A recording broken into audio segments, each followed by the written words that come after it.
Please note that this content is for adults only. Viewer discretion advised. If you haven't yet, hit the subscribe, like, and share.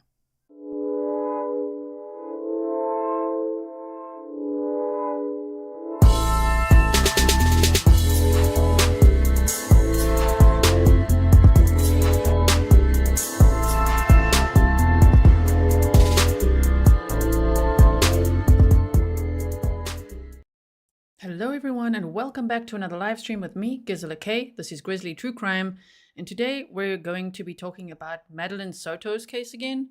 If you haven't ever heard about this case, then don't worry, you can just expand the description box. There's a write-up there for you, and you should also find the link to the playlist where all the deep dives have been happening. We've looked at documents, presentations, map time. You know, we've been listening to some of the audio interviews. I'm still waiting for a bunch of things. You know, these things trickle out sometimes. And today, we're going to be watching a police interview of Jennifer Soto on March 1st of 2024, which was a Friday. And it's on the same day that they found Maddie's body. She was 13 years old. I mean, she just had her 13th birthday party on the Sunday, February 25th.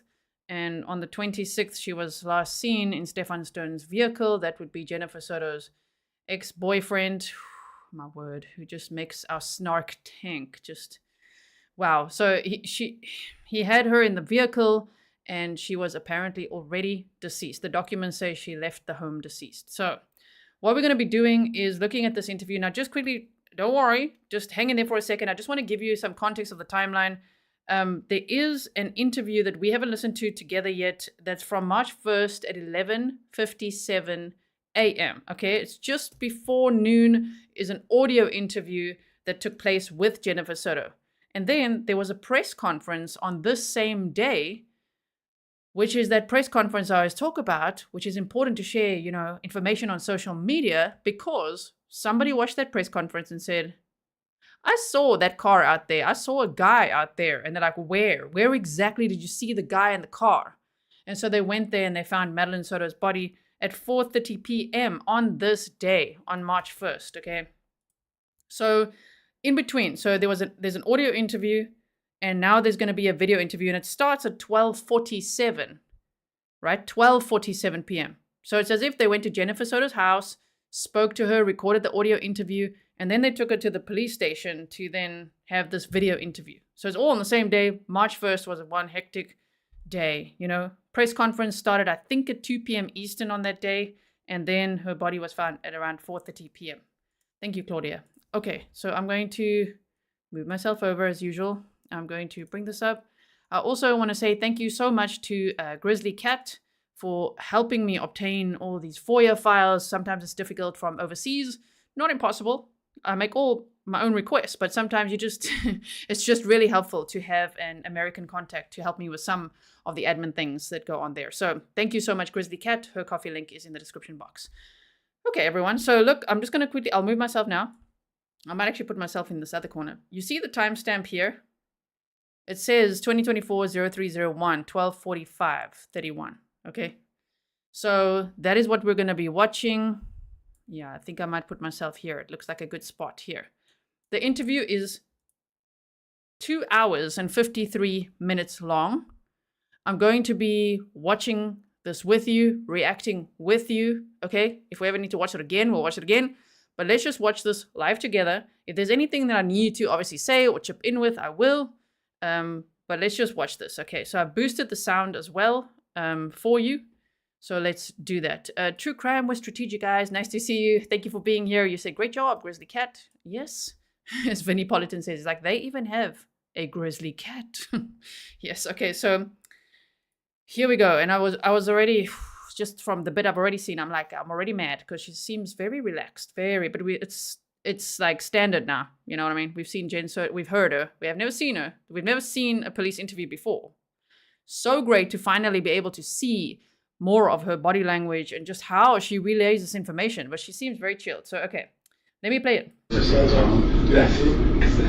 pretty dead. How are they short though?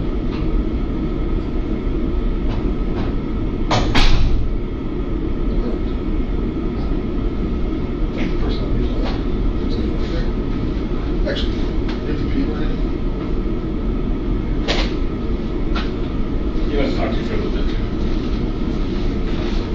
with all kinds of people stuff in here.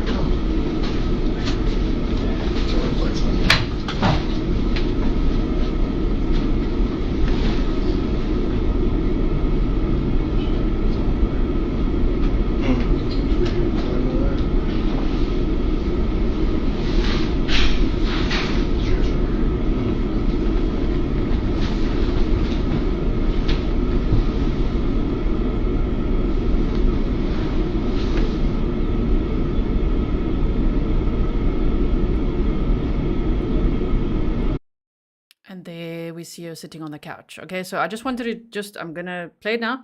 You see the banner up there? This interview is from March 1st, 2024, police interview at 12:47 p.m. As you can see from it starts at 12:47 p.m. I'll update that. Okay, and the audio interview was 11:57 a.m. The press conference was at 2 p.m. and Maddie's body was found at 4:30 p.m.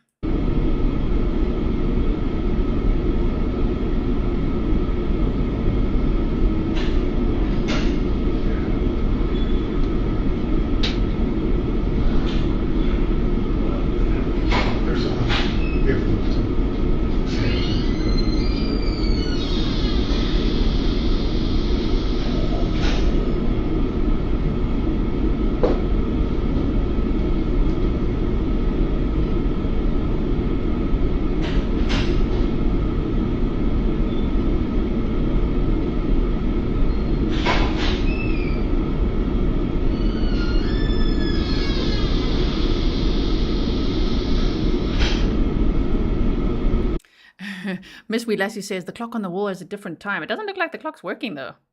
Tell me if it does, right?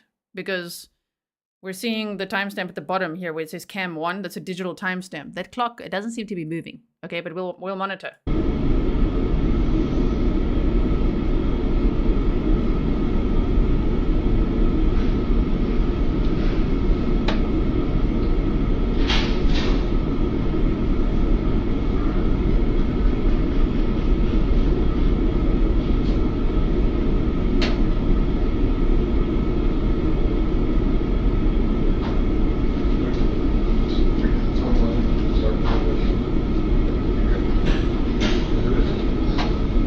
Told me you.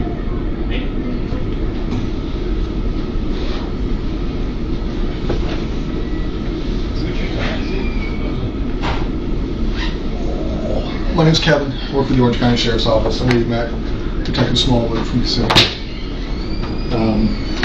The goal, obviously, Kissimmee Police Department's doing most of this investigation. We're at the Orange County Sheriff's Office. Our people, we have resources out there, obviously doing active. So it's kind of a joint effort. So Detective Smallwood's kind of, we're going to go read through the timeline of everything else. Sunday, Monday, Tuesday, Wednesday, we're going to go from there. All right. You want me to go through the whole timeline? Yeah, Is that what you we'll start with Sunday. Take me through Sunday. Okay.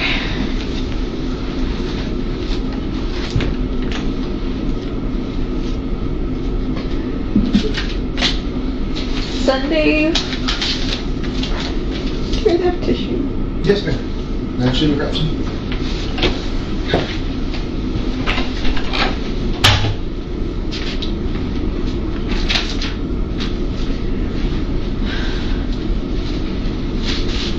So actual tissues? That'll work. I can give you this whole roll.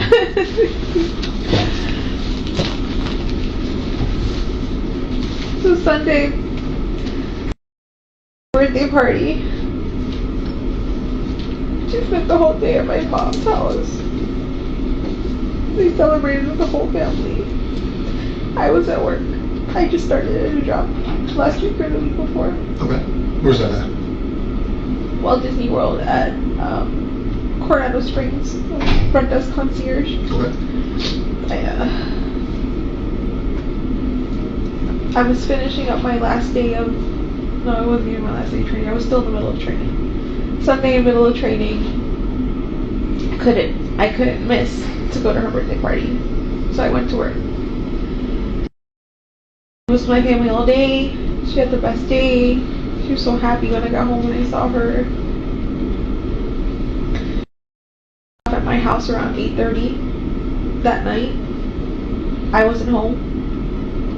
She got dropped off alone. About 10 to 15 minutes later, Stephan showed up. At your house in Kissimmee? At my house in Kissimmee, he called me. Or he texted me, I don't remember. But he let me know he was there and that she was,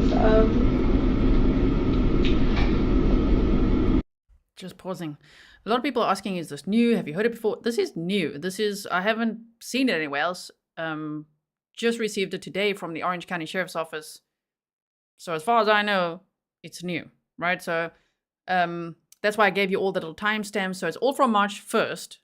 The audio interview that many of you may have heard that we haven't listened to together yet was at 11:57 a.m.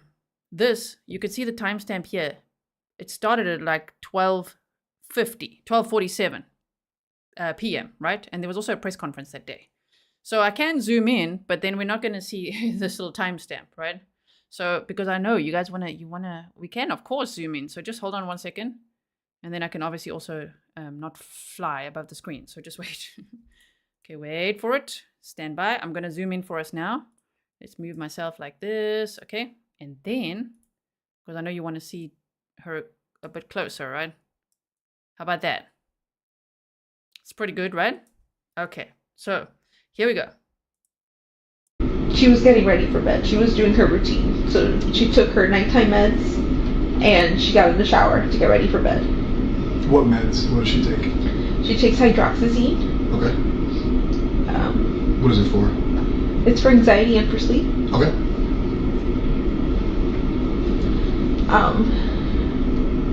Now, could she take that by herself, or would he have given that to her?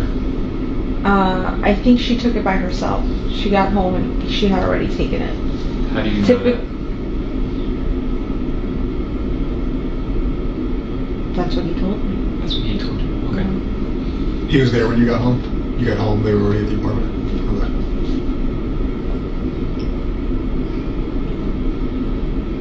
I don't like her taking her meds without somebody visually watching her, because I don't want her to accidentally grab the wrong pill. She's comfortable enough to grab the pill bottle, but I'm like, no, I need to watch you take them. Has there ever been an issue with that in the past, where she took too many or took the wrong thing? Or just like a thought in your mind? No, just a thought in my mind, just me being hypervigilant. I want to physically watch her take her meds and watch her grab two, take them. I don't ever want there to be an accident of she took too many, or she took, my biggest fear is that she would take Adderall by accident, her daytime meds. Got it.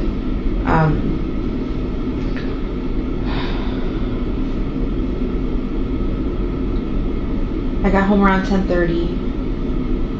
I started getting ready for bed myself. I started eating and taking my meds, because I have to take meds. When I went to take my meds, I realized, oh my god, I forgot to take my Saturday night's meds, which is why I felt so weird and so abnormal and not myself Sunday while I was at work. Everyone at work noticed I was acting different and not being myself. Like, I couldn't smile in front of the guests. I felt this wave of depression that I haven't felt in years. It was my bipolar symptoms coming up again that I've been medicating myself for all this time. I realized I forgot to take my meds, and I said, you guys, I need a good night's sleep. I need to take my meds. I sent them to sleep upstairs in the guest bedroom so that I could get a good night's sleep. Suggested that we all sleep together in the same bed together, but not the easiest person to sleep with. She rolls around, she punches, she kicks. We have a king size bed, and she typically sleeps on one side, and she'll end up on my side when we wake up. Okay. So I asked her, I'm like, no, please, I need a good night's sleep. If you guys can go upstairs and let me sleep. I had asked Stephan to take her to school in the morning.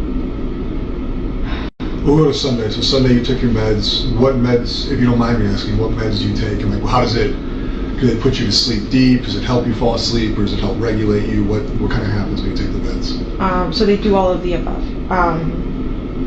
They make me sleepy. They help me stay asleep. And they help me function, so I'm stable all day. They only work well if I've got a good night's sleep and if I've eaten with them the night before when I take them, or the night I take them. The medication is called Geodon. Generic brand is called Ziprazidone.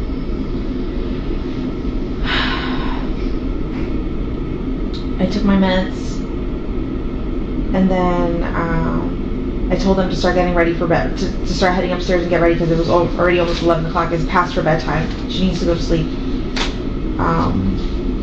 So I sent them upstairs. I think he may have come down at one point to pee before bed, and then he went back upstairs. He uses my back. Oh, she thinks he came down at some point to pee before bed, but yet in other interviews, in the audio interviews we've listened to, she said that, and in documents we read, that he came down, she thinks, in the middle of the night. Oh dear. Oh dear. There's so much I could say. I just want to watch this with you. I'm just like, I'm like in shock. We can actually see her there and just all the things she's saying. And I'm like, it's a king bed. Why can't your daughter stay in the bed there with you? Keep her safe. And she's like, I need my sleep. But her meds knock her out. My goodness. And she had 2 days off after this. I mean, get a good night's rest for 2 days off, where Maddie would have had a full week of school, right? My goodness. So, okay, for anyone asking questions about the timing of these interviews, and like April says, I'm a little behind, but has Maddie been found at this point? So I've got a banner on the top right of the screen there just to help you along, okay? So I could say this police interview, this video one, March 1st, started at 12:47 p.m. Eastern. So there we go. Okay, here, let's keep going. Restroom, because the roommates upstairs don't want to share a restroom with a male. Okay. Yeah, so they just he uses my restroom.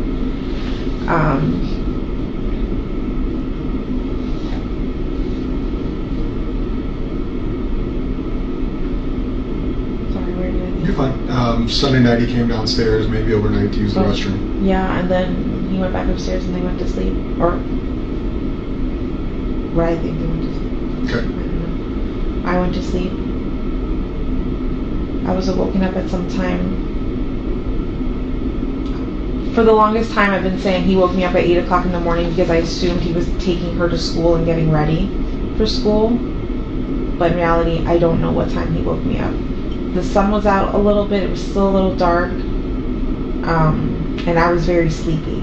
When I got up, I was kind of drunk. But he came in to walk the dog, to put the leash on the dog and walk him. Was the dog in the room with you? Yes. So did he wake you up on purpose, or was it just kind of the causation of him opening the door and you realizing somebody was there? Yeah, the causation of him putting the leash on the dog, because the way the dog reacted, he gets very nervous and will urinate. If you put the leash on him too directly, you have to like be nice and talk to him. He's a very he's a nervous dog. Yeah. So I got up to try to help him, and he said, "No, go back to sleep. I'm fine. I got this." And I said, "Are you sure?" He said, "Yeah." So I laid back. Did you see that? I said, he says, no, don't, you just go back to sleep. That's interesting, thinking of the timeline and what he was actually up to. No, you go back to sleep. And she's like, okay. Wow. Okay, so, my goodness. Here we go. Down and went to sleep. I heard noise in the kitchen, but I'm not sure who it could have been. Getting ready, but it could have been Stephan, it could have been any of my roommates.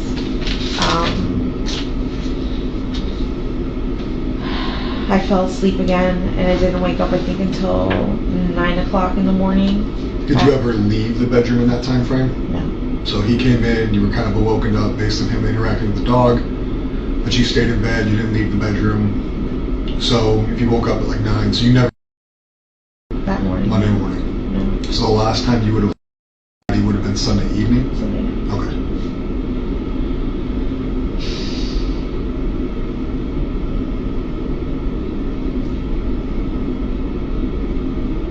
I'm sorry. You're fine. I want to see her. Yeah. Take a minute. Okay? While you take a minute, I was going to ask you earlier, has anybody reached out to you during the time that you've been investigating this to talk about Patty or anything else? Negative, positive, neutral? My best friends have all been in contact with me just to try to help me. There's like, setting up Facebook groups, flyers,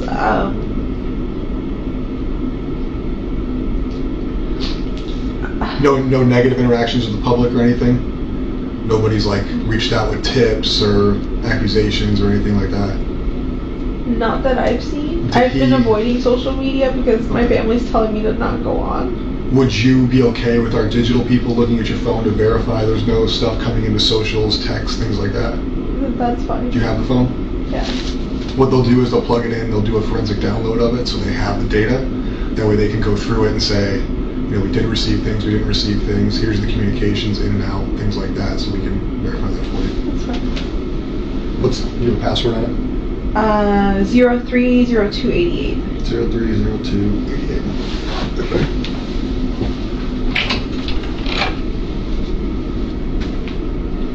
Is that a birthday? My birthday. It's your birthday? Yeah. My birthday's tomorrow. Right. Today's the 1st. I didn't even know.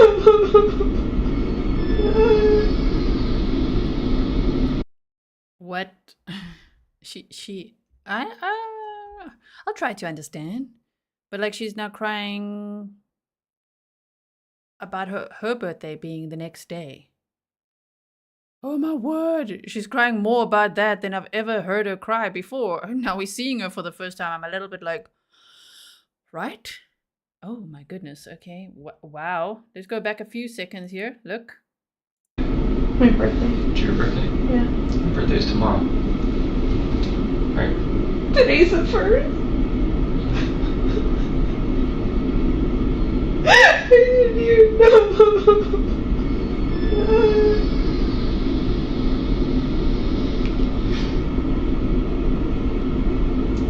This is like the first. This is the worst birthday ever.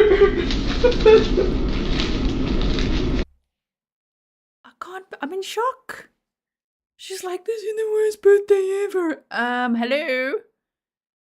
I think your daughter had the worst birthday ever. She lost her life? I mean, okay, I'm just gonna read your comments to see what you guys got. I'm just like, what? Have you ever heard her cry this much in your life? In all the things we've heard, have you ever heard her cry this much? She's like, it's my birthday tomorrow? Worst birthday ever. Wow. My goodness. Damn. If I could say a phrase to Jen, it's like, read the room.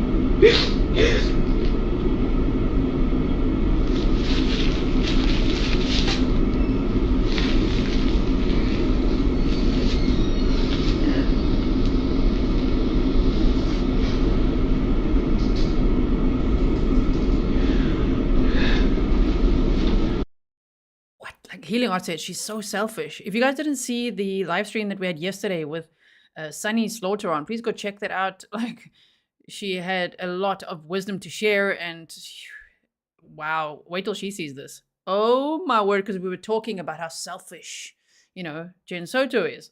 It was always clear as day, but it's much more clear now. She's having a meltdown over her birthday. My birthday's tomorrow. Oh my goodness. Like, I can't even. Thank you all for being here, by the way. Please like and share so others can also find this information.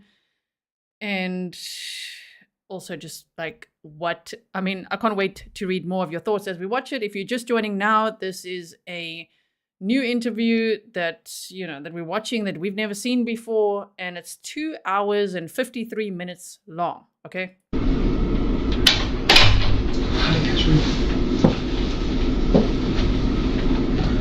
That way they can get that going so we can get it back to you before we're out here. We don't keep it from you.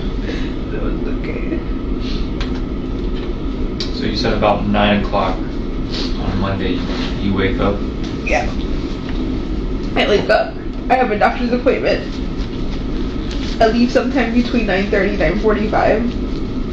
And I head over there. It's blood work appointment. The appointment's for 10:15, but they take a while to see me. Where was your appointment at? LabCorp. And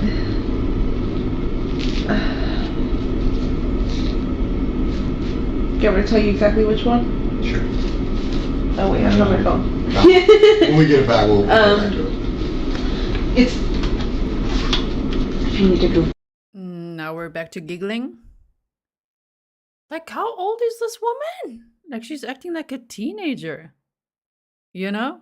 Oh my god. Pinche Becky Zero Esquivan says, gee, but it's her birthday. It's the worst birthday ever. Oh, I can't possibly explain just how inappropriate that is.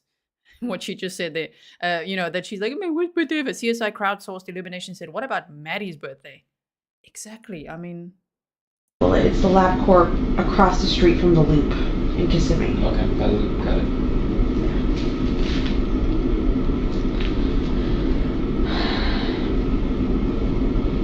Had my appointment.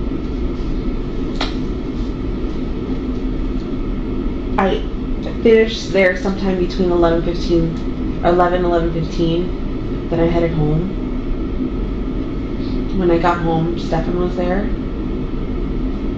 I had talked to him a little bit earlier while I was waiting for my blood work appointment, and he let me know, oh, I'm so sorry, I left my phone at home by accident. School, everything went great. She got up super early, got up really quick. She slept most of the way in the car. I asked her multiple times if she wanted McDonald's, but she said no. Because that was the plan, was that they were going to stop at McDonald's that morning and go get breakfast. Okay. He said that he had gone to the vape shop and they were closed and they didn't open. So he waited there for a while and left, and then said he was going to go back later.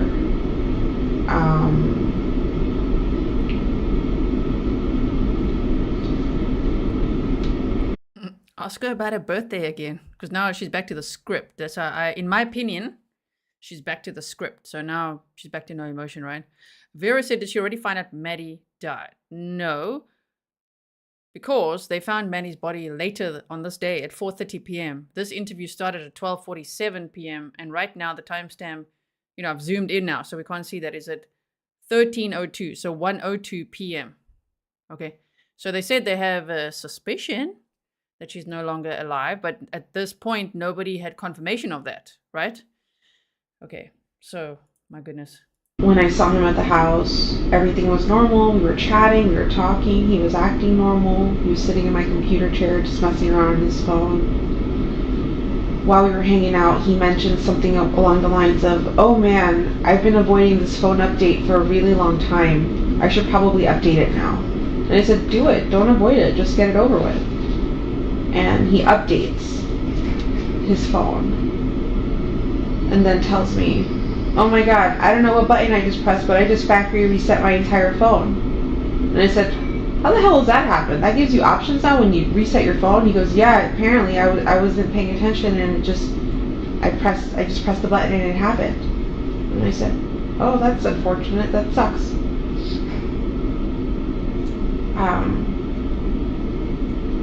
Later on, he tells me he's going to go back out, and I think this is around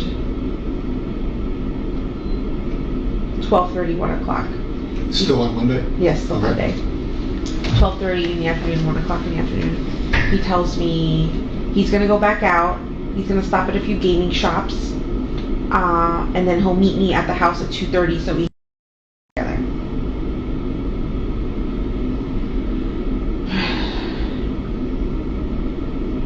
He left. I hung out in the house for a while. Was waiting for 2:30 to roll around. 2:30 rolls around, and I'm already calling Stephan, and he's not picking up his phone. 2:30 comes, I leave. About 10 minutes later, I get a phone call from him going, I just got back home. I left my phone home again. I'm so sorry. How long ago did you leave? And I said, about 10 minutes ago. He goes, I'm so sorry, I missed it. I really wanted to go with you. And I'm just like, it's fine.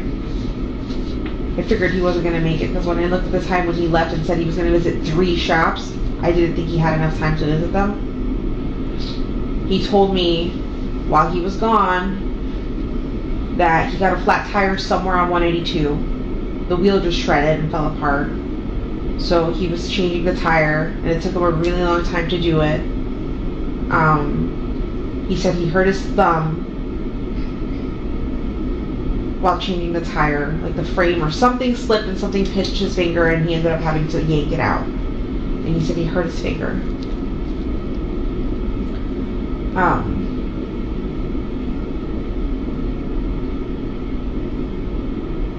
want to touch on something real quick. When you were calling him, he eventually tells you that he left his phone there. Did you hear the phone at the house? No. If it was anywhere, it would have been upstairs and I wouldn't have heard it. It would have been in the guest Do bedroom. you typically go upstairs? Who, me? Yes. Only if I'm doing laundry. That was all. I was just curious if you had heard the phone when you were trying to call him that day. I didn't.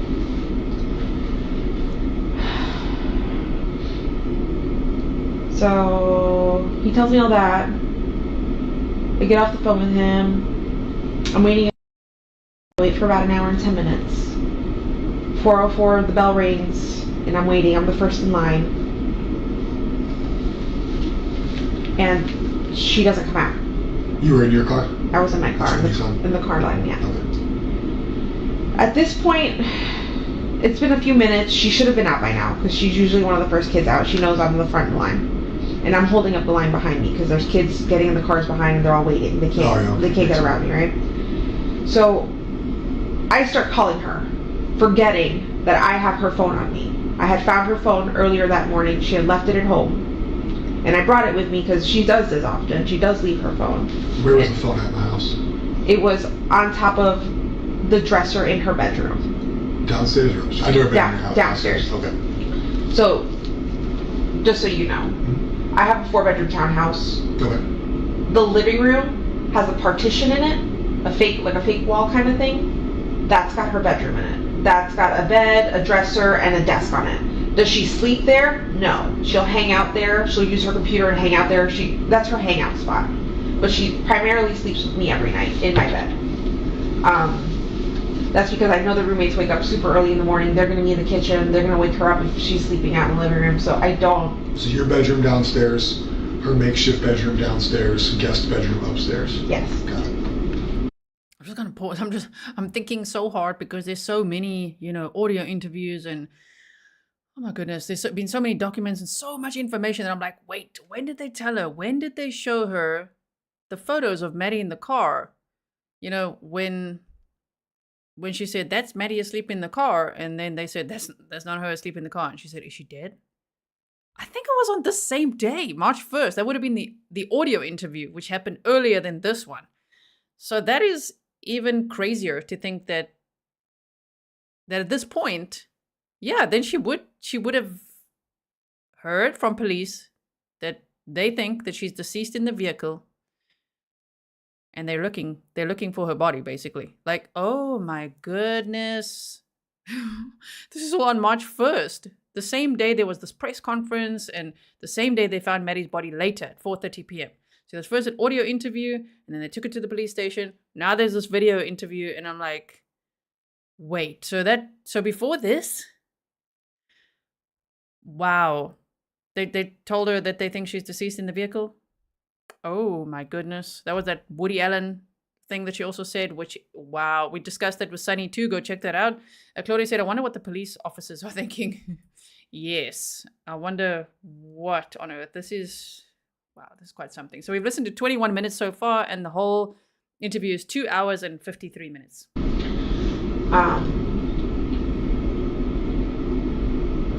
Her phone was on her dresser. When I found it, I was like, oh my god, she's got her phone again. That's great. I brought it with me to the school because I was just going to yell at her and then just hand it to her so she could have something to do on our way home. 4:10 rolls around and she's still not out, or 4:09. And then at this point, I'm feeling the pressure from the cars behind me. I'm like, okay, they're all full. They're all waiting for me to leave and she's not here yet. So I take off. And I'm thinking, maybe I missed her. Maybe I forgot to tell her I was picking her up from school today, because I don't know if she knew that I wasn't working. I don't know if she knew if I was off. So I asked, I don't know if I told her that I was going to get her. So I left thinking maybe she walked, that's pretty close to school. If I can't pick her up at school, that's where I tell her to be. I drove the path she would have walked. I didn't see her. I got to the office. She goes, no, it's a little too early. And I said, okay, let me go drive back down and wait along the path she would walk and just wait. And I parked and I waited.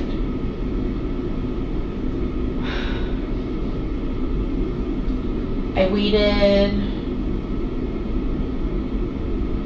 I'm not sure how long I waited. Maybe somewhere between 5 to 10 minutes. She still wasn't there, and I looked at the time and I'm like, okay, she should be back at my mom's office by now. Maybe she took a different path and I didn't see. So I went, no, she's still not here. And I'm like, that's really strange. So I call, I don't know if I text her, I call. I think I text her. And I asked, hey, or I called her. I asked,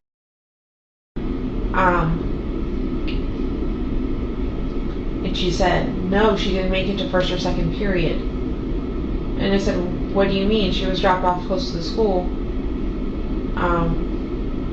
She should have been in school. She goes, no, she didn't make it to first, second period. I said, please check with the rest of your friends, see if she made it to any of her other periods.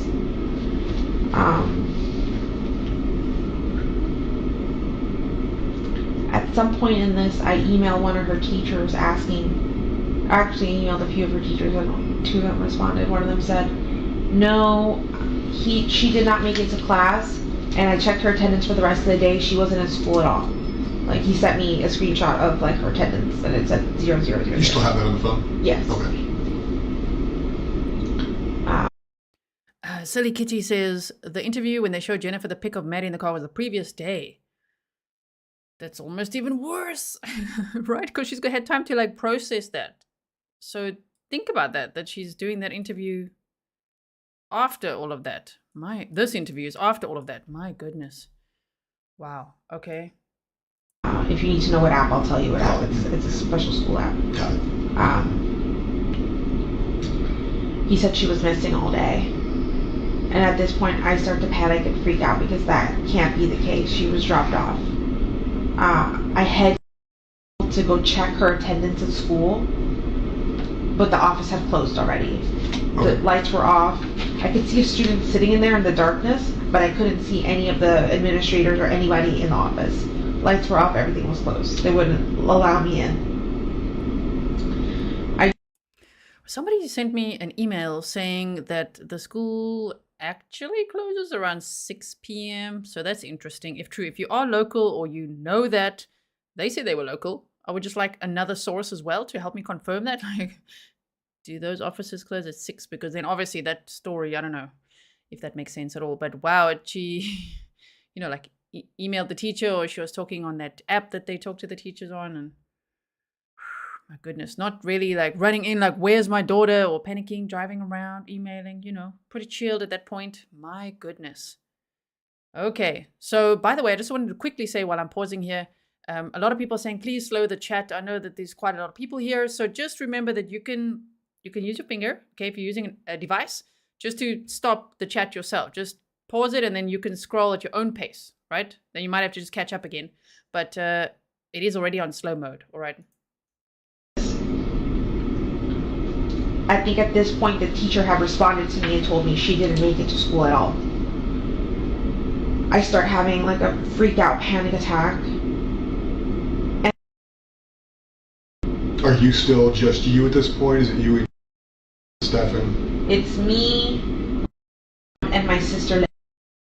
And I want to say one of them is Catherine. I start panicking, and I think at this point I call Stephan and I tell him, hey, because she didn't make it. She's absent today. There's no attendance of her at all today. I'm like, right now. said, okay, I'll be there. And he came to the office. And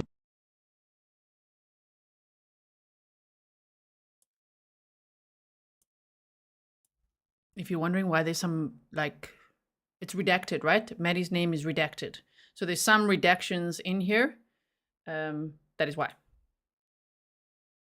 there for like 3 hours, I think. Eventually I contact one of my friends whose husband works, or ex-husband works for OCP, or for you guys. Orange County Sheriff's Office? Yeah. Okay. And I messaged him and I talked to him and I asked him what I should be doing because you guys aren't responding quick enough. Would you know his name? Where he works? Yes. Nick Mann. Okay. Or Mahon. Not Do you sure. know what he does here? I think he works for SWAT. Okay. Sure. Figure it out. Yeah.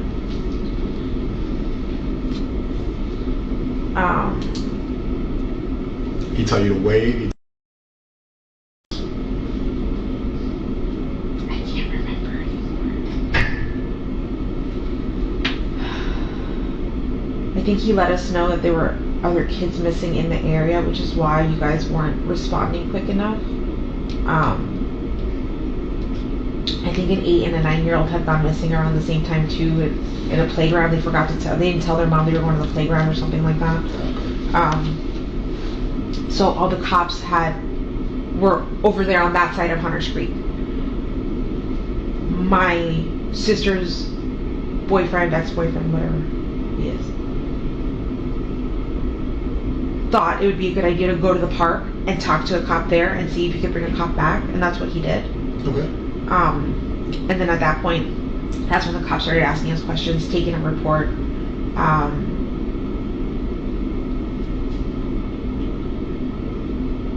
Interviewing me. They interviewed Stephan. They asked Stephan to take them back to the location where he dropped them off, and he showed them wherever he dropped her off. They were looking for cameras along the path, and I don't think they found any cameras along the way to see if there was any video recordings. I think. Did Stephan go with them in their patrol cars, or did he drive himself and they followed? How did that work? I think he went with them in the patrol car. Okay.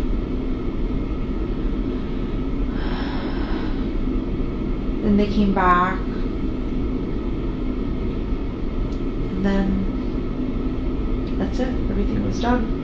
The cops were done. We were done. What time? You remember what time that was on Monday? It was after dark. It was say 8 o'clock. What did you guys go do after that? We were in separate cars, me and Stephan. Okay.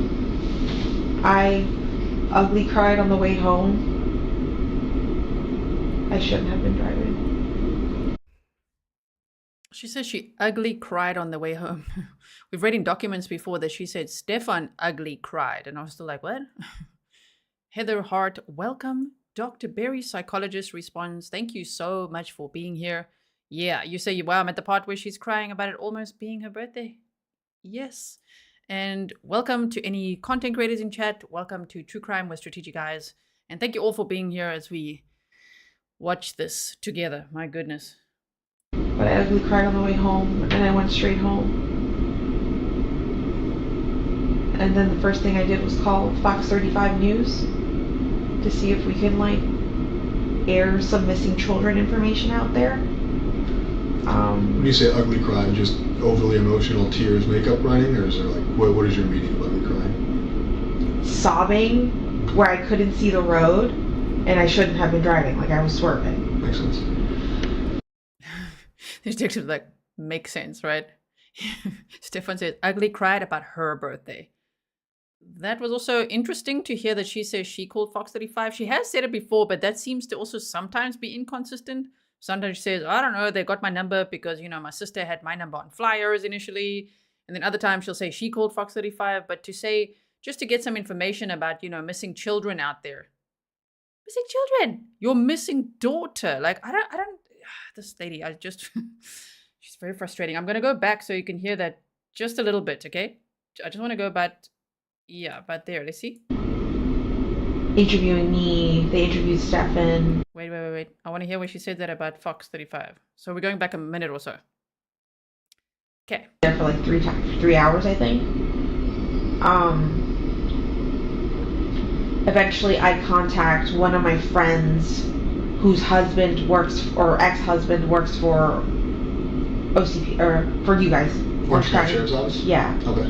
And I messaged him and I talked to him and I asked him what I should be doing because you guys aren't responding quick enough. Would you know his name? Where he works? Yes. Nick Mann. Okay. Or Mahon. I'm not Do you sure. know what he does here? I think he works for SWAT. Okay. Sure. Figure it out. Yeah.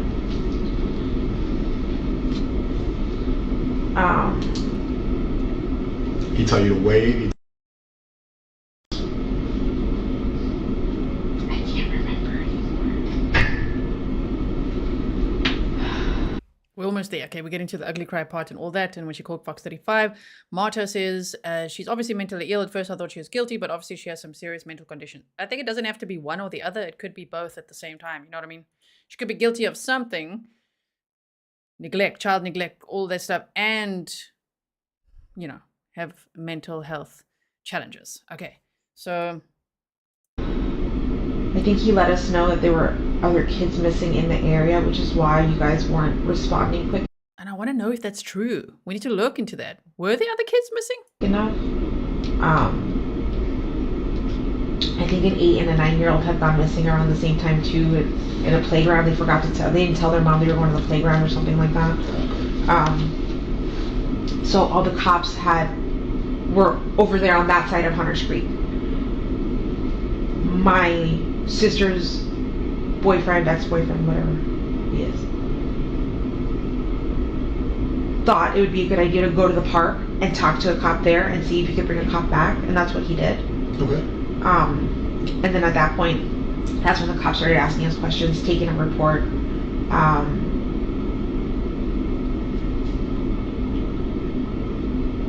Interviewing me. They interviewed Stephan. They asked Stephan to take them back to the location where he dropped them off, and he showed them wherever he dropped her off. We saw that body cam together. Do you remember? They were looking for cameras along the path, and I don't think they found any cameras along the way to see if there was any video recordings. I think. Did Stephan go with them in their patrol cars, or did he drive himself and they followed? How did that work? I think he went with them in the patrol car. Okay.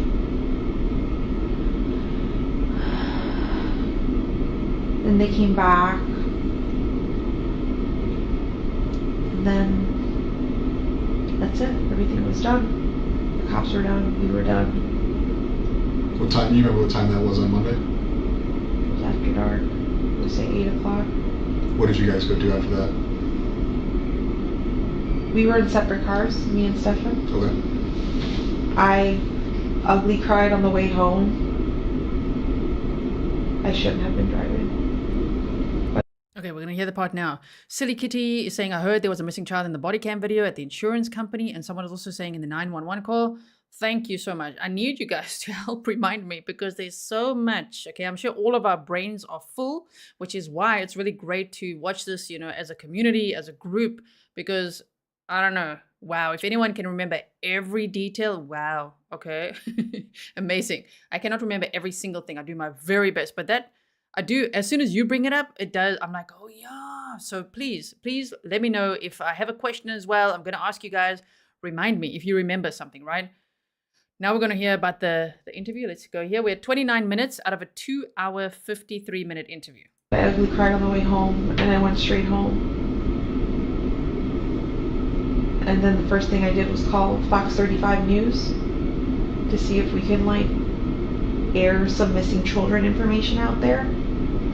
When you say ugly crying, just overly emotional tears, makeup running, or is there like, what is your meaning of ugly crying? Sobbing where I couldn't see the road, and I shouldn't have been driving, like I was swerving. Makes sense. Did Fox 35 come out to your house, or what was their response? They responded the following day. I think we did a Zoom video. interview. Did Stephan follow you home? I don't know if he followed me, but he drove home, yeah. I mean, was it within a reasonable time when you got there? Like, Yes. okay. Yes. Drove home. We waited there. We didn't know what to do.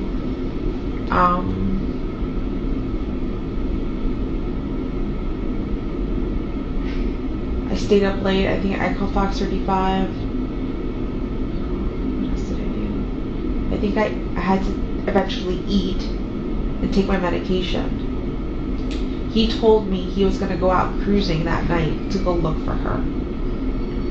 And I said, I even questioned that. I asked him, are you sure it's a good idea? You should probably sit tight. Let's just wait to see if she comes home. And he said he was going to take a drive out. I had completely forgotten about him wanting to take the drive, or that he actually did it. And it wasn't confirmed to me until the following day, where agents came to the house and we sat in the car for a good amount of time, and I noticed the chair was adjusted. And I said, did you drive my car? And he said, yeah, remember I said I was going out last night to... That's right, you did say that. Did he tell you where he looked? I think he said up and down 192, and I said, why there? And he's like, I don't know, I'm just looking. I was just trying to look anywhere. And I'm just like, okay. Did he say if he found anything or talked to anybody, or just roamed? Yeah, roamed.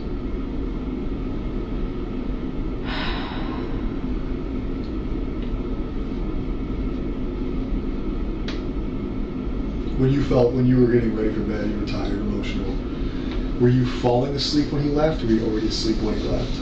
I was already asleep when he left. Okay. Did you sleep downstairs? Yeah. In your bedroom? When you woke up, was he already awake, or was he still sleeping? He was asleep in his bedroom upstairs. The guest bedroom? Yeah. Okay. Did you take your medication that night? I did. What did you guys do Tuesday? Or just you? You guys, if you're not together, you're not together. What's the timeline on Tuesday? Tuesday, he slept. I woke up early and started making phone calls to like the National Hotline for Missing and Exploited Children.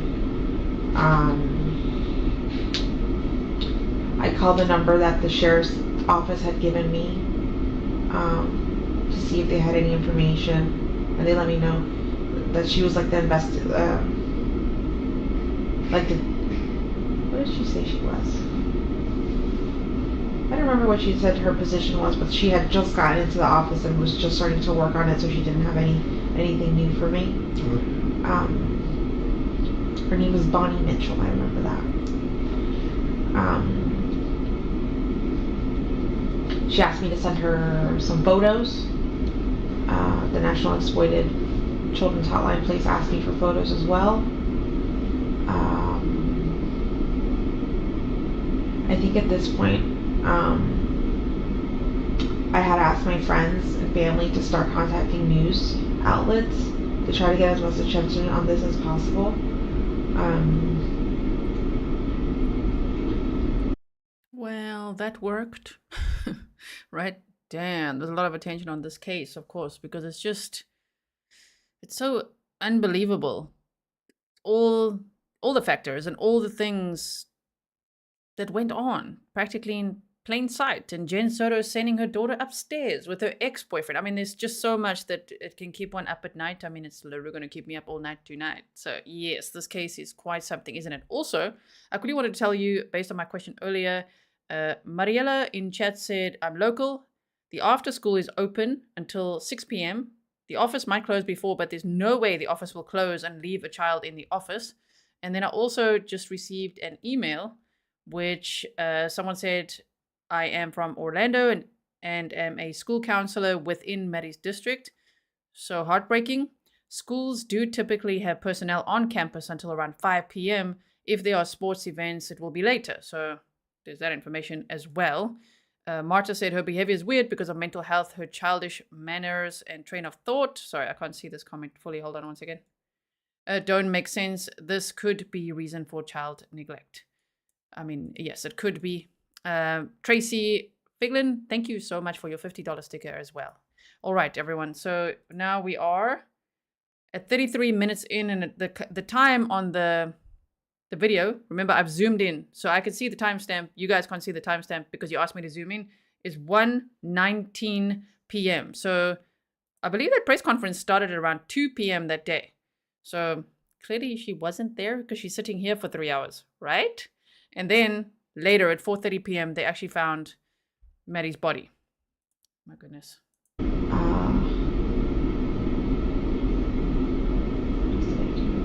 I had a lot of phone calls coming in, and I was picking all of them up, hoping that any of them could help me.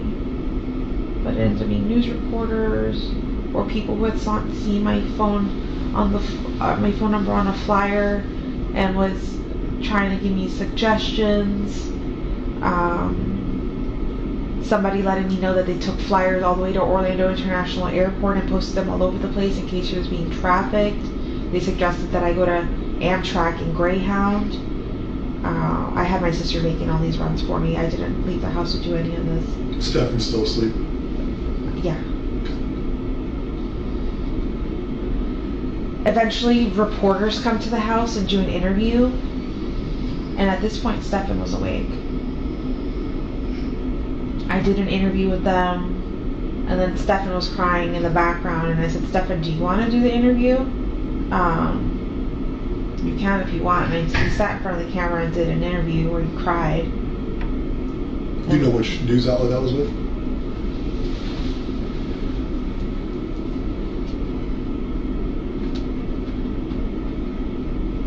I know there's a video on Fox 35 where with him sitting to be on like a webcam. Yeah, that was Zoom. He was sitting in the background for me. Okay.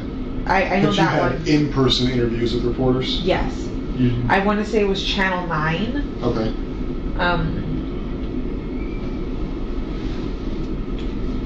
Yeah, Channel 9. And he spoke to them? Yes. Okay. And he ugly cried in front of the camera too, so he was fucking fake sob crying.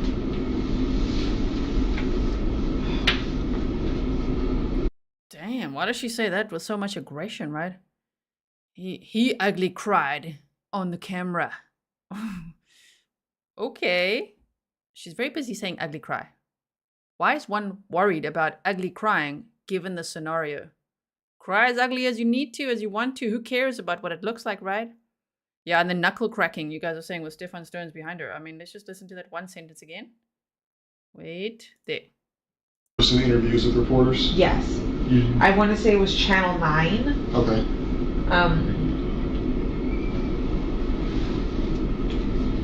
Yeah, Channel 9. And he spoke to them? Yes. Okay. And he ugly cried in front of the camera too, so he was fucking fake sob crying.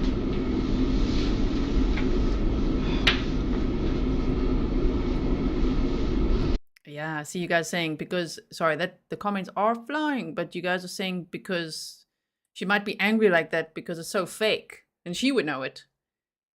Oh my goodness. But that was, yeah, Adrian99 says such an odd reaction. That was quite something, like very angry, like, oh, he was effing, you know, sobbing, ugly crying. Okay. Are you saying that now, or do you... I'm saying that now. I didn't think that at the time. At the time, I thought he was truly heartbroken and... Not that he had done all this shit to her. Like, I look back at shit now, I'm just like, he was fucking lying. He was fucking faking. What else has he been lying to me about? I know he's like a master liar and manipulator because he's done it to his parents, and he's told me and shown me the lies he's done to his parents. But I don't know why I never thought, not me. The lies are about money, they're about where he's at, what he's doing, what's he... Yeah, all that. To his parents? He's stolen money from his parents. They used to have a few $1,000s hidden in like a closet for emergency fund kind of thing. And during COVID, he stole, like, he wanted RC cars. See, if he wants something, he's gonna get it. No matter what. So he wanted RC vehicles, the remote control cars, fancy ones. They were a few $100s, and I'm poor. I know I can't afford it, and he's showing up at home with these things. And I asked him, where are you getting the money from? Because we don't have this money. He goes, oh, my dad. And I said, your dad gave you money? He goes, no, I took some from his closet. And I was like they have an emergency stash? And he's like, yeah. And I'm like, he's gonna notice money's missing. And he's like, no, he won't. It's so much money in there, he won't notice at all. I've confirmed with Chris later on that he did notice money, but he never asked his son.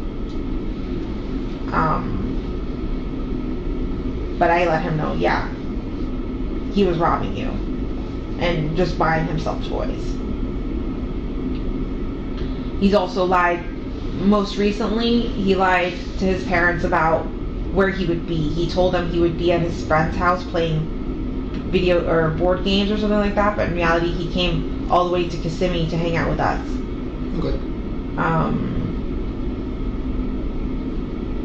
But you guys were together Wednesday? After all the interviews, did you stay Wednesday? Would you? I know yes. We had some detectives go meet you guys Wednesday, I believe it was. Yeah. Were you guys in the house together until detectives came? Yes. What kind of happened after detectives came?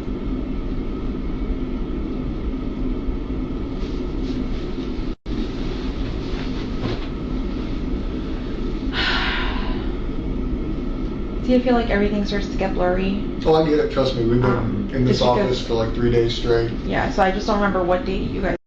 He's like, oh, don't worry, we're gonna get it. Everything's quite blurry. Don't worry, we got it. Oh my goodness. So let me quickly show you something because people are asking about this clock here. Wait. There. See, the clock is still how it was when the interview started. So yes, the clock stopped. And just for anyone joining now, let me quickly take myself off the screen. Hold on one second. There's the timestamp at the bottom here.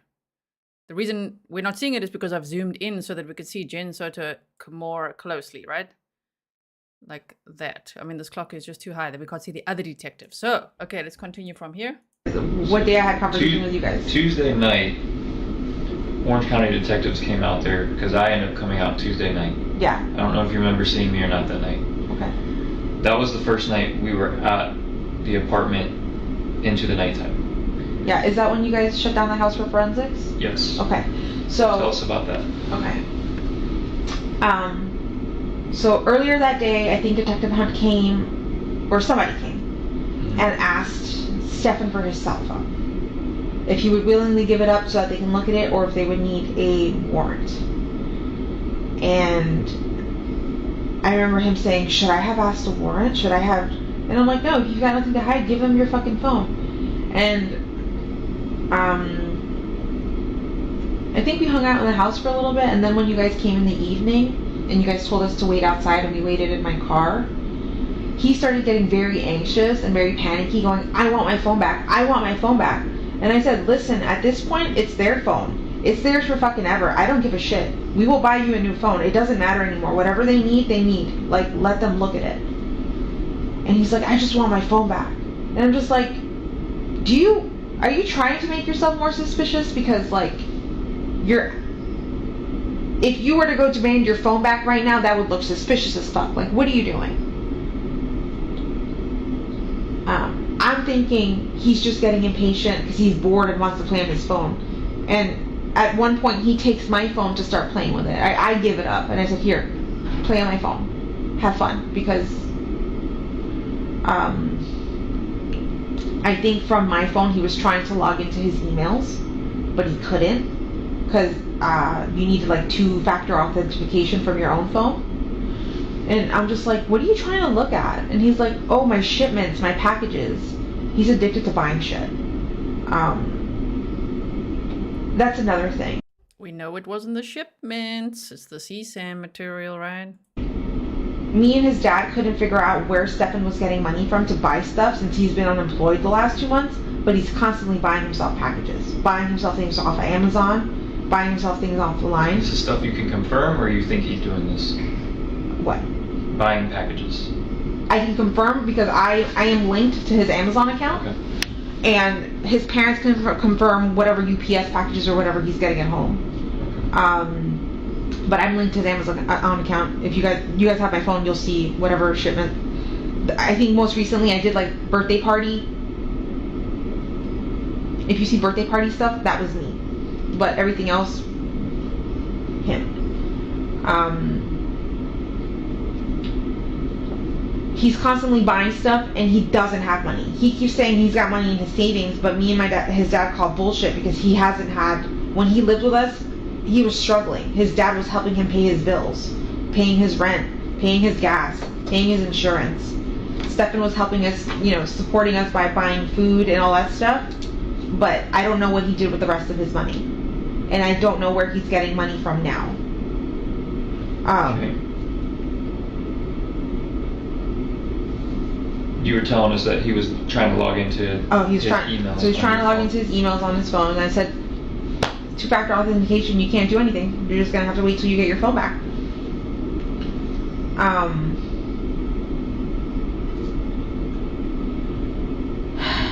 What else? We waited in the car. I think at this point when I noticed that forensics was locking down the house and you guys said we couldn't come back, I told him to call his dad. Because I had a feeling y'all knew something and it was going to come down on him. And I'm just like, they're focusing on the wrong person. They have the wrong person. In my head I'm convinced you guys are that you had the wrong person. I wanted to think that he was good.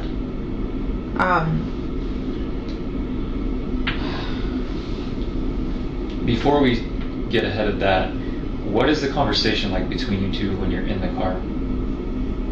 Because y'all were in there for a good while we were trying to figure things out at your apartment complex or your condo. What's the conversation like inside that car? I'm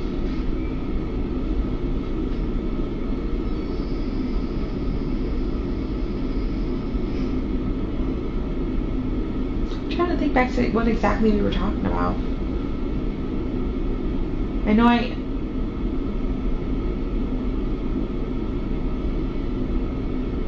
remember late in the evening, like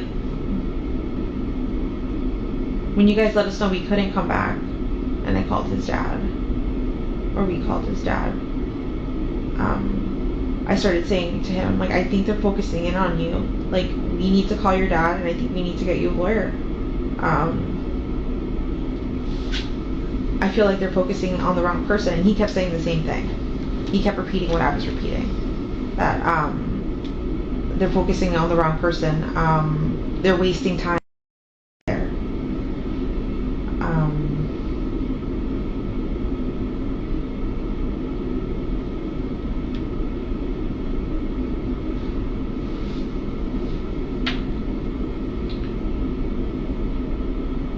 How did he feel when you said he needs a lawyer? He didn't believe me. Like, when I told him, like, don't you see forensics is closing down the house? They fucking know something, or there's something, like, they... I'm gonna go back a few seconds so we hear that whole thing in context, but what? She's like, they effing know something. Look how they're closing down the house. The forensics are there. Ooh. It really sounds quite hectic. The one thing I can get on board, the only thing I found that I'm like, oh, okay, I can get on board with that is when she's snarking at Stephan Stones. Okay, I can get on board with that. But like, what is she? Then the next minute, of course, she's like, oh, you need to get a lawyer. You need to get one. My goodness. Marta says, thank you. Who's your girl? She not well. Minority here. What? Who's your girl? In Switzerland, are you sure? Thank you so much for your sticker. Now let's go back a few seconds there. Okay, wait, 44:24. Let's just take it back to there. Okay, here we go. They're wasting time there.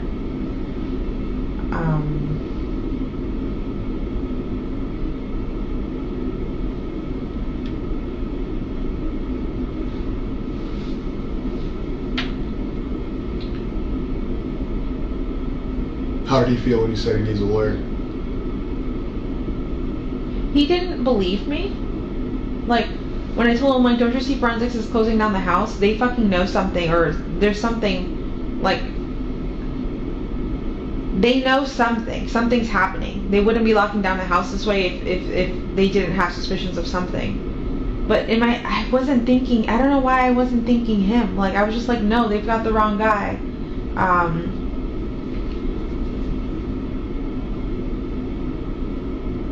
He just kept saying that they have the wrong guy, that they're focusing on the wrong person, and that we're wasting time, and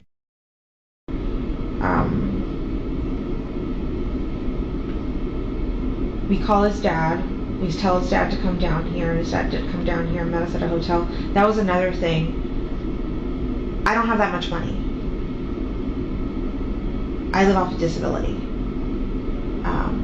I couldn't afford to put us up on a hotel. Like, when you guys said that we couldn't return, I was like, I didn't know where to go.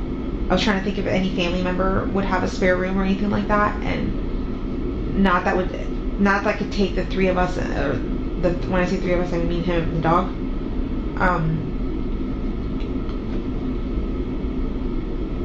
And I know at my mom's house we wouldn't have been welcome. My mom does not like Stephan. She's never liked Stephan.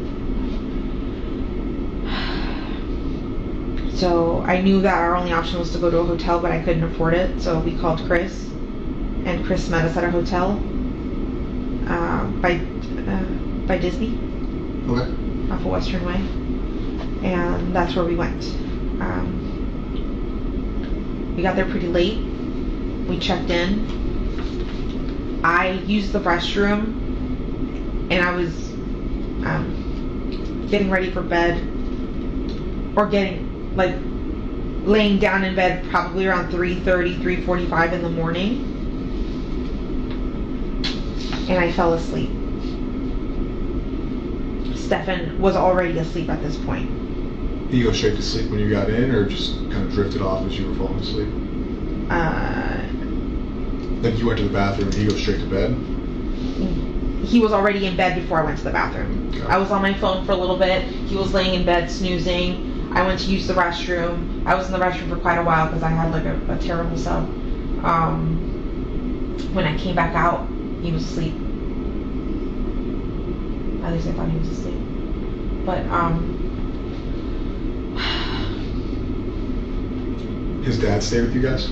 not in the hotel room. He stayed in a different room on the same floor. Okay. The following morning, I wake up, I think around 9 o'clock in the morning, and Stephan's not there. And I remember thinking, he left again without his phone and didn't tell anyone where he was going. That's suspicious as fuck again. Why is he trying to... Well, we took his phone, so he got a new phone? He didn't get the new phone until later that day, where his dad woke up, came to our hotel room, and then handed him a phone. Okay. And said, here, have this phone in the meantime until you get your old phone back. Oh, so you're just saying he's out and about with no phone? Yeah, he's out and about with no phone, so there's no way for us to contact him. There's no way for us to... I didn't know if he even knew how to get back to the hotel. Because I drove that night. He's a little oblivious to when it comes to directions. So I'm just like, is he gonna even figure out how to get here? But he rolled in around 11:15, rolled in with a cup of Wawa, and said, oh, I'm so sorry, I was just driving around. I grabbed some Wawa on 182 and got lost. I didn't know how to get back to the hotel, but I'm here now. And I'm just like, detectives are about to show up. What the fuck would have happened if they showed up and you weren't here? Like, you would have been a fugitive. Like, what are you doing? And he was just apologetic about not telling anyone where he went. But you know, I mean, Even then, you would have been a fugitive, but at that point, would he have been? She says very interesting things. Rolfie and Harley says, shame, shame, shame. Yeah, shame, shame, shame. Saying it the South African way. Shame, shame, shame. This is quite hectic. But she gets very angry when she talks about Stephan, right? Okay. he had a Wawa cup and he said he was up at 192. Yeah, but in reality, I know that he truly took my car in the middle of the night to Northport, Florida, and I was down there for an hour and came back. I didn't suspect that at all. Okay. I literally thought, I'm like, oh, this man, we were right next to like a Publix, a Target. So I'm thinking, oh, he's probably like stress shopping, just looking at stuff. He likes to browse. I was like, maybe he's in there somewhere. But I didn't have a car. I couldn't go out looking, right? and also detectives were coming, so I didn't want to leave. Detectives eventually show up.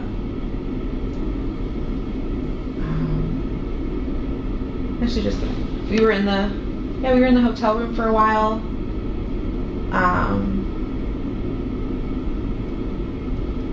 He went back to sleep and slept. I took a little snooze for a little bit that morning, and then I got up, and then I went downstairs to the lobby, and I saw Chris. And Chris asked if I wanted some lunch, so we went to the hotel bar and ate some lunch. We brought up some lunch back for Stephan. Told him to eat a little bit. When he woke up, he took like 2 bites.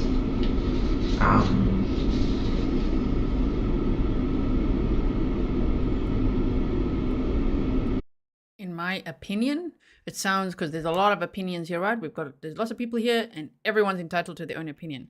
The way that she's like, he took 2 bites is like so much empathy for him. Again, we've seen that time and time again, right? That she, like, he was her priority, right? And above Maddie. And that is what makes people generally so angry and just like, yeah, we brought him food, and then like he had 2 bites. Oh my goodness.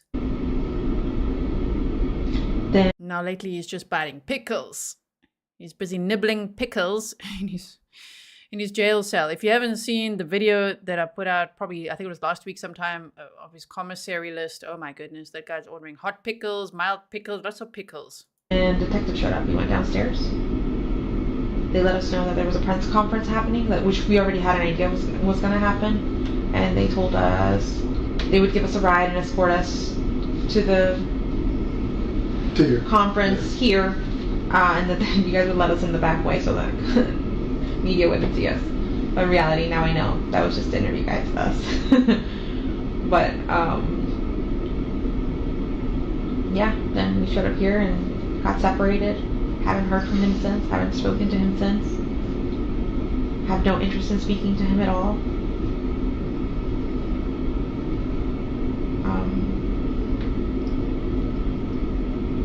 Yeah, that was it. Then we got interviewed. What have you done since? Like, where did you go back to the hotel? Did you stay somewhere else? No. So after the interview and all that stuff, Chris took me to my sister's house. I've been at my sister's house ever since. Cool.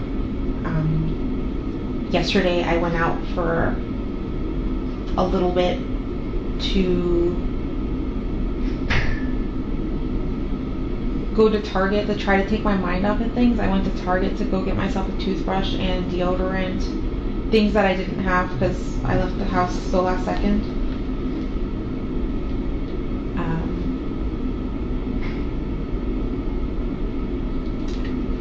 I also went to my ex-husband's wife's mom's house. What? Ex-husband Steve Young's wife's mom's house. Okay, interesting. Let me quickly read some comments I missed. Book Mama said, if meds were causing lack of emotion, she wouldn't have ugly cried over her birthday. Janet said, hi everyone, this video is 1 hour after the audio when he told her that she wasn't alive. 1 hour after she's talk about everything that she's already said, what we've heard. It does sound repetitive. Yeah, some things do sound repetitive. I had to triple check, is this the same as we heard in the audio? Because like the script remains very similar, across the board with Jenn Soto. She definitely, that's why it feels like very scripted, because a lot of the things sound the same. You're like, have I heard this before? But this is new, what we're watching here now. So my goodness. So she said she was at her sister's house ever since on this day, March 1st. I wonder if she's still there. I don't know. And remember that Stephan Stearns was arrested on February 28th. So if you think about that and what he was charged with, initially it was sexual battery, and then it was all the CSAM charges, right? But if you just think of that, she would have known the charges. So her anger at like, you're going to look effing suspicious. The anger is again a little misplaced, because she should be super angry about what he got arrested for. So to still be able to say, but then he had like 2 bites to eat. Yeah, we were telling him he must eat something. Ooh, that's like actually kind of creepy if you think about it. If you think about that, he's actually already sitting in jail And she's sitting here on March 1st, and she already has seen the photos of Maddie deceased in the vehicle. Wow. Just think of that whole context. But we're all friends. So, Yeah. And they consoled me. They just kept me company. They made lunch. Then I went back to my sister's house, and I've just been pretty much there ever since now. When I went to Target, I decided, like, oh shit, I shouldn't be out in public. People could recognize me. It could either be good or bad what people could tell me. I've already had people recognize me in my community, and dealing with people's heavy emotions and them coming to me and crying and telling me they're so sorry and how they feel is so heavy, because like I just have to kind of stand there and take their emotions, and like, I don't know, it's so heavy. When I realized that these were the interactions I was having in public, I'm like, I need to stay at home, because I just can't carry anyone else's emotions right now. I have my own to deal with, like my own. I don't want my own mental health suffering right now, or for me to spiral and end up back being hospitalized. So when did you meet Stephen or Stephan? I met Stephan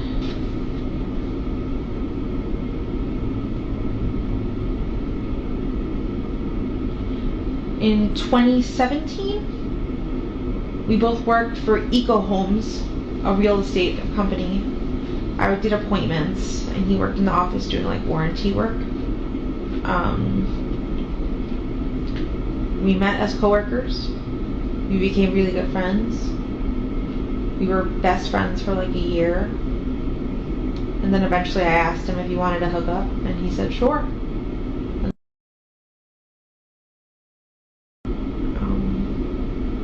And yeah. You said 17, 18. Did you live in 3, 2, 1, relax. Is like, girl, what? Right? Orlando, Kissimmee? Where were you guys living then? Kissimmee. And did you guys live together in 17? He technically lived at his parents' house, but he was staying at my house all the time. Okay. Same house you're in now, or a different house? Wait, I take it back. In 2017, he wasn't staying over my house. It started in 2018 when we started hooking up, and he started sleeping over my house. Okay. And what was your next question? Was that in the current Yes. house you live in now? Yes. Okay. How long have you lived in that house?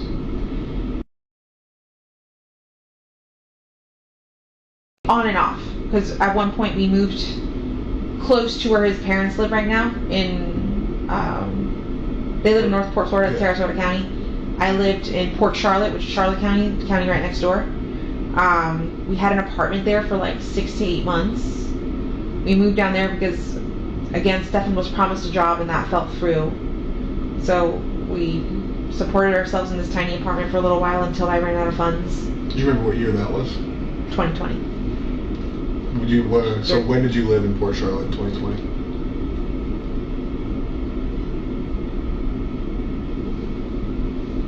I don't remember what month I moved in, but I remember moving out in November. Oh, 2020. Yeah. Okay. So it was some.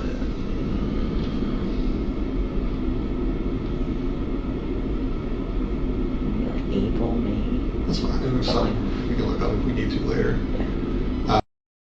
17. In 2017. So 2018. 6. Her body.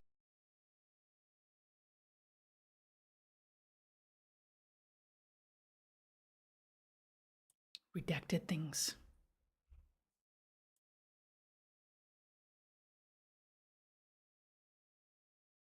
And then. No, we want to hear all that. What is she saying?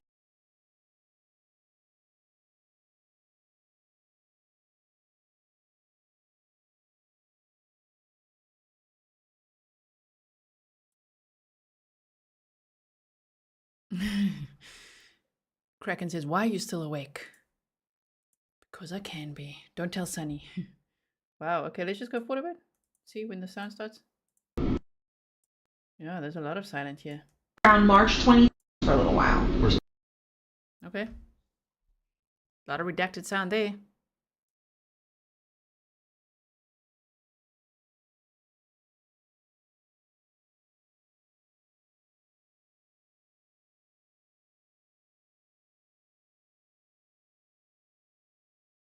You moved to Port Charlotte sometime in 2020 for a few months. Yeah. And then you came back to the same house. After Port Charlotte, I went back to my mom's house for a little while. Where's that at? In Hunters Creek, Florida. Got it. Even before Port Charlotte, actually, the few months before I was in Port Charlotte, I was living at my mom's house. With Stephan. Around March 20, decided he wanted to renovate the house and possibly sell it, so he told us to get out. So March 2020, so around COVID time, like 2 weeks after COVID was announced, I moved in with my mom. Okay. And I lived with her for a little bit, and then the Port Charlotte apartment happened. We moved to Port Charlotte, were there for a few months, came back to live with my mom, was there for a few months, and then I decided to move back. That he was moving out and like getting an RV and like living the RV life. Yeah. So he needed somebody to take care of the house for him. So I said, yeah, I would do it, of course. So I moved in. I moved into his bedroom, downstairs, the master bedroom.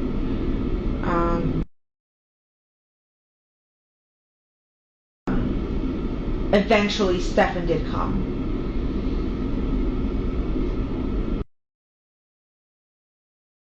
For a few years. It wasn't until like June of last year that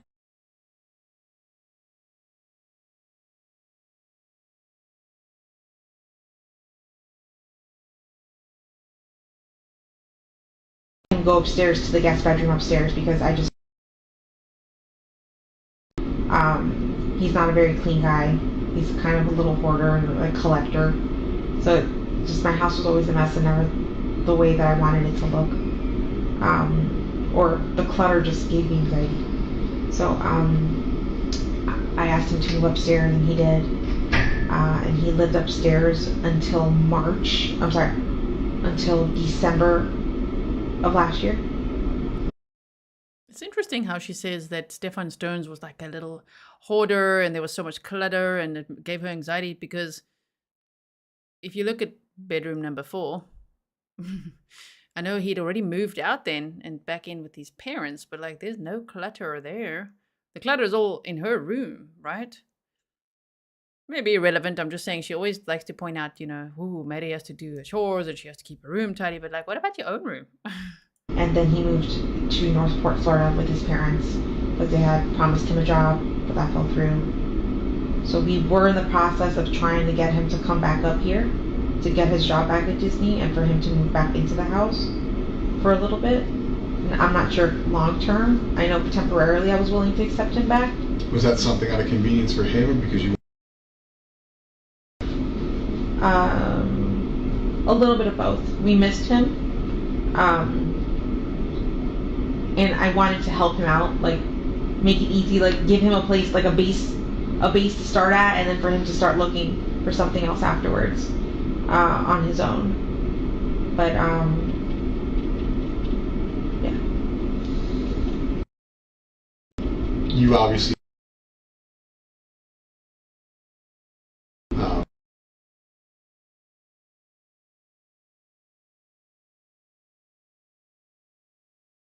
relationship. Talk a lot? Is she a secretive teenager? What is like your kind of day to day with her?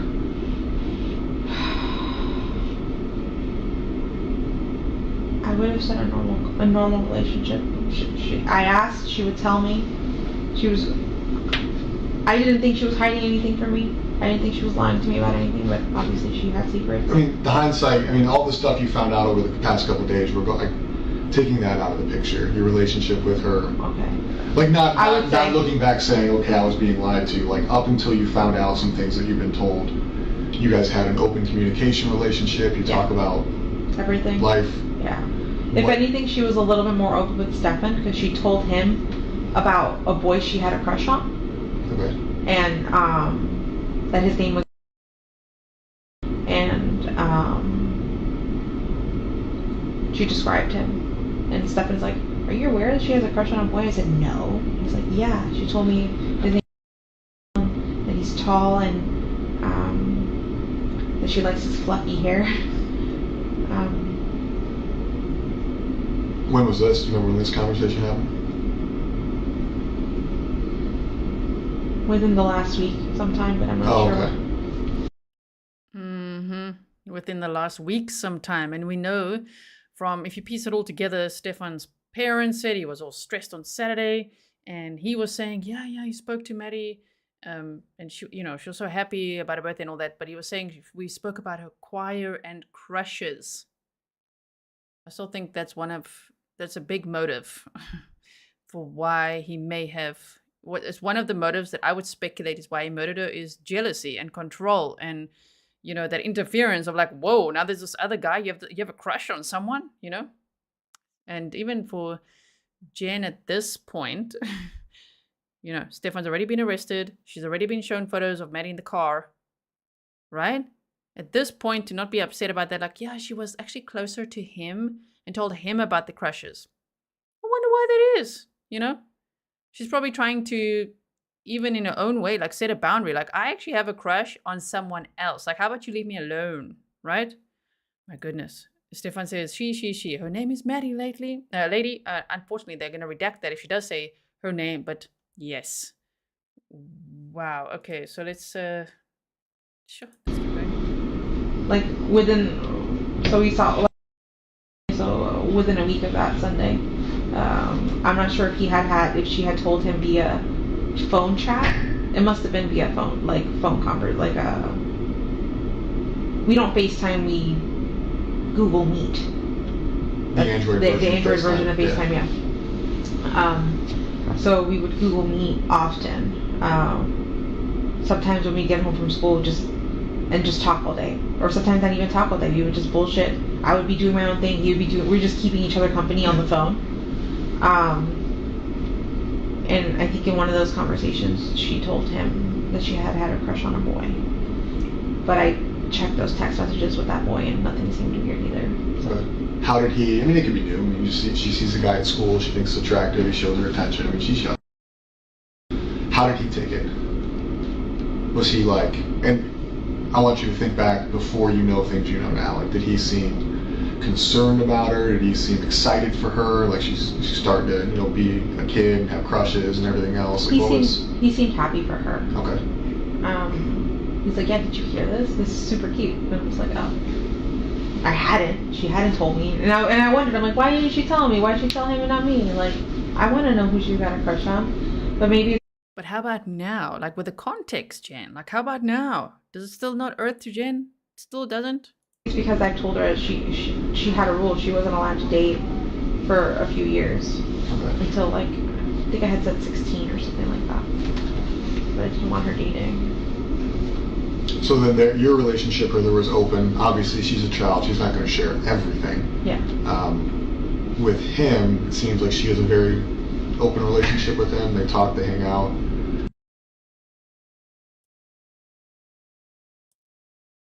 Oh, these redacted parts. Deception, detective, welcome. You said just tuning in. Now we have her lying in 4K. Mind if I use this for analysis? Of course, you can use it. Looking forward to hear your analysis as well on this. I mean, I'm not saying much because at this point I'm just taking it all in. I'm like, what on earth? Ali B from Tennessee, thank you so much. Really appreciate that. Okay, let's keep going here. Still redacted, that part. So it'd be okay with you if they went out and did things together outside, if you were at work or something?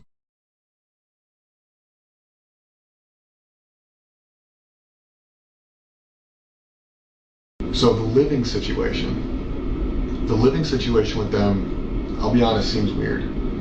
It's weird to me. She's got a bedroom downstairs. What's kind of the mindset or the thought process, the communication you've had with Stephan about, she's not going to sleep in her bed, but you guys are going to go sleep in the guest bedroom? So, originally, the plan was that all three of us were gonna sleep in my bed together.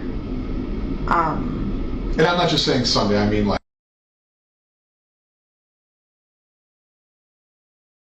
Oh, okay. Like in the past, too. So I had a rule. She wasn't allowed to sleep in his bedroom at all. Like, no sleepovers, no nothing. For a very long time. For years.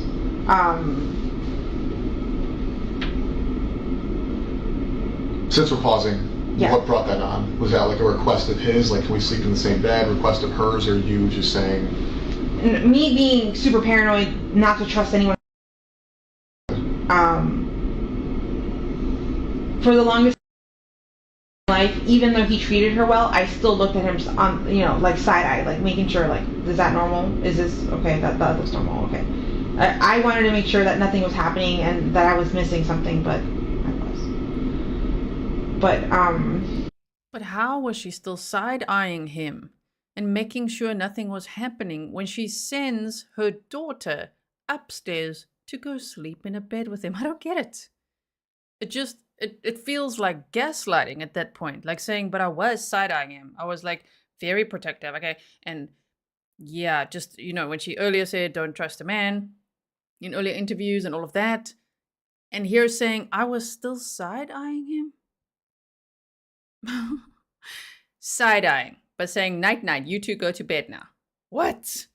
MCM says, your channel is on fire. Thank you so much for the awesome content. Thank you so much for being here.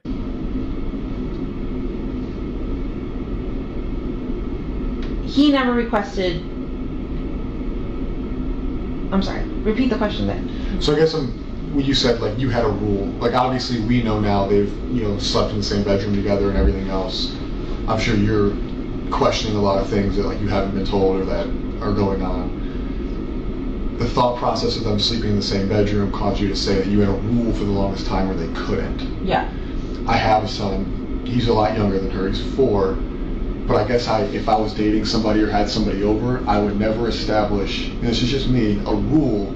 He can't sleep in the bed with her, or she's not going to be. It wouldn't even be a thought process for me. So that's why I asked, because I wouldn't think of it even as an option. Yeah. So when you say you had a rule, I guess I'm asking what prompted the rule. Sleepovers before. Yeah.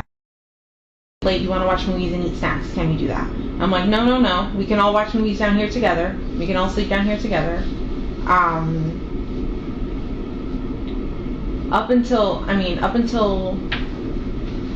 June, together all the time. So we were always.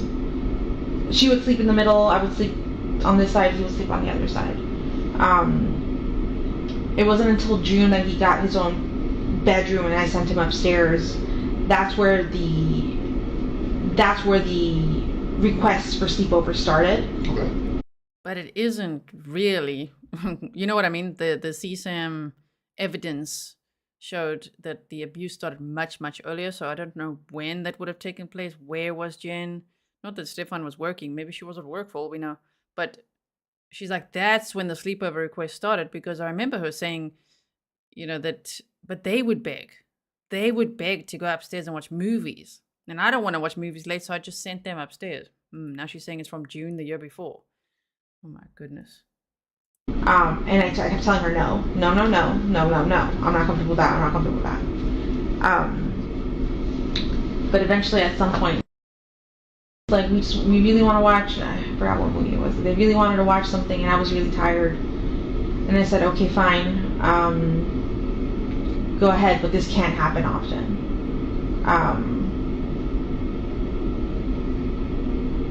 And yeah, I allowed her to go upstairs and sleep with him. But honestly, I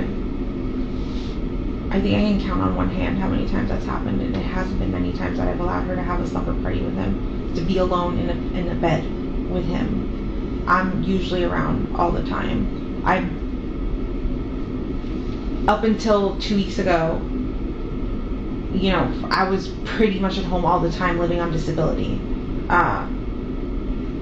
If I wasn't at home, just, you know, I was substitute teaching, but I was substitute teaching primarily at her school, or at the school close by, but I make sure I get out around the same time, and I get out in time to pick her up and take her. So she was with me pretty much all the time if she wasn't at school.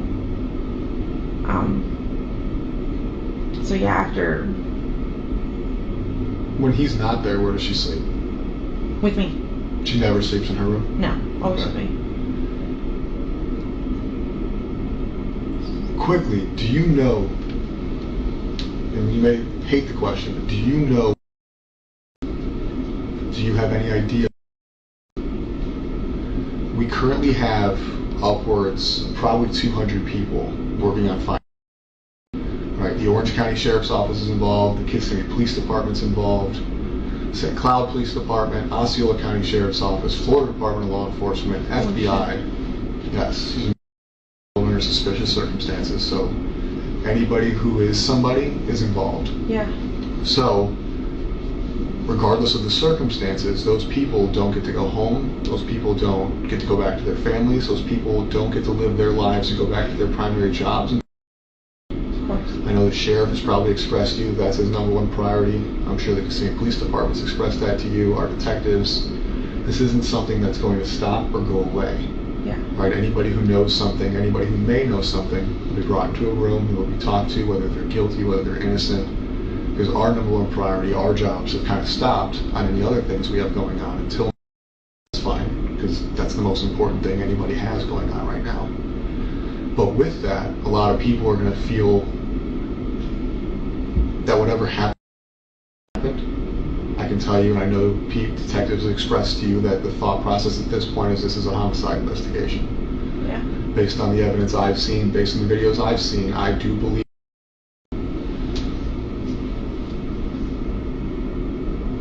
With that being said, and the reason I tell you that, not to be an asshole, is because the thought process with us leads it in a different investigation, a different way. Meaning, whatever has already happened, right? We cannot change what happened most likely on Monday. We cannot change the fact that I believe Stephan killed her, right? All we can do now is find her as quickly as possible. On the 2% chance we're wrong and that she is alive, that's phenomenal, right? That's the best thing that could happen. On the chance that we are 100% correct and she has passed away, finding her now versus later will bring closure to your family, will bring closer to everybody, regardless of how it happened or why it happened. Meaning, if you have an inclination, if you know where she's at, if his father knows, that doesn't mean those people get held accountable for what he did. It doesn't mean those people get held accountable for knowing what he did. It means we close out the investigation.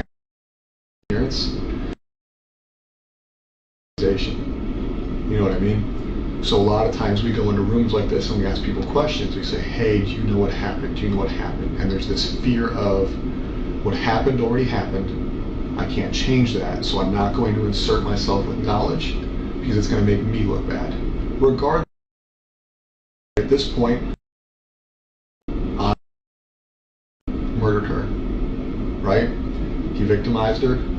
He ruined her entire life from childhood until now. I think that there's probably some sense of guilt. And my fear is that sense of guilt is causing you to not want to assist in the location of her, not because you're a bad person, but because there's that sense of guilt that what was happening under your roof, and now, by her being found, brings that all to your plate, and it doesn't. Oh no. If I knew anything, I would so tell you. I want to even if she's dead, because you guys tell me your suspicions, but I'm not going to believe it until I have her body. So there are things, and the reason I say these things, and again, I'm not trying to be an asshole, but the reason I say these things is there's been a lot of things you've said, and a lot of things I've kind of researched between the Fox 35 story, between your initial statement to the police. A lot of things have changed. The initial statement to the police was you watched her get dressed, you watched her leave, you knew exactly what she was wearing. Can I tell you Absolutely. my thought process on that, or where I came from with that? I was handed this form, and I'm like, where do I start? What do I write? And somebody said, tell them what you saw. And And so I started with I saw. They just again told her the most horrifying information. Maybe it's a coping strategy. I don't know what to say at this point. Maybe this is how she copes. She's like, oh, okay, let's push that away and just talk about a form. But it's really shocking, right? Maybe her brain can't process all of that right now. Okay, look at me giving her the benefit of the doubt there. I try every day. I will always say it. I try every single day to give Jenn Soto the benefit of the doubt. But it just, some things that she does and says is just unthinkable, especially when you remember that this is about Maddie. What about Maddie? You know? She was not protected. And Jenn was very selfish. And that is devastating. This is so devastating, right? Tracy's like, what? Oh my goodness. Okay. So we still have, just so that you know, we at 1 hour and 13 minutes. And I do have another police interview of none other than Stephan Stearns that we could watch after this. Okay? So, because I'm busy covering a trial. So I might as well just do that. And then we can watch the trial again later. And we continue as per normal, right? But that's going to be quite a few hours. So I hope you guys are ready to be with me for a long time. Okay? We're basically flying like I used to when I was a pilot from Johannesburg to Hong Kong. We're doing a long haul flight today. Kathleen said she's paddling hard underwater to save her butt. Right? I just can't believe everything they just told her. I mean, I'm like, oh my goodness, I'm just feeling devastated, you know, all over again and looking at this. And she's like, okay, then they were telling me to like fill in a form. Just tell me what I saw. What? Oh my goodness. Okay. And then I wrote out what I wrote out. But it wasn't until later I was like, wait, I didn't see her. I assumed that I saw her. I assumed that I heard her. But I didn't. In reality, I didn't see her. I only saw him. And I heard something in the kitchen, but I don't know who that was. Which we've talked about today. But I guess there's other concerns.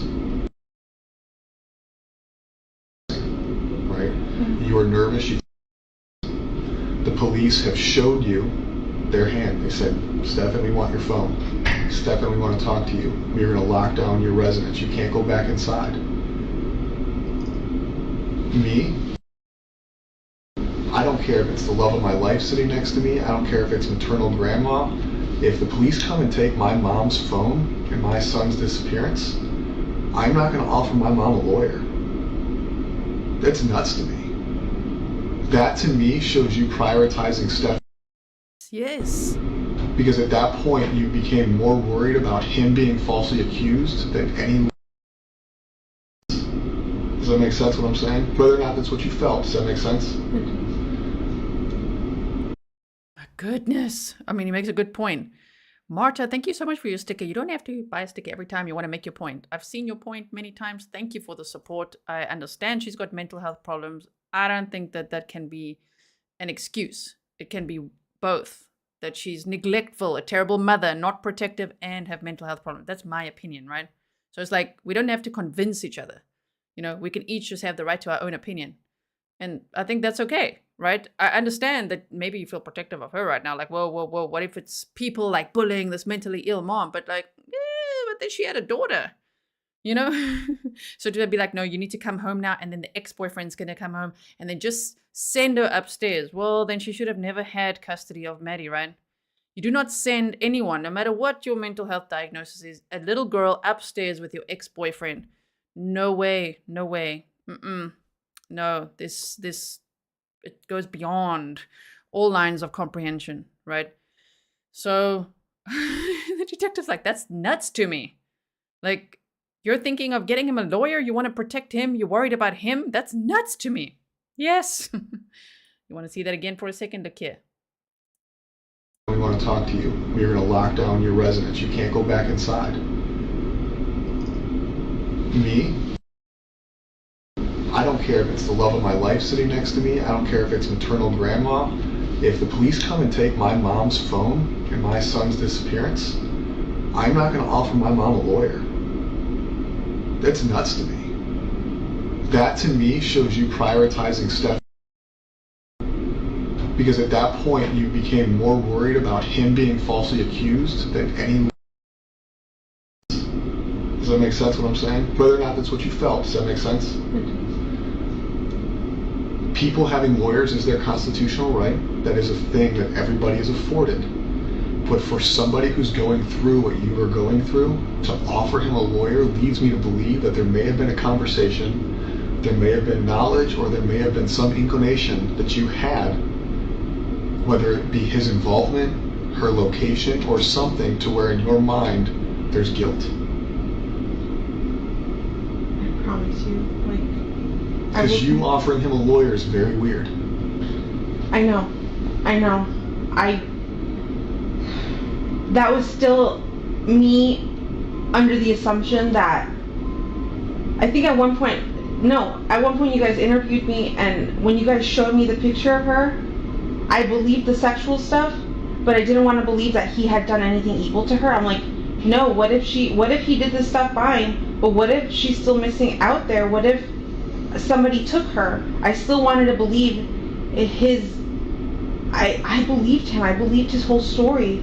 So I was just like, I kept repeating that part. I'm just like, what if she did get dropped off? What if she got abducted? What if she's missing?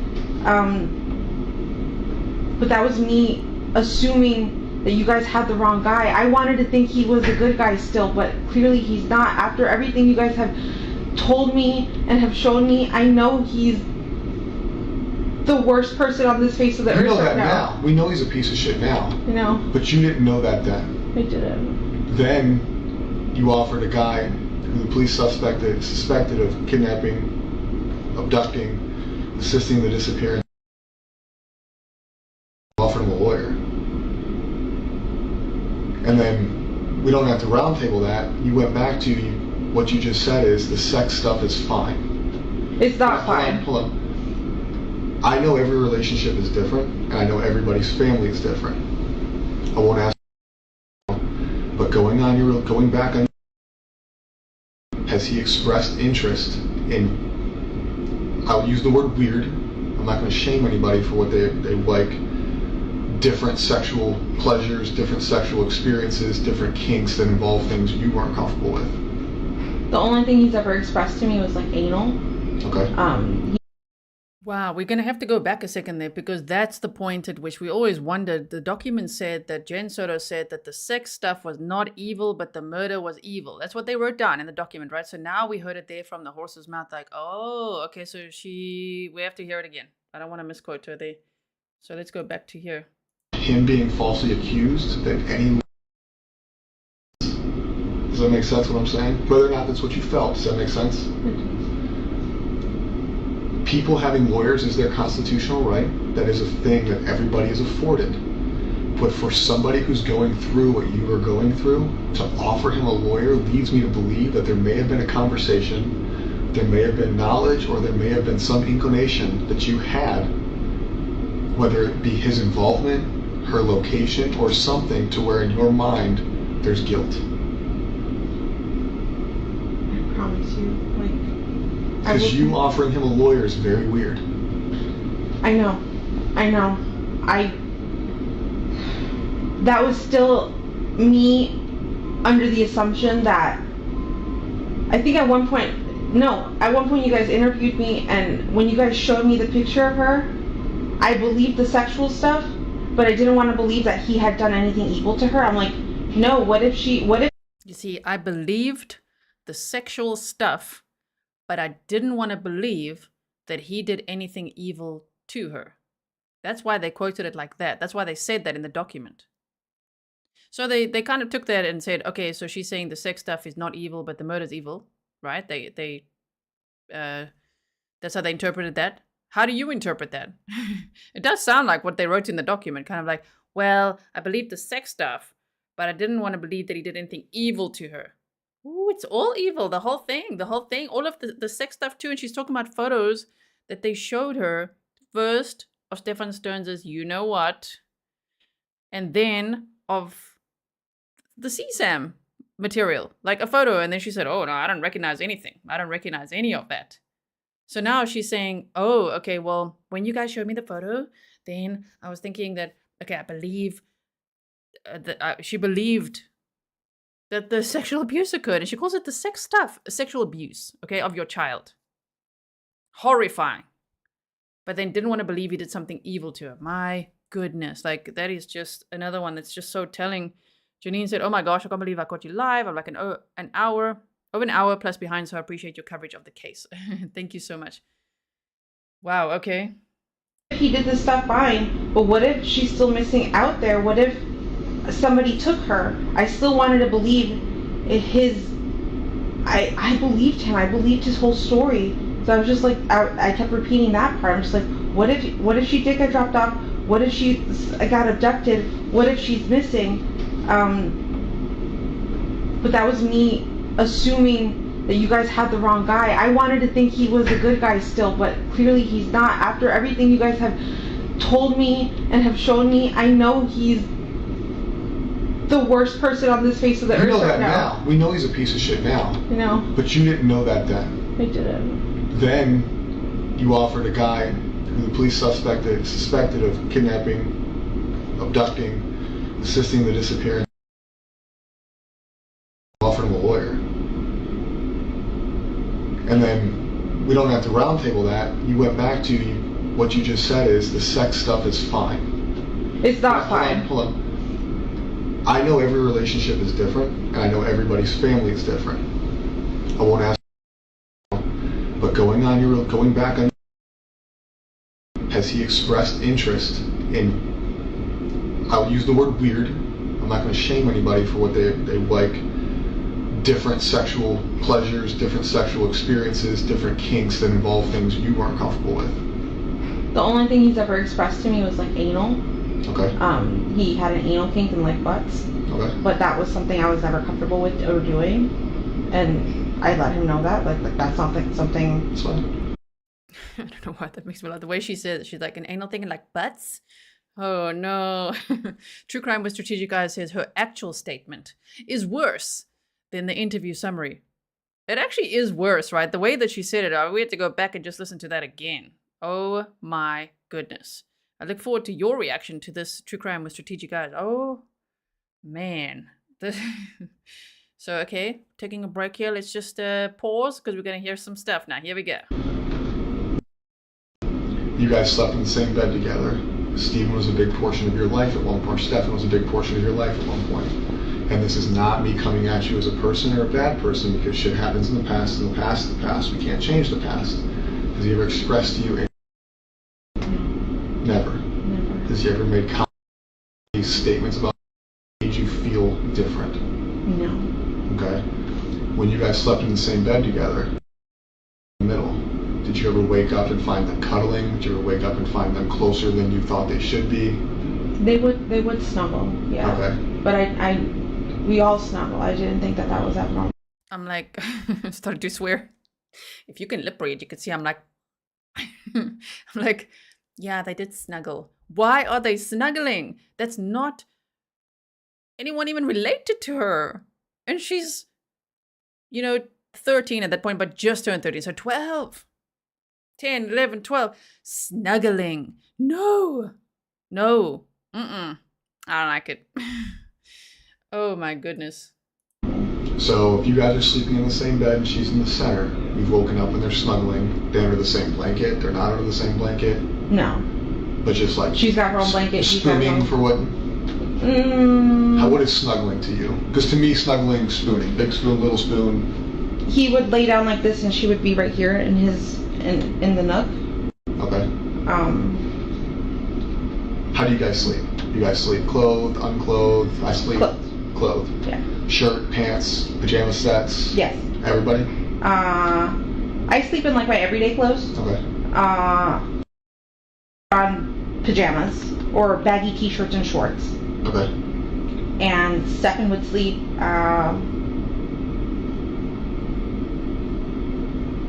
with his t-shirt or boxers, sometimes with his pants on, but he didn't have pajamas. Okay, so they would snuggle, sometimes him being in his boxers. You would wake up and she'd be in the nook of his arm, essentially in a cuddling position. And you never found that weird? No. Okay. Oh, no. So he's in his boxers, snuggling your only child, your daughter. Even if she had many children, still, he's snuggling your child. Oh, my goodness. It just makes me like, oh, no. And then she's like, and they're like, so, she's in the nook, as she called it, the nook, Oh, my goodness. Did you find that abnormal? No, not weird at all. No. Okay, let this be a lesson then for anyone watching. That it's not okay. That's just never okay. Protect your children. Predators love that kind of thing, right? Oh, my goodness. Akil George said, will we ever know the toxicology report? I don't know if we will maybe at the trial. But before that, no, it's not public information based on the Florida statutes, right? Miss Chewy said, I know that you're upset when your cheeks glow bright red. When people know that I'm getting really angry is when my ears go red first. So, but you can't see my ears, so haha. You have to wait for the cheeks, yes. But I'm just like, it's like shock. We're going to just go back a few seconds there so you can just hear all that. Listen to this quickly. From here. Listen. Should be. They would snuggle, yeah. Okay. But we all snuggle. I didn't think that was abnormal. So if you guys are sleeping in the same bed and she's in the center, you've woken up and they're snuggling, they're under the same blanket, they're not under the same blanket? No. But just like... She's got her own blanket. Spooning for what? What is snuggling to you? Because to me, snuggling, spooning. Big spoon, little spoon. He would lay down like this and she would be right here in the nook. Okay. How do you guys sleep? You guys sleep clothed, unclothed? I sleep clothed. Yeah. Shirt, pants, pajama sets? Yes. Everybody? I sleep in like my everyday clothes. Okay. On pajamas or baggy t-shirts and shorts. Okay. And Stephan would sleep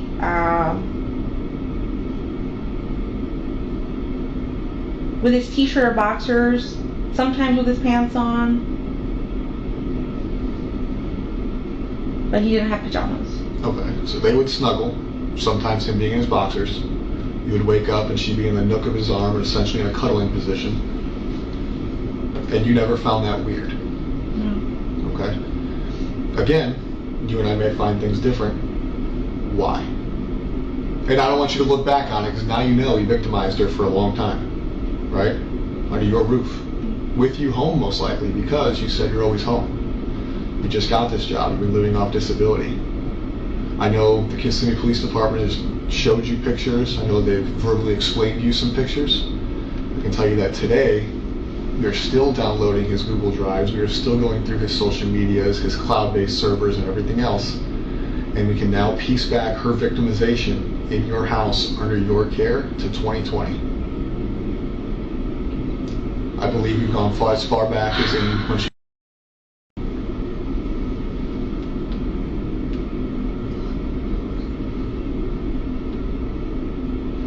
So when I ask, they've woken up cuddling, did you find things suspicious? Did you have an open relationship?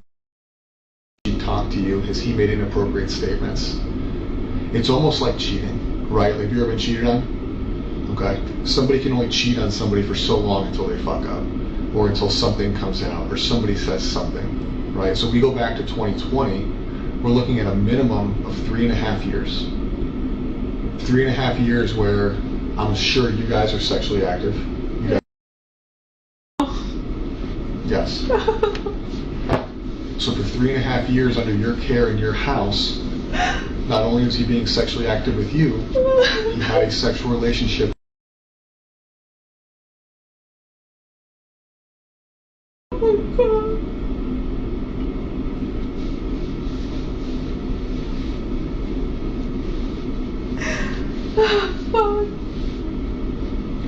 And I know it's an emotional thing, and I know it sucks to hear, but where I'm coming from is it seems like something that you can't hide forever. You guys live in a small space, close quarters, you sleep in the same bed, you guys all talk, you guys all share things, you're an observant person for the most part, I assume. Outside of taking medications and going to sleep, it seems very difficult.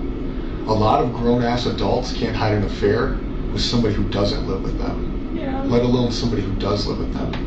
So at a certain point, I do believe you became aware of what was going on. No. And when I say that, it doesn't mean you're in trouble. It doesn't change. I know, but I do believe that a reasonable person, and I consider you a reasonable person, right? Do you think you're a reasonable person? yes. Would be aware that under her roof, sexual relation. I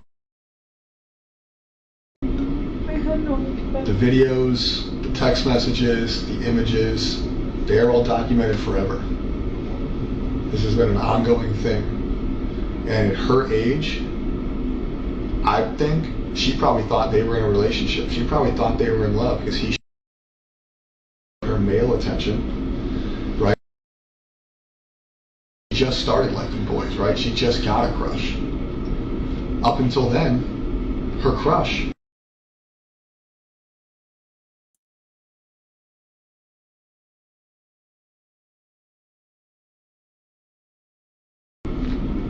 at the same time, you guys are sleeping in the same bed together. You guys are all cohabitating. She's not sleeping in her room. But you felt the need. I'm just going to pause because I'm assuming that the police officer is saying that because he needs to get more information out of Jenn. You know, because I understand what he's trying to say, but like sexual abuse is so terrible. I know there's many in this community that have survived that. And you know, to be like, she probably thought she was in love. It's not what it is. You know, you like survive it and all of that. But I get what he's trying to do, right? Okay. Need to establish. Let me just also say, obviously, this comes with a massive trigger warning. It's very upsetting, very triggering. I don't know if you also feel like, you know, in your like gut, I don't know, sometimes like, you just get this ice cold feeling and just like fear just watching all of this. I just can't imagine what Maddie felt like in this household. It's absolutely terrifying. It's the stuff of nightmares. And I know it can be triggering for many people. So if you need to look after your mental health, right? If you feel like this is too much for you, don't worry. We always save a seat for you, okay? Your seat will always be saved. So if you need to step away a bit, take a nap, go get some sunshine or whatever it is, make some tea, do that, okay? Twisted, thank you so much. So I'll just go back a few seconds so that you don't miss that whole sentence there. Like there. Believe that a reasonable person, and I consider you a reasonable person, right? Do you think you're a reasonable person? Yes. Would be aware that under her roof, sexual relation. I had no idea. The videos, the text messages, the images, they are all documented forever.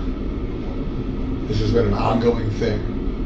And at her age, I think she probably thought they were in a relationship. She probably thought they were in love because he her male attention, right? She just started liking boys, right? She just got a crush. Up until then, her crush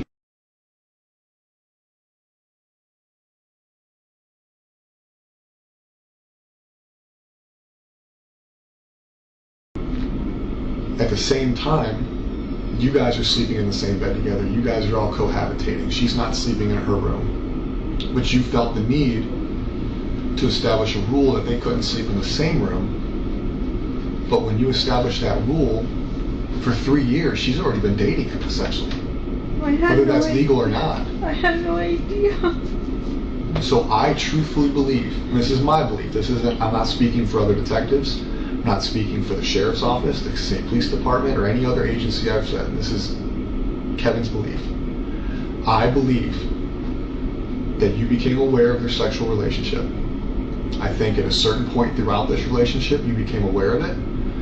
And for whatever reason, your reasons are your reasons, whether it was discussed that it would stop, whether it was discussed how it would go, that you feel some sense of guilt. A lot of the news statements you've given kind of, again, my opinion only, I don't speak for anybody else, whether it's in this room or out of this room, bother me. It seems like some of your emotion, up until this room, I think some of the emotion in this room is sincere. I think a lot of it's because I'm being an asshole. I'm telling you things you don't want to hear that shouldn't be said out loud. But when you talk to the news, when you talk to deputies, it feels, based on my experience in this job, that it's not sincere. I feel like some of your sadness is not real sadness. I feel like when you gave the interview with Fox 35, it was not sincere. Looking at that video one time, I didn't feel like your cries were sincere. And I'm not saying that because you're a bad person. I feel like sometimes people struggle to show real emotion when they're aware of what the truth is. So it has to be fake. This is your demise for the past, let's say, 5 years, right? But her going missing, her disappearance, if you have knowledge of how it happened, where it happened, an inclination, that emotion's not going to feel sincere because you're already aware of what happened. I would. It's almost becomes a lie at that point. If I knew anything, I promise you, I would tell you. Like, I am willing to take a lie detector test, whatever the fuck you want, but I don't know anything. He's never mentioned anything. I've never seen any signs. I tried watching her like a hawk. I thought I was doing a good job, but I wasn't. I was oblivious to everything. 4 years? Minimum. That's just how fast. Yeah, minimum. Oh man, it was interesting where he said it's, you know, seemed like he's speculating that she would feel guilty, and then she shook her head like, you don't feel guilty. You know, and I guess if you look at the whole context of that entire bit that he said there, maybe she's just like, no, shaking her head because she's like, no, I didn't know, which is possible, okay, but at the moment that he said, well, it's as if you have guilt, and then she shook her head. That was interesting. Okay. Please also, I wish I had more eyeballs, okay, so I could see everybody's chat, but there's a lot going on in chat, of course. So please leave your comments below afterwards as well. I look forward to reading all your comments. Leave some timestamps there as well. Like if you notice something, say at what moment you noticed it, so that I could go back and review it as well. Okay. All right. That far back the cloud goes. And I find it hard to believe for me that you were so worried about how many pills she took at night, but not where she slept or what relationship she was. His interest in her. I thought we were all safe. I thought because in that he hadn't shown me anything so far, like everything seems fine. Like he seemed like he treated her like he treats you. In his mind. It's so fucking disgusting. So now he's in jail because of what we found on his phone, not because somebody came forward and reported that he was abused. No, I know. She's not old enough to consent. She's not old enough to have a thought process to even want anything that was happening to her. It's abuse. So he's in jail for that, but something caused what happened, right? We searched murder, because we can call it a murder. She didn't die naturally. She didn't overdose. She didn't have a heart attack. We circled murder on Monday. Something had to cause that. He's been having unrestricted sexual activity for a long time. He's getting what he wants from her, probably from you, and who knows whoever else, right? So it's not like he woke up or went to bed Sunday and he was like, you know what? I'm done with this, but I'm gonna kill her. Something happened. People don't just wake up and like, you know what?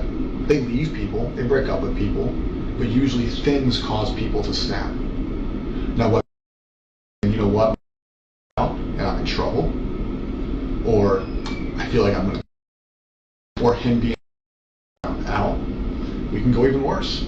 She's pregnant. That's what questions last night led me to believe when we started talking about her period.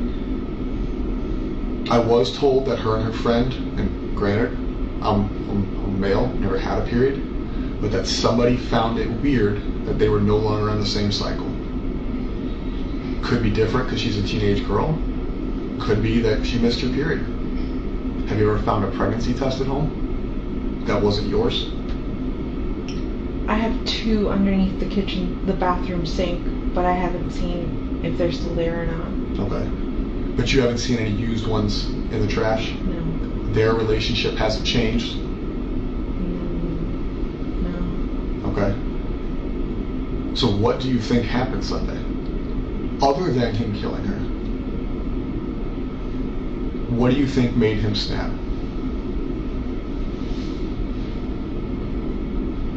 I don't know. theories. I keep hearing Tell me your theories, because here's the deal. We don't go home until she's found. No, I know. So what are your theories?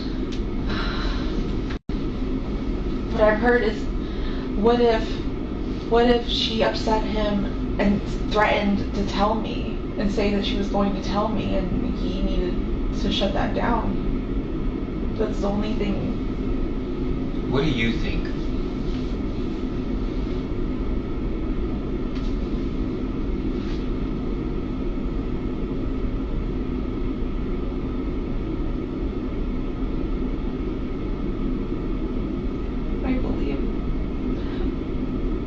I don't want to believe he killed her.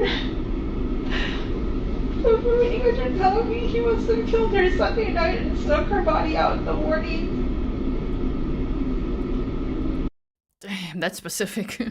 You know? Oh, wow, he must have killed her Sunday night and snuck her out in the morning. Uh-huh. That's very interesting, right? Janet says, I'm sorry, G, please. Of course, we'll save you a seat. I'm so sorry that you feel triggered. I understand. And your seat will be saved, and we'll catch you on the replay crew. Maybe when you come back, we'll be busy with the other interview. We're going to watch Stephan Stearns' interview after this in a different live stream. I have no more notifications left, okay? So if you are leaving the stream at any point, just come back later and just check if I'm still live, because I'll probably be live with something else, okay? Sorry, mods. Very, very sorry. This has been a very hectic day, but because I'm covering a trial, there's really no other time to do it.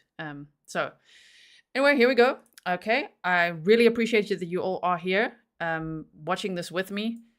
I'm sure many of us are going to watch this on replay quite a bit and just go like, wait, what? She said what? Yeah, we're going to go over that again and again, I'm sure, right? Foxy, welcome. Welcome to all the new members as well. Okay, so yeah, give us a scenario, Jen. What do you think happened? It's just interesting that she's like, oh man, he must have killed her on Sunday night and snuck her out on Monday morning, but probably more like early hours of Monday morning, because, and I'm so sorry, I hate saying these words about Maddie, but when Stephan transferred her from the passenger seat to the trunk, they said that her body was limp. Now we, thank goodness, will not see that video, but, you know, that's how they described it in the documents. So if you take rigor mortis into account and all of that, it's probably the early morning hours of February 26th, right? And it's interesting that the roommates heard noises around 2:30 in the morning as well. Susan says, okay, ding dong, Jen said she doesn't trust men and she did not want a Woody Allen moment, and yet Jen allowed Maddie to sleep alone with him. I know, that one is still like, what? Oh my goodness, okay. That photo you guys showed me of her slumped in the car.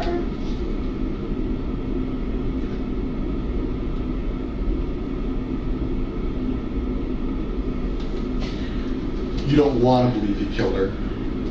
I want to believe she's still alive and that she got kidnapped, but that doesn't seem like that's the Well, case that's not at what all. happened. Yeah. I know, my brain just wants to believe something else. I just want to believe she's still alive and she's out there.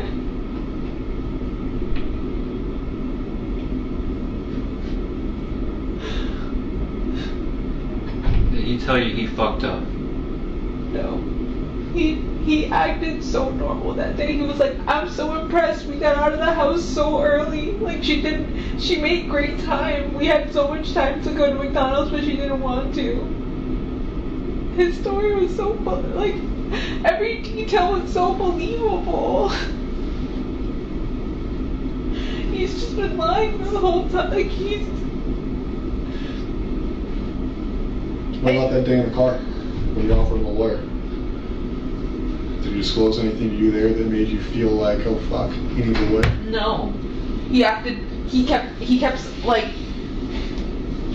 acting like he didn't know what was happening, and I'm like, don't you see forensics? Don't you see they took your phone? Like, something's happening. Like, I think they're gonna pin this on you. And I'm like, in my head I'm going, they have the wrong guy. Like, they're just honing in on the last person who saw her.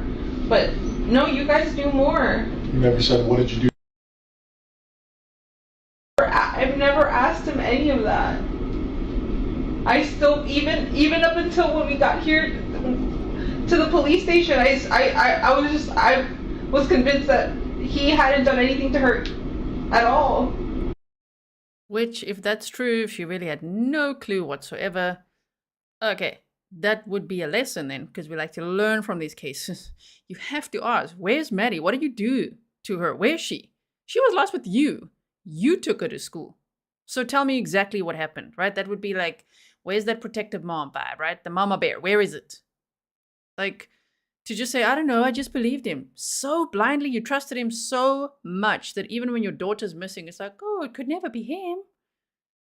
You know, ask questions. Your children come first, right? That's the lesson. Because of him or because of not wanting to believe she's deceased? Because of him. Because I thought he was a good guy. So up until this morning, you still think that it's not? No. You're talking about the other day? Up until... When we took him? Yes. Okay. I forgot what day of the week that was. So we're still going through his phone, his drives, like I told you, all his socials. We can date back to 2020. Based on the videos, it appears that was the start of the victimization. Okay, are we going to find anything in his phone with you? No. He never done anything. He's never done anything. Has there ever been a request for the two of you to participate in sexual activity with him? No. Regardless of you saying no or yes? No, he's never asked that. Okay. If we find pictures like that, is that going to surprise you? So if I'm in his Google Drive, if I have a sex crimes detective, a computer person look at his phone, and they tell me, hey Kevin, I found a picture engaged in sexual activity or borderline sexual activity, is that going to surprise you? Yes, because that doesn't exist. Okay. At any time during the course of your relationship, has he expressed that he has ever had sex with a child? No. Not a child, but when he told me when he was in high school, he graduated high school like later, like older than 18. Okay. He dated somebody younger than 18. I think she was 15. But I don't know how old he was, 19, 20. But he was an older kid in high school. He graduated late. But he had a really young girlfriend. Her name was Kendall. And I thought... How about that for a red flag? Oh my goodness. Book Mama's like, this video, how is she not in jail? It's like, yeah, there was this one time when he told me when he was much older, okay, he was graduating later, 19, 20, he was dating a much younger girl. Yeah, store that information. Don't let him snuggle with your daughter while he's just wearing boxers or anything. I'm just saying like boxers and he's there and they snug. No, none of that, okay? You remember she said in one of the interviews, I can count on one hand when I sent them upstairs. Like, how about no hands? Don't count on any hands sending them upstairs at all. Put the hands down. None of that, okay? Susan said, seriously, it's such a tragedy that Maddie got stuck with such a crappy, self-serving mom. It is, it's so devastating. Oh my goodness. Thought that was weird. I was like, that's a little too young. He goes, no, it's fine. We were in high school. Everything was normal. Her parents loved me. Blah, blah, blah, blah, blah. But that's the only one. Have you ever gone through his phone? Who, me? Okay. If you had to, knowing Stephan, knowing where he lives, knowing where he goes, how he conducts his life, give me your top 5. Because I know you've had to have thought about it. If you haven't thought about it, that's another weird thing I got. Since Monday, right? We told you on Wednesday that we think he did it. Yeah. So from Wednesday till today, it's about 48 hours. Give me your top 5 places you think are possibilities based on knowing him, based on knowing his path of travel. Where do you think, it doesn't have to be based on evidence, just in your gut, give me your top 5 places where you think he could.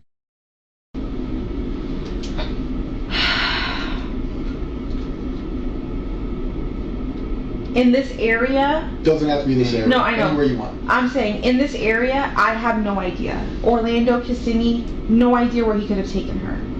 But his trip to Northport is weird as fuck.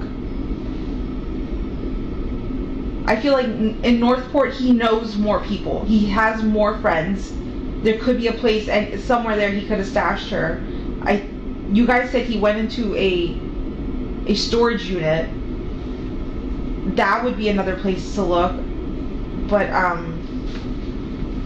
there's plenty of woods around his house. Around that exit is kind of secluded. Like, When you say his house, you mean his parents' house? his parents' house, yeah.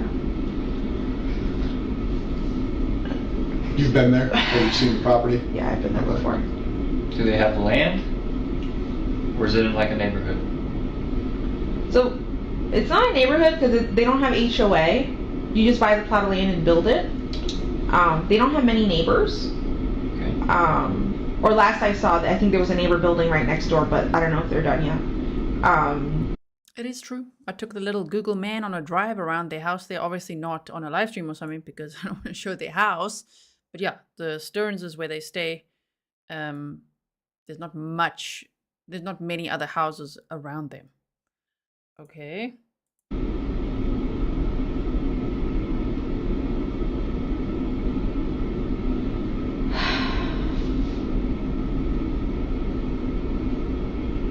I just feel like he had more. There would have been more spots in Northport for her to be dumped. Because from what you guys have told me, he went to St. Cloud, he went to 192. Could you guys tell where he turned on on any of these roads? It's just that he was on the main road.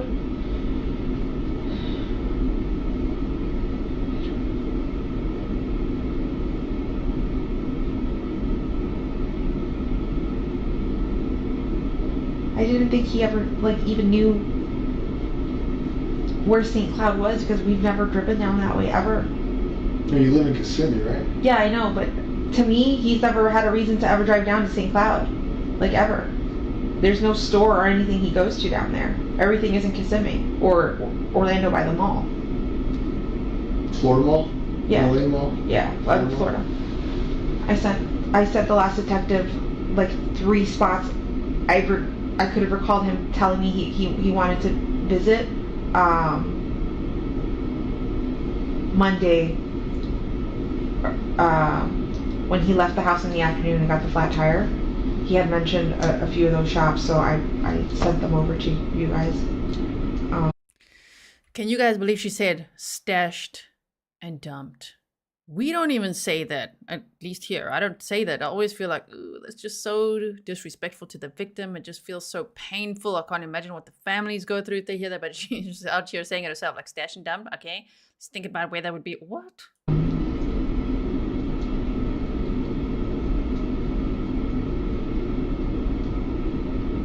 There's honestly nowhere I can think of. We've never gone to... The only wooded area that we've ever gone together would be Shingle Creek Regional Park, where the Pioneer Village is. Okay. That whole trail there, we had scooters, and he had an electric skateboard kind of thing. We would all cruise the creek, explore. We've taken a canoe up that creek before. Then the Kissimmee Trail. There's a trail that runs right behind my house that starts right behind my house and goes all the way to that bridge on John Young Parkway that says Kissimmee on it. That whole trail, we've done that as well.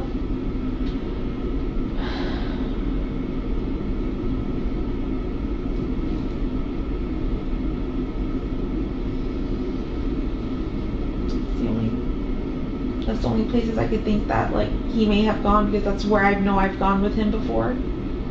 But anywhere else, I have no idea.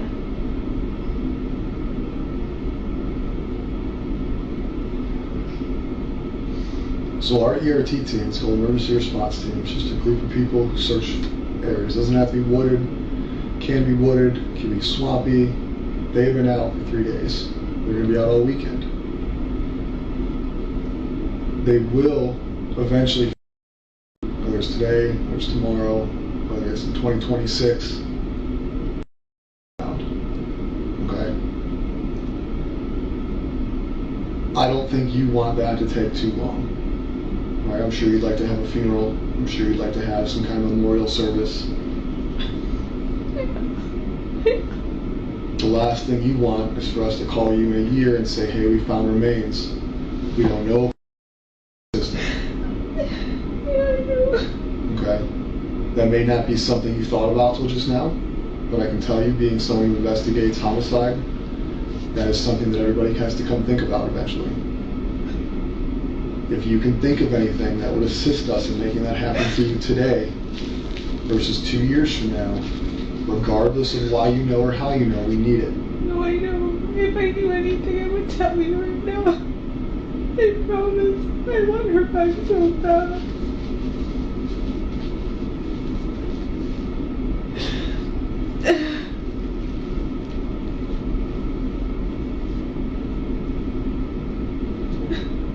I don't want to think about planning a funeral.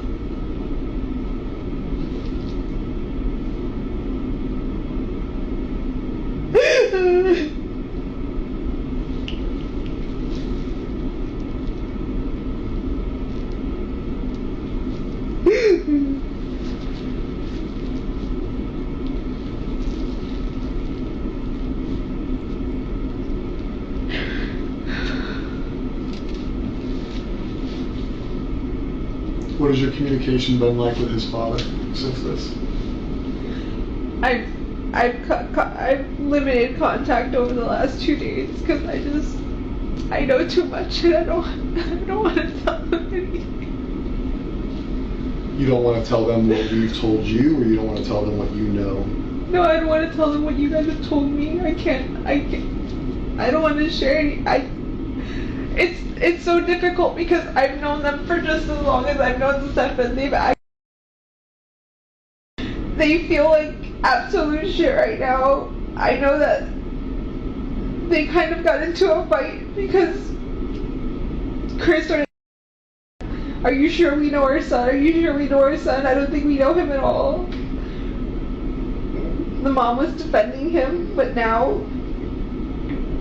with everything, with the evidence on the phone coming out, they know. They know he's a piece of shit. We've talked to his dad, and his dad knows as much as you know. He knows his son's a rapist. He knows his son's a murderer. He's talked to us. He's been very open with wanting to help in any way he can, whether that's technological, whether that's verbal. Yeah, he even had, I was with him when he turned in his knife to you guys. He remembered he had a knife on him and gave it to you guys. I thought that was... Have you talked to Chris about Stephan needing a lawyer? Yeah. When?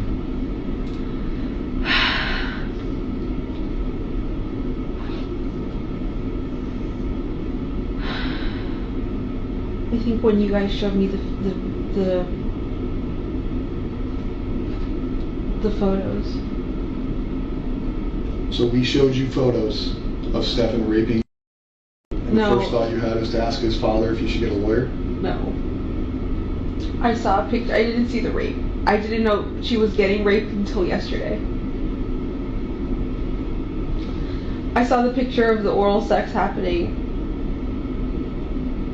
And I knew that was true, right? That's evidence. That's for real. That's fucking happening.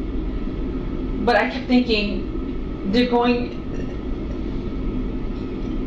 I don't know why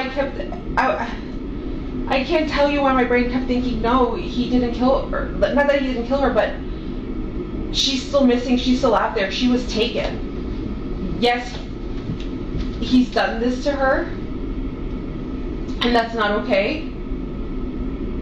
But I swore she was still, I felt in my body she was still alive. She was still out there. I told Chris to get him a lawyer because I felt like you guys were chasing the wrong person.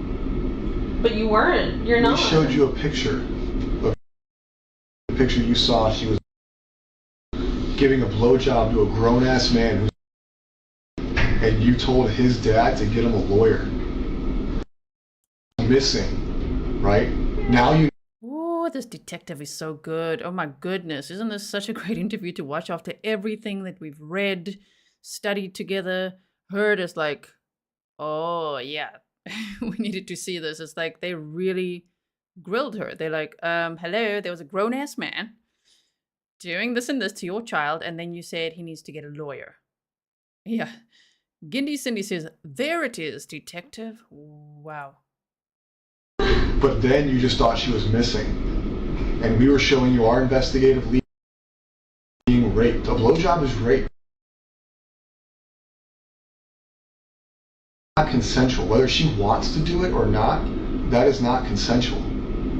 And you prioritized him again. You prioritized him by offering him or telling his dad to get him a lawyer. Not what the fuck did he do? Not, hey, we need to figure out what happened. No, let's protect Stephan. I was in shock. No, it's not shock. That is your natural instinct to protect Stephan. Yes, tell her. Okay? And if that's naturally how you react, that's fine. But that goes into what I've been telling you this whole conversation is I don't believe a lot of the things you're saying, and I don't believe a lot of the things you say you weren't aware of. And that is because you've now shown me twice that your first reaction, no matter what you were told or shown, missing and we're seizing the cell phone, or we're showing you pictures of her giving him a blowjob, your first reaction is to protect Stephan. So now, murdered by Stephan, you're aware of this, you were shown pictures of this, you were shown pictures of her body in his car with a seatbelt on, right? We have played it out for you. But Now you're in a stage where he's in jail, you know she's passed away, and now you can feel emotion, right? Until that point, when you were shown that she was deceased, your continued first reaction is to protect this guy. You just said, I only saw a picture of him, whatever your verbiage was, I say blowjob, of his penis in her mouth, and your first reaction was, fuck. Oh my, victimized? No. She's being abused? No. It's Stephan needs a lawyer. Yes, tell her. Who the fuck cares if we think he killed her? He's I don't know why I said that. But that's the problem. You don't know why. So the reaction in your mind is you are continuously protecting this guy. Yes. So why do I sit here and believe that you don't? Because right now you know Stephan killed her. You know Stephan's been raping her. You know without her body, can he be charged with murder? I don't know. Exactly. So you don't know what we can do. Do I think we can charge him with murder? It's not up to me. Should he be charged with murder? Yes. Please. Does your role in her life lead this to happen? I'll be honest. Yes. I know. Since she was a child, since her victimization started, it occurred under your roof and you acted like it didn't exist. And knowing the victimization, knowing how ongoing it is, knowing that you saw a picture of it, not just us telling you, not me and him saying, hey, listen, he's being, I think they had a bad relationship. They showed you a fucking picture of it. And you still protected him. So how am I supposed to not think that the thought process in your mind is until she's found, Stephan can't be charged with murder? Because we both now know that you don't want him to be charged with murder because you want him to have a lawyer. No, I don't. The blowjob. That was then. then. He can't be charged with murder. That was then. Everything that you guys have shown me since then and have shown me that he's so we had to show you a picture. Like, damn, she's saying it again. Earlier when she said, you know, she accepted the sex stuff, but then she didn't want to think that he did anything evil to Maddie. Okay? She's actually saying the same type of thing again right here of like, no, that was then. And they're like, hello, we showed you a picture of your ex-boyfriend's penis in your daughter's mouth, okay? I'm sorry, that's what they're talking about. And we did go through it in the documents before. It's just amazing to hear it, that because, you know, it was kind of like a one-line in the document. Is this what they addressed it? And they were saying, why do you keep protecting Stephan? But here she's like, no, that was then. So again, you're saying the sex stuff it's not such a problem. Like, what about the murder though? If that happened, is she still alive? Like, this is unbelievable. Oh my goodness. This detective is amazing. Her dead in the car for you to finally not take his side? Enough? Do you not see where I'm coming from? Like, I'm not trying to be a dick here. No, but it makes absolutely no sense that your name is Stephan. I don't know. Where does your mind go? Stephan. There should have been no doubt in your mind when they showed you that picture of what he was doing to you, that you had any care in the world other than I want that motherfucker to die. Whether you believe in the death penalty or not, He protected him. So now we're talking about her disappearance and where her body is. Why do I believe that you're still not protecting him? Because you say so? Because you can't explain why you protect him. You can't explain what is inside of you that makes you protect Stephan. And you may never be able to explain it. But eventually we're going to have to figure it out, because you haven't convinced me that you're still not protecting Stephan. I got all these people out here searching. I haven't seen my own kid in days because I'm looking. I truthfully believe that I can't go home and see my kid is because you're protecting. I can't go because you're people sitting in the woods just waiting for me to tell them where to go, but I can't because I think you're in trouble. I don't care about him. I want him to go to jail. I want the worst thing possible to happen to him in jail. I know what happens to predators in jail. Like, I'm ready for that. Like, please.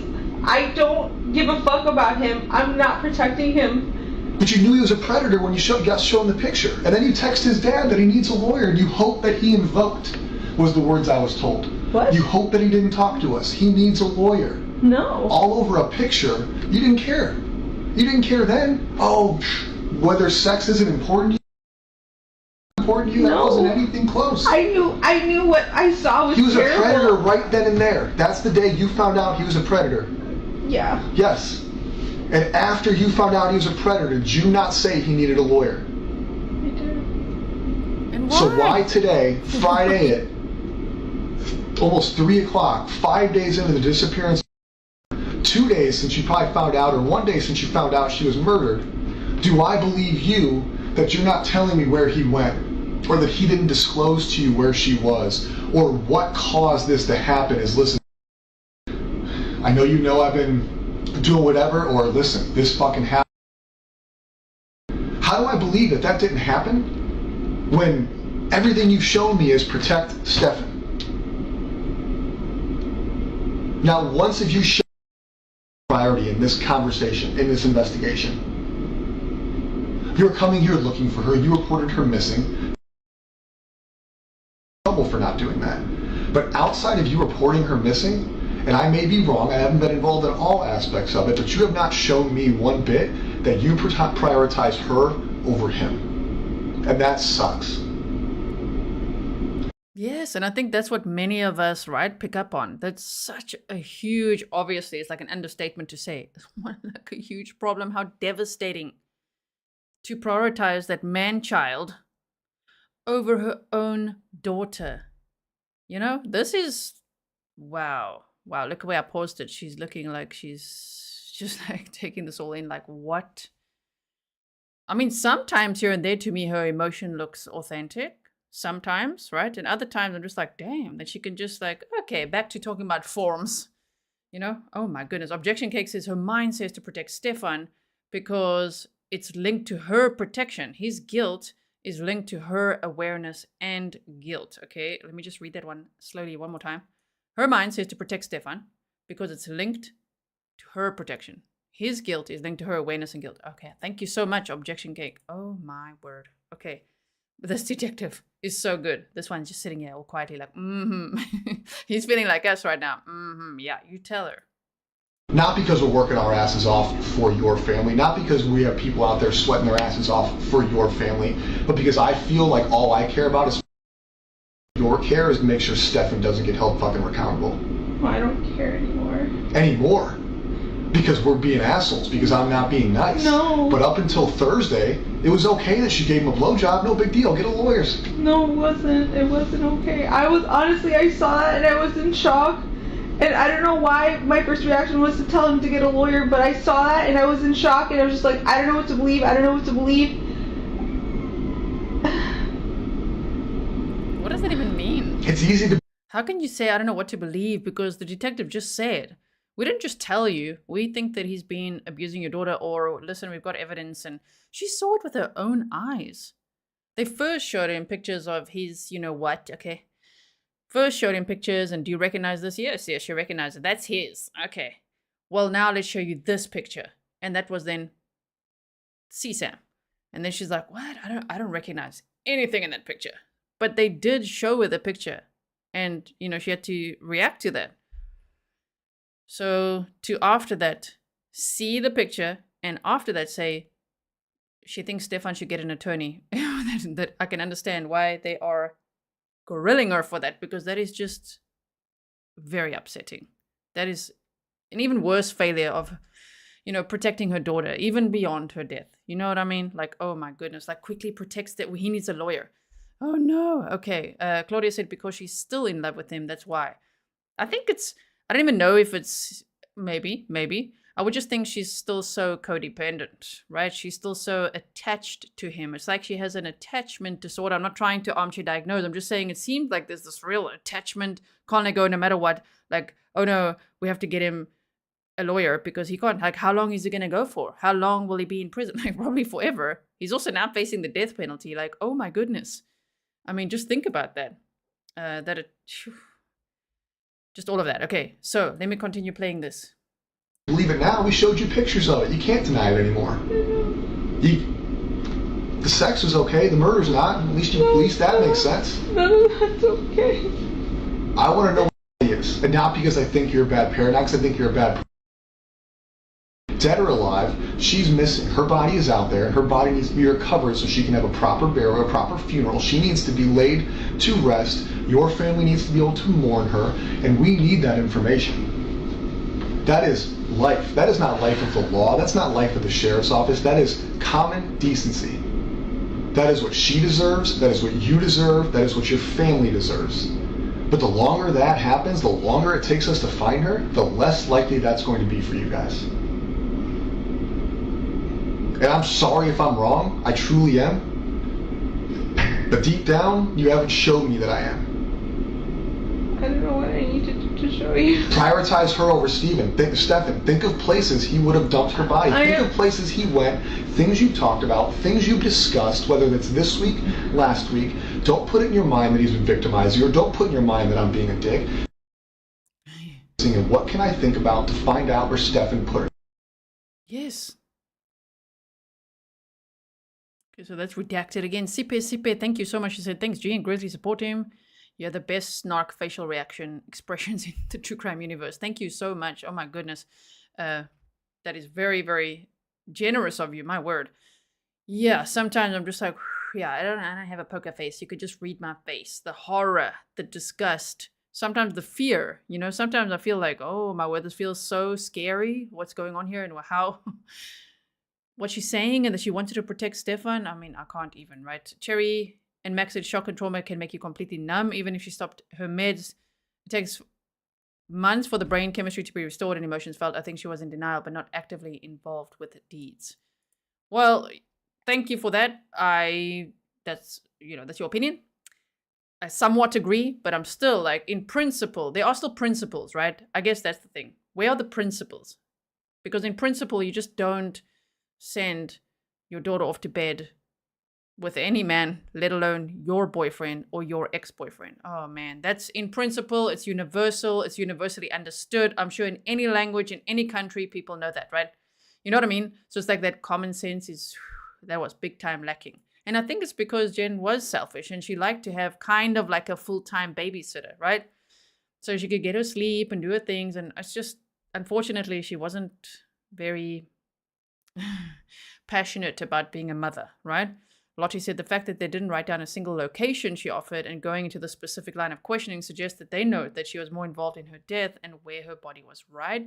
I don't know. I guess she would know Stephan the best, and so they need clues because at this point they didn't know where Maddie would be found. And then they had a press conference. Let me just see, the timestamp of this is 2:37 p.m. Eastern time, right? And so the press conference would be happening or would have just finished as this is going on.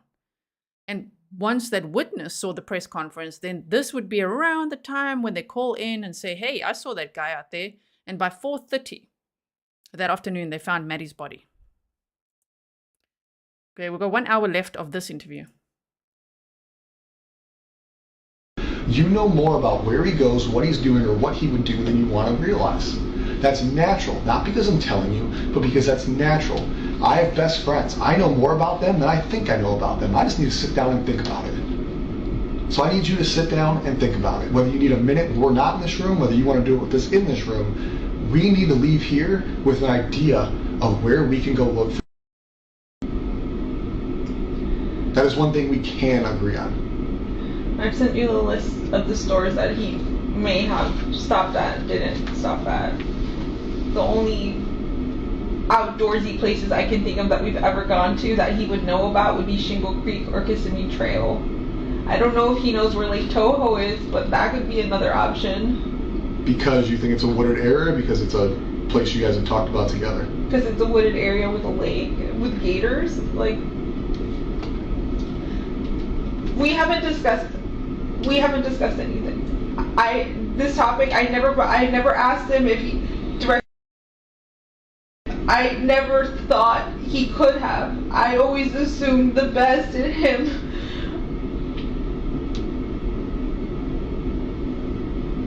But I didn't ask him directly. I didn't even suspect.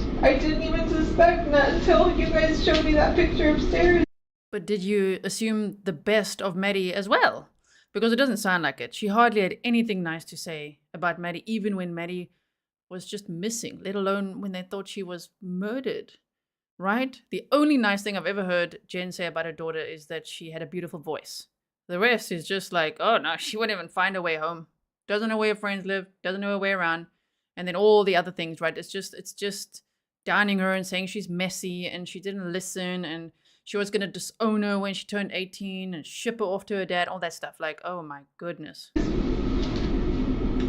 We're here.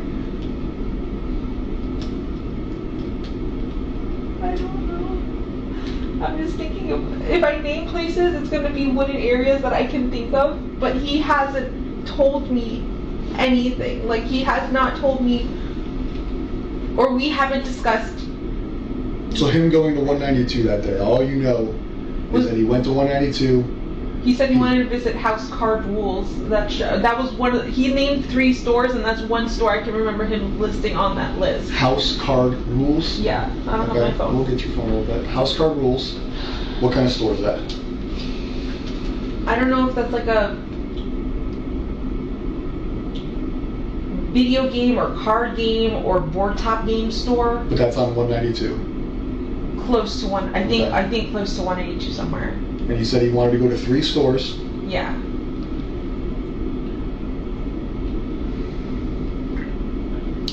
But he did tell me that I just don't remember which one. Are there woods in that area? Are you familiar with 192? No, not where these stores are. I have no idea. Other than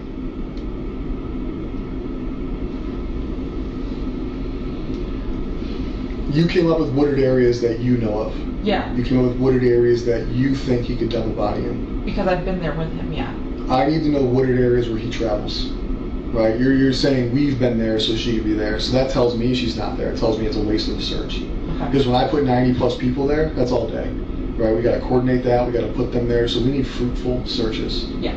So I need likely places that you think, and I need places you think based off of conversations with him, not because you can picture in your mind that there's trees there.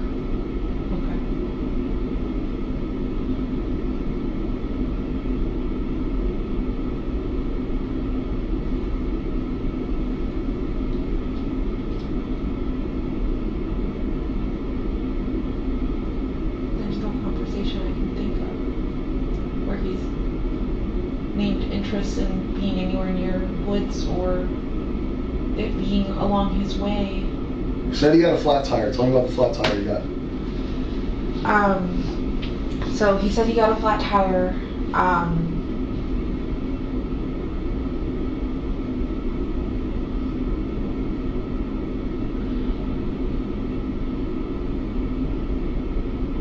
I'm not sure when he got a flat tire, but he said he got a flat tire and then came directly home, and he got home around 2:40. So flat tire, he said he was driving down 192 and it just popped and shredded and fell apart.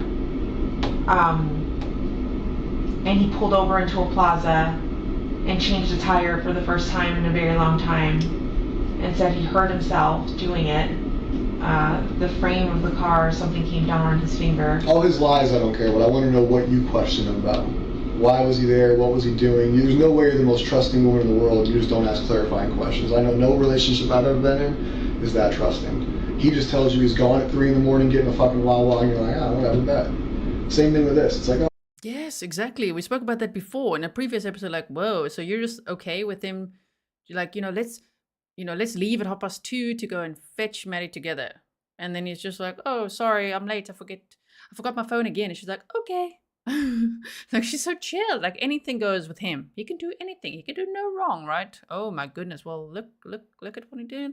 Tori said he was probably headed to Gator Lake. Got the flat, so he put her body in the woods in case someone stopped. I was also thinking that because he wasn't that far from that alligator lake, right? So that may have been his plan. I got a flat tire was here. Why is he at these places? Do you not question him? Why were you on 192? Why did you dip out at 3 in the morning with my car? I didn't know he did that. Because this is 2 times you went to 192. You went to 192 the day she disappeared, right? He's roaming, looking for her south of where she went missing, because supposedly she went missing.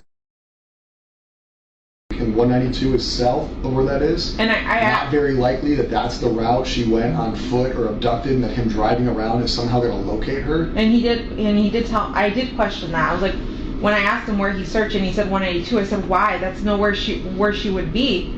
And he didn't give me a clear answer, and I don't know why I didn't push it. I just thought he was being stupid and oblivious, because I don't see him as the smartest man. Like, I don't. I let him do what he does, but I'm sorry, I'll go back so you can hear the whole sentence, but this is where I would say, do you need a mirror?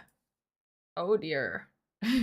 Howie Brown says she hasn't once mentioned the child's name. Her child's name should be every other word. She has mentioned, it's just redacted. So every time you hear little silent portions in this video, Maddie's name has been redacted by the Orange County Sheriff's Office, right? So I do think that she has said it, and that is why you hear those silent portions, right? Okay, let me just go back a few seconds here. Yeah, around there. Okay. You just don't ask clarifying questions. I know no relationship I've ever been in is that trusting. He just tells you he's gone at 3 in the morning getting a fucking Wawa, and you're like, ah, whatever, bet. Same thing with this. It's like, oh, I got a flat tire was here. Why is he at these places? Do you not question him? Why were you on 192? Why did you dip out at 3 in the morning with my car? I didn't know he did that. Because this is 2 times you went to 192. You went to 192 the day she disappeared, right? He's roaming, looking for her south of where she went missing, because supposedly she went missing. And 192 is south of where that is. And not very likely that that's the route she went on foot or abducted, and that him driving around is somehow going to locate her. And he did tell. I did question that. I was like, when I asked him where he's searching, he said 182. I said, why? That's nowhere where she would be. And he didn't give me a clear answer, and I don't know why I didn't push it. I just thought he was being stupid and oblivious, because I don't see him as the smartest man. Like, I don't. I let him do what he does, but I don't trust a lot of his. Is the word judgment? I'm not sure, but I just don't trust that he makes the smartest decisions sometimes. Like, he likes. Well, duh. Like, I don't think he's the smartest guy. I don't. I just let him do what he does. But I don't think he has good judgment. I don't think he makes smart decisions. Yeah. All the more to protect your daughter from him. Hello. Oh my goodness. Ina, thank you so much. To act like the smartest man in the room, but I don't think he is. Do what he does. Meaning? I'm sorry? You said, I let him do what he does. Yeah. What's that mean? If he wants to just get up and go to the store, I'll ask where you're going, but I won't stop him. Just let him go on his way. I'll let him do what he wants to do. What do you think happened?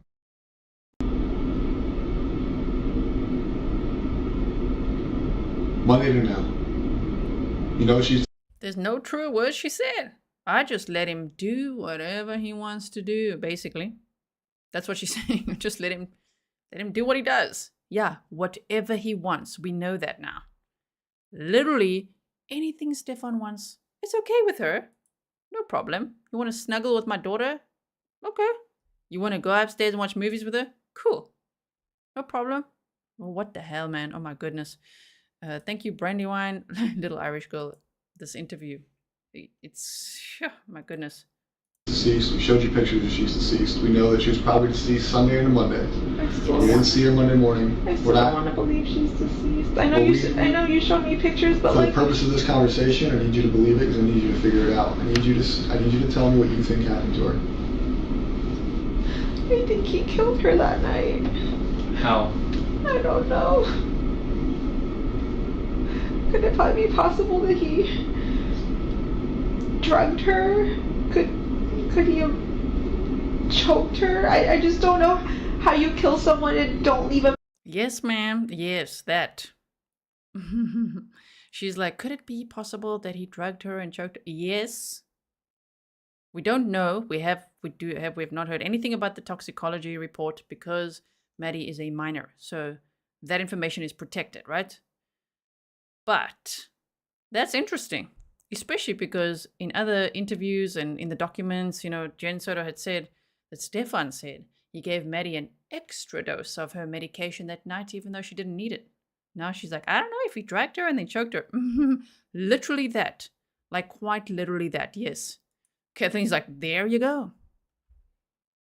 Yes, keep speculating. She's already mentioned gators, Okay, well, she's pretty much telling without telling, you know what I mean? Gators and dragging her, choking her. Yes. Wow. Okay. mess or don't leave evidence or, I mean, was there Sorry, I don't like to start again mid-sentence. I always like to just go back just a little bit so we get the full context of the sentence. Do what he does. Meaning, I'm sorry? you said, I let him do what he does. Yeah. What's that mean? If he wants to just get up and go to the store, I'll ask where you're going, but I won't stop him. Just let him go on his way. I'll let him do what he wants to do. What do you think happened?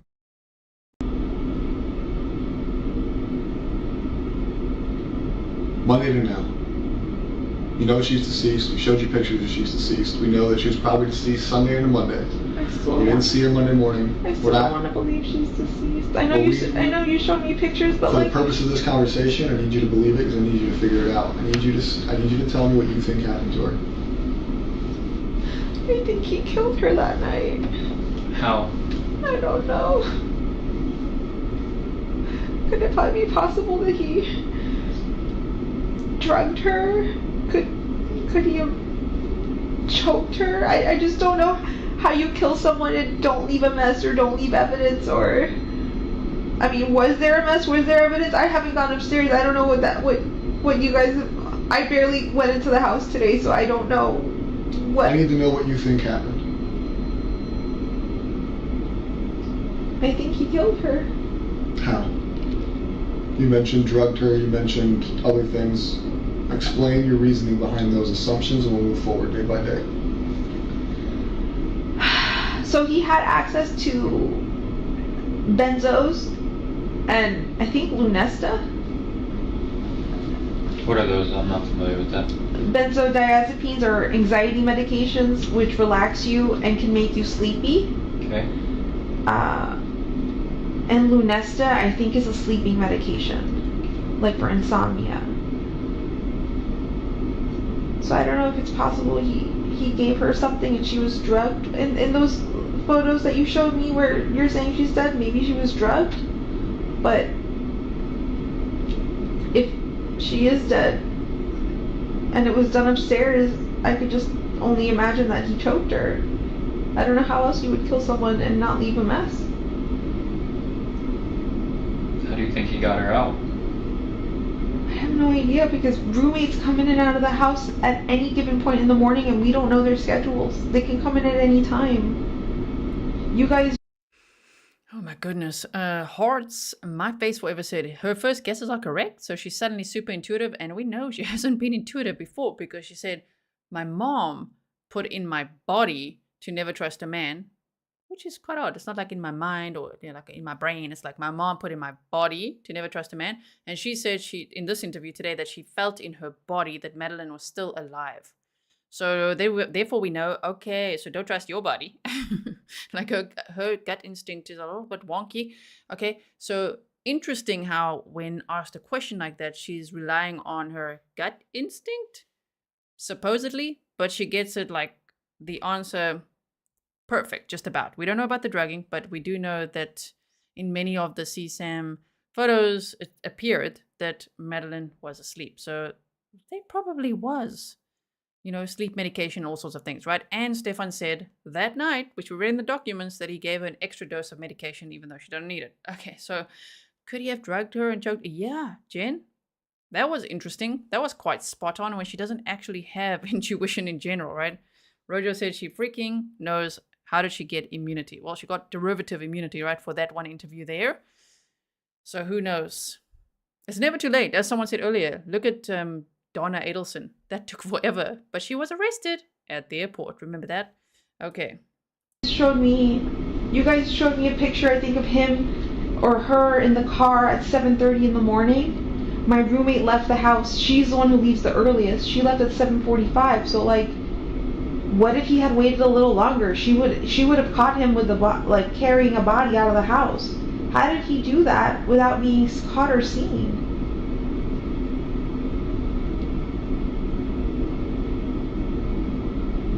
That's what I don't understand, because like, did you guys check and see if any of my neighbors have Ring cameras? Any? Nothing? I don't know what data we've gotten from them, but at this point I need to know what you think happened to her. I don't need you to ask us what we found. Okay. What we found has happened.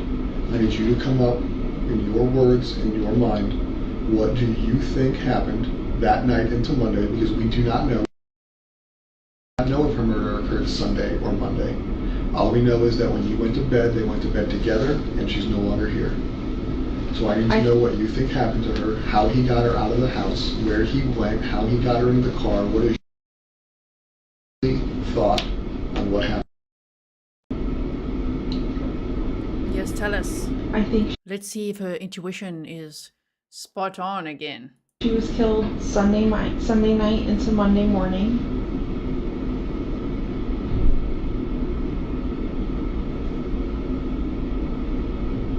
I'm thinking he carried her out of the house.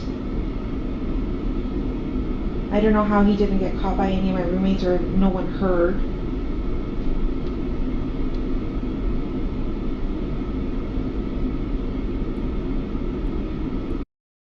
She just said, I don't know how he didn't get caught by any of the other roommates or how no one heard. That's an interesting sentence. I really wish that Peter Hyatt would get on this case and analyze these statements. Man, his wisdom is so needed in this. Like, my goodness. I mean, what she just said is quite shocking, actually. Yeah, Stephan, I'm saying check. Yeah, sometime early hours in the morning. Yeah, But the roommates did hear noises at 2:30 in the morning. And they said it would have to be really loud. It sounded like someone putting something on a table or, something was very loud going on in bedroom number 4. They heard things at 2:30 in the morning. So, yeah, roommates heard things, Jen. You're saying he drove all around town.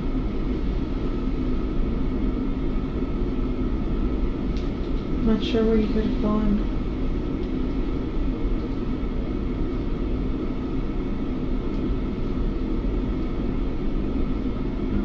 And then him coming home and leaving and coming home and leaving, what do you think? Knowing that he killed her. That's suspicious as fuck. It is suspicious as fuck, but if you're writing a book, what do you write? Let's say this is a fiction novel, right? You're now aware that he killed her, so now you can piece together a story of what happened, right? You don't know the story because you're not him, and you tell me he hasn't told you, so it's not real. So you're telling me what you think, Yeah. right? We know he killed her. We know he drove out of there Monday morning. We know he discarded her backpack in the trash dumpster. We know he discarded her laptop and one shoe, right? So all her property was discarded to look like she's gone. That way he doesn't have evidence with him. They leave. You've been told that they drove around Orange County, Osceola County, wherever it was. We've pieced that together throughout the week, all right? He's told you where, at least in his version of where he was and what he was doing, right?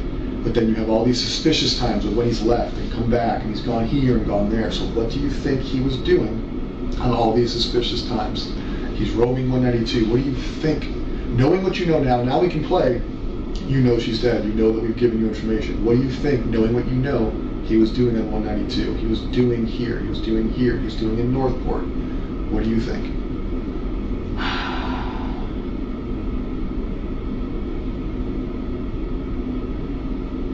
So him leaving early in the morning and driving around aimlessly somewhere. I feel like he stashed the body at that time. When he came back and then left again. Stashed the body. That's how she's talking about her daughter at this point. That's... wow.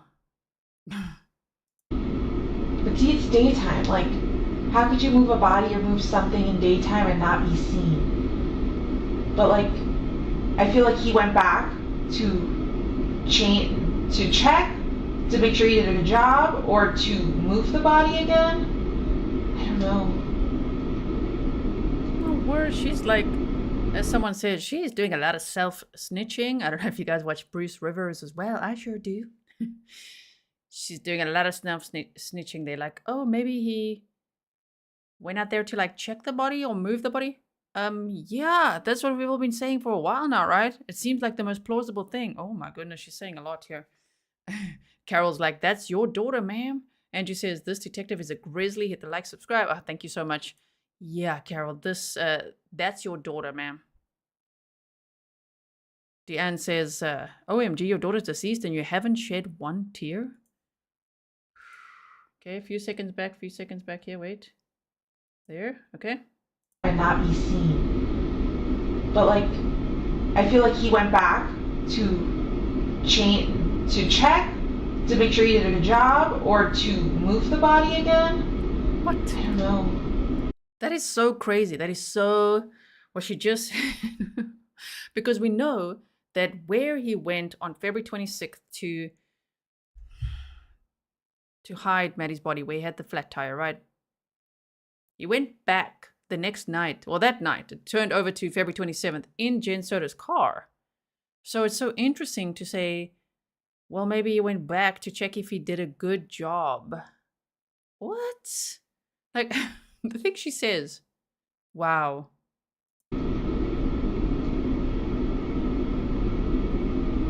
But him leaving the house multiple times without his cell phone is sketchy as fuck. It's so suspicious.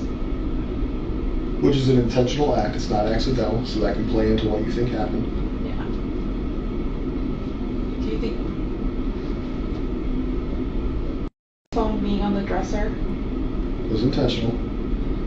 Yeah, Sleuthy Goosey says to change. She was going to say change what? Her pants? What was she going to say? It's really, I mean, I'm going to go back one more time. I'm sorry if it annoys anyone. I hope it doesn't, because it's shocking what she just said, right? So let's just go back to about there. and driving around aimlessly somewhere.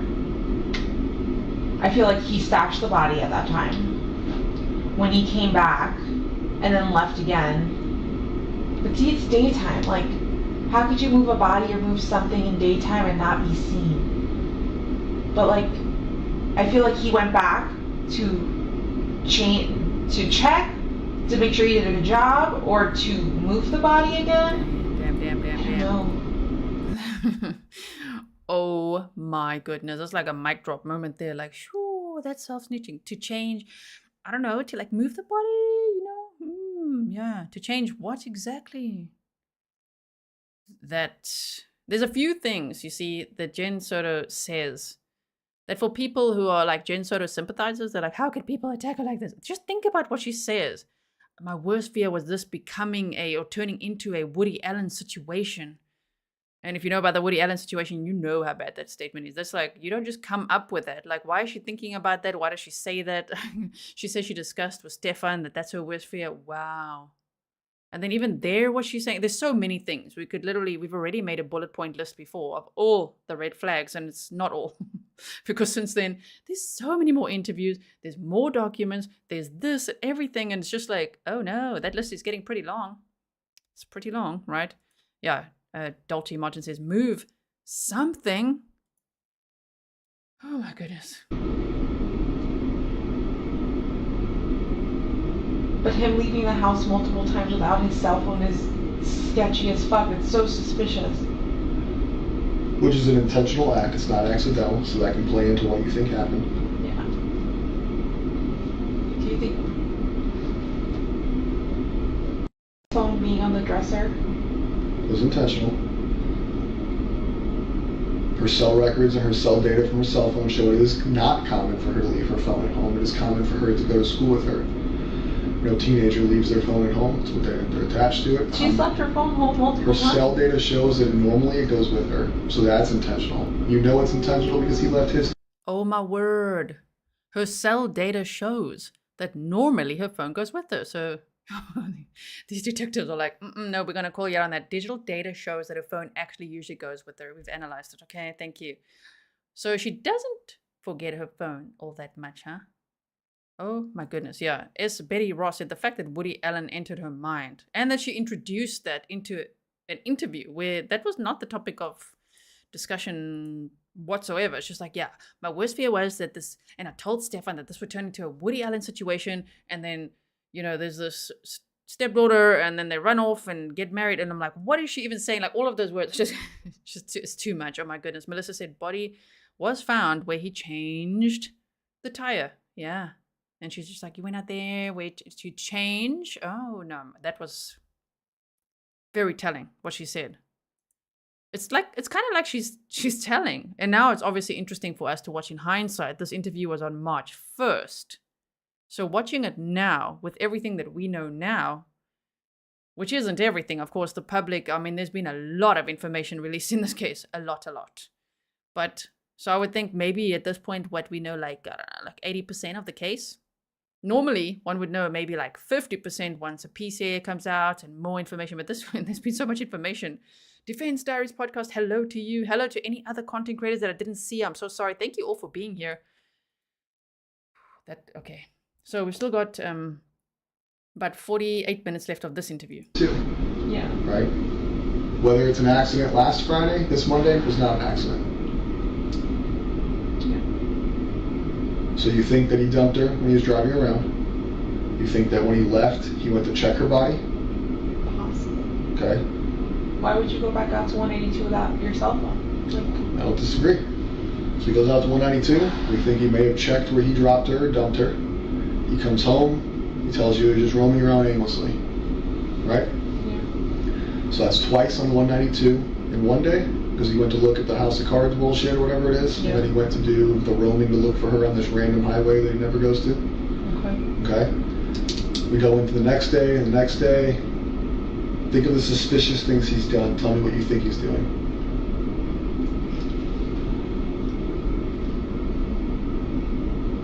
Him grabbing my phone and trying to log into his emails, that seems kind of suspicious.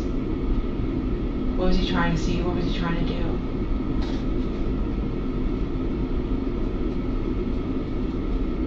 The thing is when he had my cell phone, now that I think back to it, he had something wrapped around it, so the phone was under a blanket, and he was like this.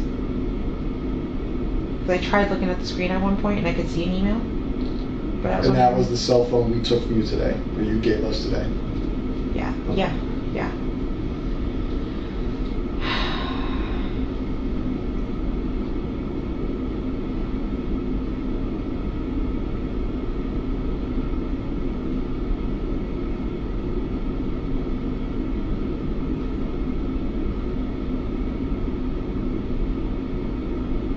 Can you guys tell me if this is true? Because I recall a family member telling me something, like my sister. Was the last thing searched on it Amber Alert? Her cell phone has Amber Alert searches in it, but I looked through her cell phone last night. I do believe that she may have been clicking on links for Amber Alerts that came through. I don't think she was actually searching them. Okay. They could have just been links she clicked on. Okay. Because I wasn't sure if that was him Googling on her phone about Amber Alerts or if that was her. That we will never know. He is not obviously cooperating. Can you could you guys explain what happened yesterday? Before that, I need you to continue going away. Yeah. Where are we at? Suspicious utilization of your phone. Of the phone. Him disappearing multiple times. Him disappearing to Northport. What the hell is he doing? That is suspicious. I mean, now that I know that that's where he went, that is suspicious as all fuck. Why did he go to a storage unit facility. What was he grabbing? What was he trying to dispose of? Or what was he trying to hide in the... That to me is suspicious. In the what? In the what? Again, she's telling without telling. What was he trying to hide in the what? Wow. Okay. Sure. You guys are all saying, are you okay, G? Because of the time. Yeah, it's almost 4 a.m. for me, right? And we still got another 50 minutes. But guess what? Right after this, we're going to do another stream based on my schedule for the week. This is the only time I can do this, okay? Currently covering a trial and all of that. So, right after this, we'll be teleporting to the next stream, okay? And we're going to watch 6 hours of Stephan Stern's police interrogation the day that he got arrested. You might see some man boobs, I'm just warning you. You might see him take his shirt off. Ew. So, trigger warning for that. You've got hours to prepare. No, not hours, about an hour.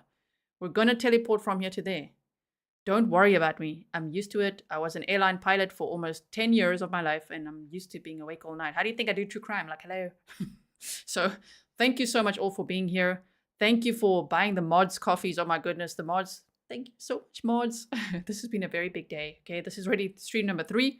There will be no notifications for that next stream. So you got to come back and look if you're leaving at any point during this stream, because I've already gone live 3 times today, right? The Long Island serial killer press conference, the trial, we're doing this. So the next one, you will not get a notification, all right? So you need to be there. Make sure you check out the channel whenever you're up and ready or whatever you're doing, okay? So we had 2 hours and 8 minutes. The time here at the time on March 1st is 2:54 p.m., okay? So in about 90 minutes from this point, they would find Maddie's body. My goodness. Do you Thanks put to the more weight on witness. that than 192? 192, no, because 192 would be... Something happened in Northport. There'd be no reason he would take... Do you understand what I was asking with that phrase? Putting weight on it? Like, do you feel like it's more suspicious what he was doing in Northport versus 192?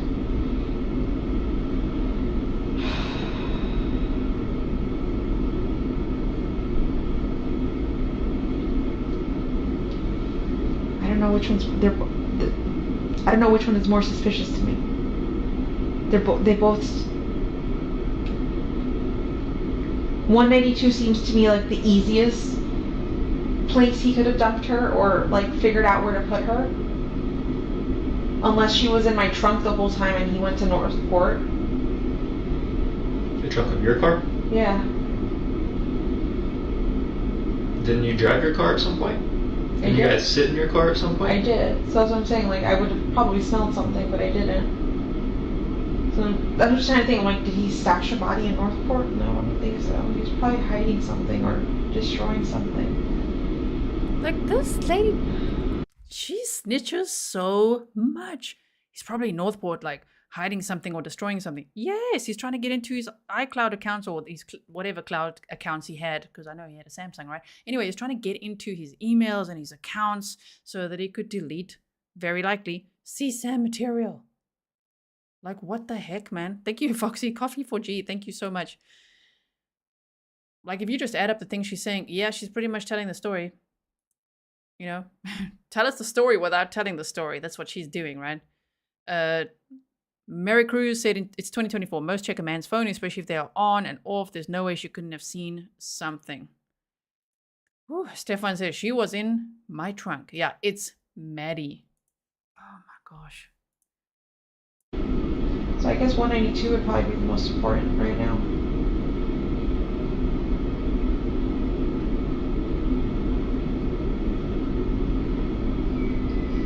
Her being in your trunk is oddly specific. The only reason I say that is because from what you guys have told me, he went directly from the hotel to Northport. I don't think he made any stops anywhere in Kissimmee or anything first and then went to Northport. All we know is what we can piece together through accessible cameras and data. So his movements, his driving patterns, his actions, we can only 100% say what they are if they're on camera. Okay. So we can say he went to Northport because the car was in Northport. Where he stopped, where he went in between, that cannot be factual from us if we don't have a camera. It could just be an assumption, which is why I want your assumptions, because you know him, I don't. Yeah. Sorry to pause. Positive Vibe said it makes me sick to know that poor Maddie had no one to protect her and how confused she must have been. I know. That is just terrible, right? Laura's like, most check their man's phone? Hell no. Yeah, I'm not sure about that. Sounds like a bit of a boundary violation. But it depends on the scenario. Maybe like the way she was describing, maybe you just glance over and see what he's doing. And if he's hiding something out of the blanket, like, what are you doing? Like, you might ask, like, what are you doing? Right? Okay.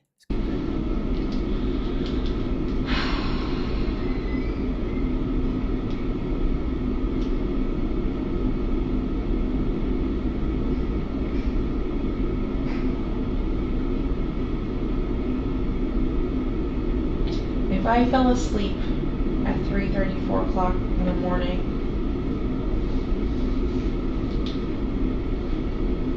at the hotel, what was that, Monday night? Tuesday night? One of them.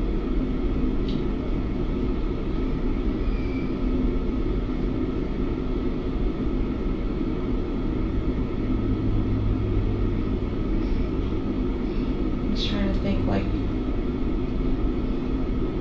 could he have had time to stop somewhere, wherever he stashed her, and then took her to Northport?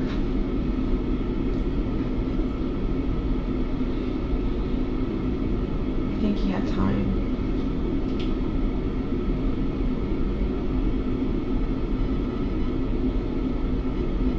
Has he cleaned your car since it came back from Northport? Has he brought it to a car wash? Has he detailed it? Paid somebody to come out? No. Because you, through your, we called it a fiction novel, you pieced together what you think happened based on a suspicious activity, and you ended with, you think he put her in your trunk and brought her to Northport. Yeah. I know I asked you to make assumptions, but now I want to know why. Why is that how we finished this? What is in your mind leading you to believe that is the ending to the story? Because 192 seems like a really busy strip, and I can't think of anywhere immediately, like, other than going deep into St. Cloud, like passing St. Cloud, like going into Holapa or Harmony, that I could see some stashing the body somewhere around there. But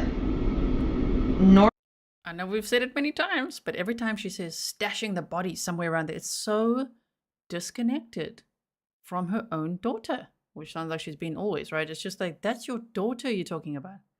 Yeah, he was probably out there stashing the body. So what? Northport has so many wooded areas, and I feel like,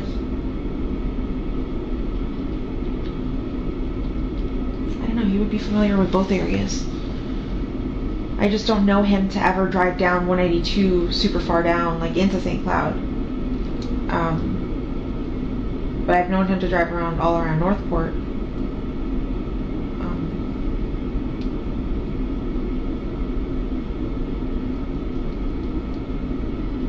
But see, I don't want to say anything and like lead you guys down to Northport to do a search and nothing's there. I'm just We're gonna go everywhere. We're searching woods right now where she's not. Okay. I just want to be like, I know you guys are like looking at me for the details, but I'm like, I don't want to send you on a wild goose chase. Yeah, no one would want that. She's like, I don't want to send you on a wild goose chase, okay? Right, don't worry, you've already said a lot, lady. Defense Diaries podcast said, Been missing G's amazing content. Thank you so much, and thank you for asking for the thumbs up. If you guys haven't seen one of the latest episodes on True Crime News, which used to be called True Crime Daily, Sidebar Podcast with Josh Ritter, Bob Mott is on it, okay? Go check it out. You know him better than us. You gotta really think.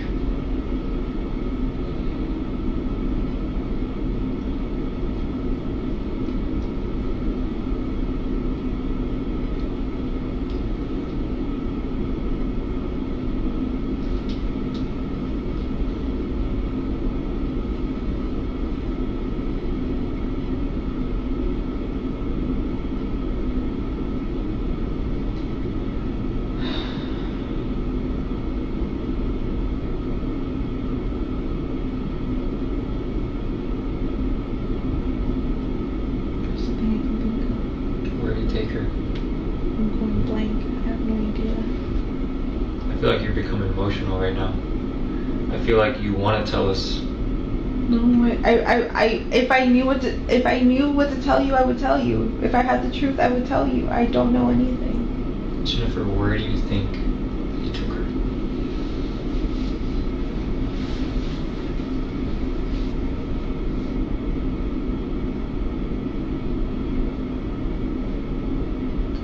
If I were him and I had to stash a body,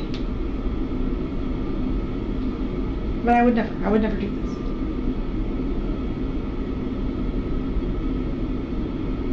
My mind would say to go to Lake Toho.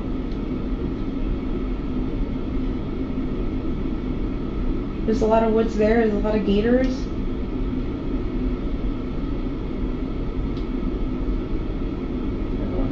don't want to think about though.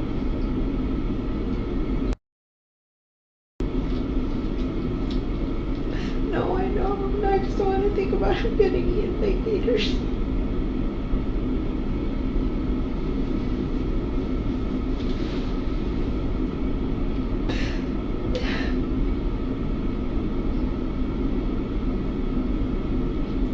I don't know where she runs.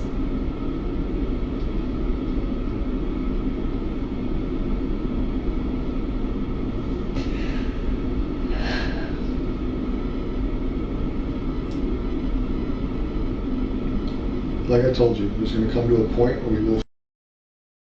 Like, Volusia County Sheriff's Office just found somebody the other day that's been missing for a long time. People get found.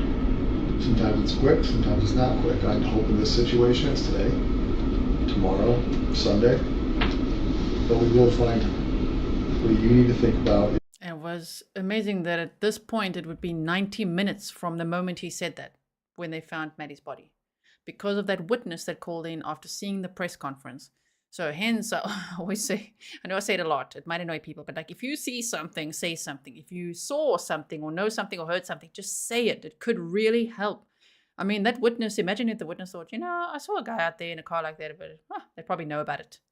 No, the tip was everything. This, I redacted his name in the documents, but the guy that called in the tip was like, I saw that guy changing a tire. He even drew a little sketch for the police, said, that's where it was. And they went there, searched around the area. We watched that together. They were all the choppers out, all the police on the ground. Everyone swarmed that area. Okay. And then they found her body. Oh my goodness. 90 minutes after this moment. But I believe them. They would have never stopped until they found Maddie. Oh my goodness. When we find her, is there an opportunity or a chance that we are going to prove that you did not assist us to your full capability in this investigation? And if that is true, you need to think about the consequences of that.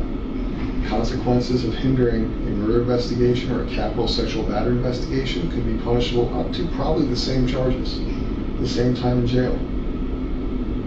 I know you know that I don't believe what you're saying, and I know you know that I think you prioritize Stephan, but do you prioritize jail? You see what I'm saying? Like, if we come back and prove that you sat in this room and misled us, that you didn't lead us in the right direction, or that you assisted, or you acknowledged, or you knew, you're going to be warning from jail. If I knew anything, I swear I would tell you. I know nothing. He hasn't mentioned. We haven't discussed this. I had no suspicion of anything. He did not tell me any more details of where he went that day other than those shops that I had mentioned.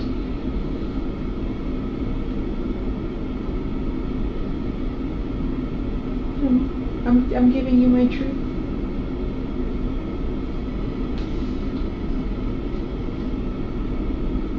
On any of the days that he came home after these suspicious outings, 192 trips, Northport trips, and everything else, did he change clothes? Did he come home and appear disheveled, sweaty, dirty?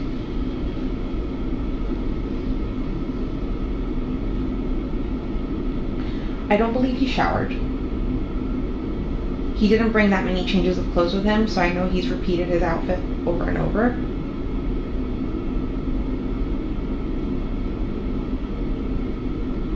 It's possible he could have come home all sweaty and disheveled after the supposed changing the tire thing, but I wasn't home to see that.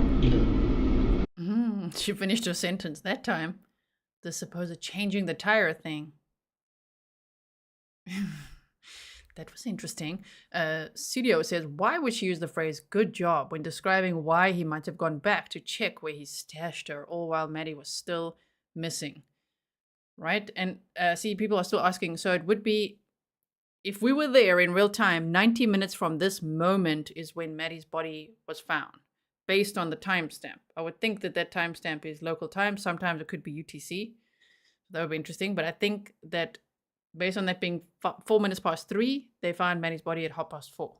If I need to correct anything like that, like timestamps, please check out the pinned comment, okay? I'll put any corrections there, all the timestamps eventually. Of course, it's going to be hard to do timestamps for the trial and this today after being live for so long, because we're doing another interview after this, but I will eventually do all the timestamps of key moments, and you guys can too. If you want to add some timestamps where something stood out to you, you can also put that in the comment section, right? Okay, so damn. But other than that, I didn't see him come home dirty or sweaty or anything like that.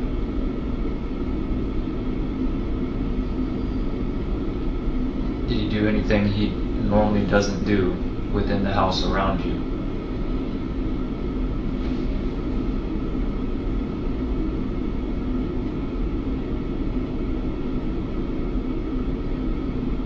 No.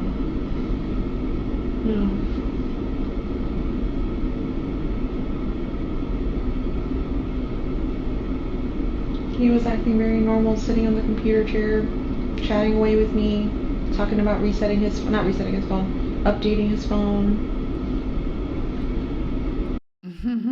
Even in some of the audio interviews, she slips up there every time saying reset his phone. No, I don't mean that reset. I mean like update. She does it so often because we know that he factory reset his phone twice. Once at noon and once at midnight. So it's interesting that she says reset. No, I don't mean reset, I mean update. No, you're literally again snitching. My goodness. Indy said her gasping is so annoying. Thanks for all the hard work. Oh, thank you so much. Also, Lil Red says, who believes he killed her in the makeshift crappy room she had not upstairs? Who dressed her? I do believe she's giving a script. There's no way she knew nothing, no way. So we've gone through some scenarios. If you've seen some of the previous live streams, if you're brand new here and you've never seen it before, go check it out in the playlist. I did a whole breakdown of scenario 1, 2, and 3 of what could have happened. I think it was in the video that's called something like evidence photos room by room, or evidence room by room. I think it's in that one. We went through some of the scenarios, right? Okay.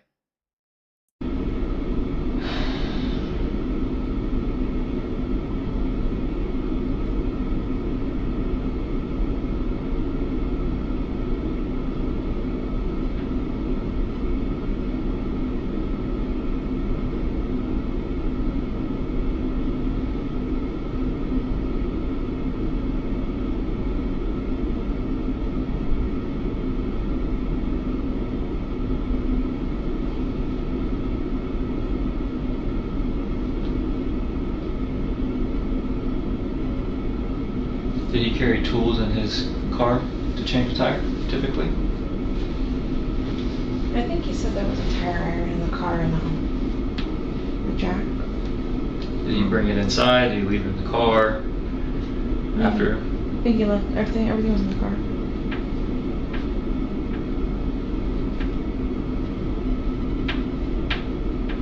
Did you ever go look at his car? To verify that he changed his tire? I don't think I did. Never dawned on you to go double check. Except by the time he would have got back from the tire, you were gone, right? Yeah. What you told us? Yeah. And then she was reported missing. Yeah. During that time. Yeah. It never dawned on you to be like, damn, did he really change his tire? Let me double check. No. We got home really late that evening and I didn't even think of doing that. This is part of our problem.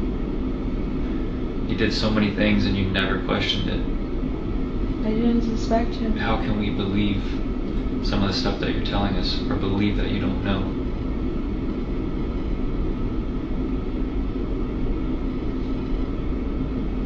I trying to say, I mean, I guess I'm stupid and gullible and very trustworthy, but I didn't think he'd be the type to do anything like this. I didn't doubt. But you knew he was vindictive. You described him as not trustworthy with his family. Yes. You described instances where you document where he was lying to his family, lying to you, lying to others. Lying to his family, yes, but lying to me. You discussed that he wasn't that good of a person. You had to remove.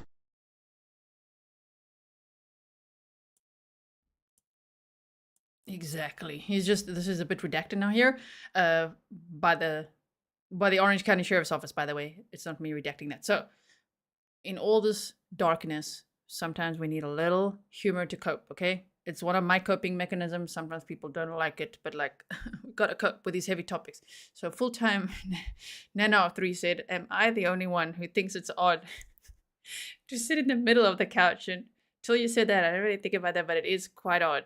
Sitting right in the middle of that couch, like, damn, lady, like, yeah, I don't know if I would have chosen to sit there. Obviously, she wants to be like in the middle because they're both facing her, but that is a little bit odd, yes. To each their own, right? Kathy said, so glad these cops are being straight out with her and calling her out on her BS. She's a disgrace as a mother, and her fake crying is obvious. Oh my goodness. So yeah, I mean, here and there, it seems like, oh, okay, she's showing some real emotion, but as I say, then it just, she switches it right off again, right after that. Okay, let's continue. We've got about half an hour left of this interview. It wasn't this family. You're not describing him in a positive light at all. So this trust, this caring, all this stuff makes no sense because you, regardless of the victimization, describe him as a good person. He's stealing from his parents, right? But he never stole from me. You guys have no money, but all he's doing is ordering things, right? He's buying himself things. He's not. You described him as a selfish thief. You even called it a robbery, that he robbed his parents. So you're trusting this dude who you're describing as untrustworthy. But I thought he was. Okay, they're redacting again, which is my cue to talk. Oh, long time redaction. Remember when in one of the audio interviews we listened to, she said that they thought that Stephan stole Maddie's Christmas money? So she's like, no, but he never stole from me. Yeah, but you said that you and Maddie discussed that the Christmas money went missing, and you both thought that he stole it. So, right, to be like, he never stole from me. Oh, you're the exception, right? Mm-hmm. Not really. Okay, I just also want to just put it out there that I'm not trying to highlight only people who buy stickers. That is so not my vibe. If you've been here for a while, you know that. I'm grateful for all the support. Thank you so much, but that's not why I'm here, right? So I'm just putting it up because I don't want to miss it. Otherwise, people get really pissed off with me if they buy a sticker and I don't put it on the screen or I don't see it. And I'm so sorry if I do miss any of them. I'm only human and there's a lot of people here. But thank you so, so much. You said thanks for your honest coverage. Thank you very much, Sarah. What happened to her? Where did you ask that? I can't fathom that. I can't wrap my head around that.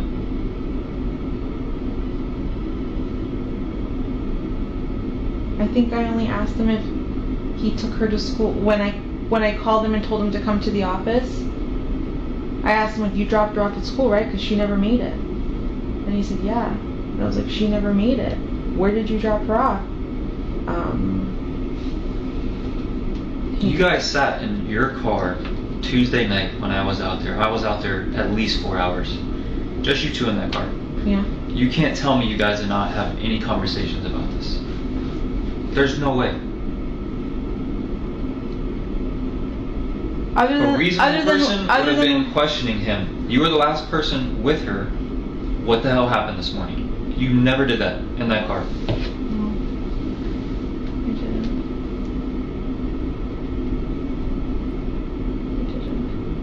They both like just shaking their head like, what?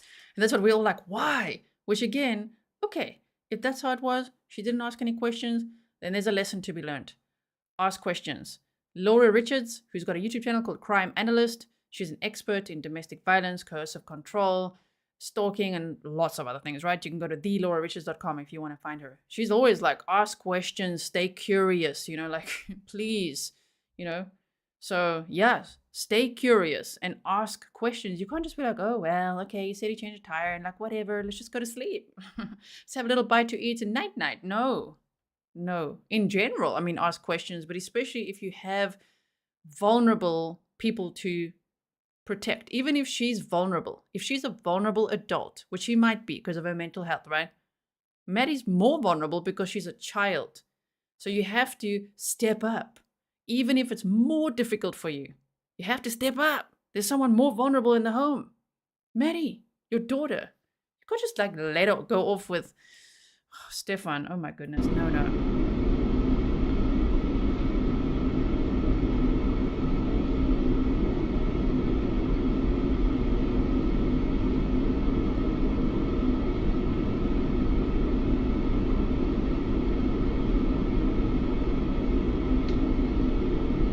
I remember being on my phone. He was on my phone for a little bit.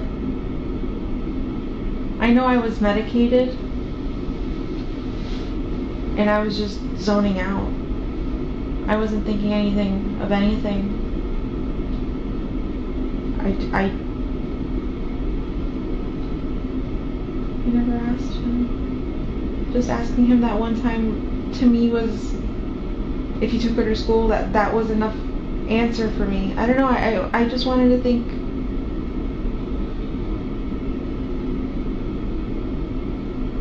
not think the worst, I guess. I don't know. But I didn't think he did anything. Now I know. But then I didn't. I was still believing everything he was telling me. Juvenile robbery suspects utilize the excuse of, I was high on bars, I took Xanax, I was blacked out.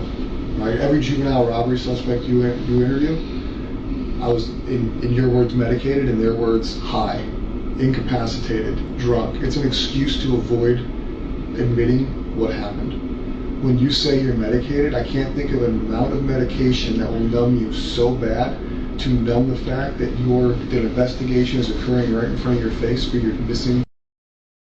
So being medicated is just an excuse to avoid answering why you didn't discuss with him what happened. It minimizes your guys' interaction by saying you were not fully coherent. But there's a person I know who can sit in a car and watch a bunch of detectives and crime scene investigators and everybody else search her house, seize her house, and be so numb that somehow is not ringing bells, is not overcoming the power of this little medication. There's no way. The human body will overcome that in a big situation. You didn't take enough medication to numb you of the reality of what was occurring. I mean, there's no way. Unless you were fully incapacitated, there's no way you were so numb that everything he described to you, everything I described to you was not in the forefront of your mind. You weren't numb. Just like these robbery kids weren't blacked out. They weren't high enough to not remember the robbery. They just don't want to talk about it. No, it wasn't clicking. It didn't click to me. Like you guys telling me like it wasn't as obvious, like this and that. I still believed the story he had told me, that when we were sitting in the car, I still fully believed everything he had told me. I didn't doubt him. I really thought you guys were going after the wrong guy. I'm like, they're wasting time. The real suspect is out there. She's being sex trafficked. That was my biggest fear, is that she was being sex trafficked. I didn't think that she would actually be dead. Thought your worst fear was a Woody Allen situation. Just saying. Snarky moment there. But this interview is just like, yes, they're saying all the things, but we haven't really heard. We've seen some documents. We've heard some audio interviews, but like, yes, detective. Like, that detective is losing his patience. Look at him now. He's like, oh my goodness. I can't take this anymore. So, yeah, the lesson would be, maybe to me, my personal lesson in life, something I live by, is don't trust anyone blindly. Why would anyone do that? Just like, I just believed everything he told me. Why? You know, again, I'm going to mention Laura Richards because I did her course on coercive control, and she said, don't give people the benefit of the doubt. Like, in context, of course, but I was like, oh, it's like, if there's a red flag, don't just be like, no, give them the benefit of the doubt. If there's some man that comes and sits next to you on a train and you feel like, I'm feeling uncomfortable. Why would they do that? Don't give them the benefit of the doubt. Like, maybe they're just being nice, or maybe she's like, no. So I'm just like, Jen, again, read the room. You can't blindly just trust people. It's so dangerous. We do live in a dangerous world. It doesn't mean everybody's dangerous and everybody's doing things that are wrong, but just rather be protective of yourself and others. Have some boundaries, some principles. Yeah, some self-respect. How about that? Some self-respect, and then also respect for your children. Yeah, protect them as well. Miss True Crime Buff, thank you so much. And Rosie, thank you so much as well. Right, here we go. But she thought enough to get him a lawyer. I really thought you guys were going after the wrong guy. At that point, from the jump, we've been trying to find her.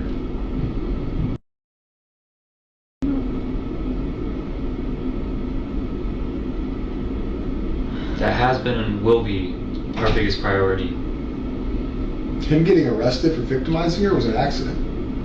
We only discovered that she was a victim because we took his phone. And I'm like so happy that happened, because if not, this would have continued to keep happening. Well, it wouldn't have, because he killed her on Monday. Talking about if she had been found. I don't know why.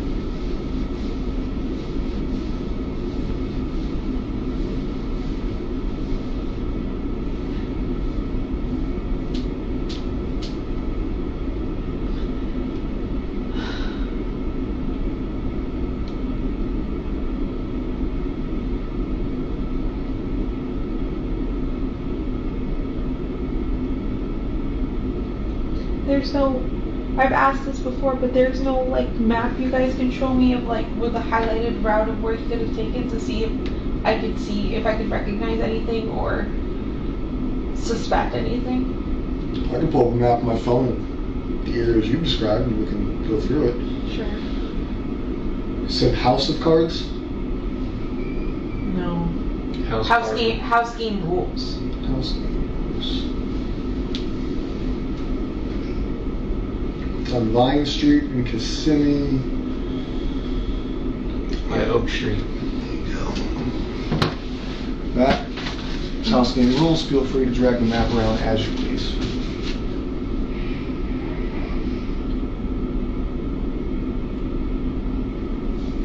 That's all of it. Oh my god. And realistically, Florida has a lot of wetlands, so anything you see that's green may not necessarily be wooded, just maybe a rural, but we're looking more for where you think based off of this route, not necessarily just like the green parts of the map. Yeah.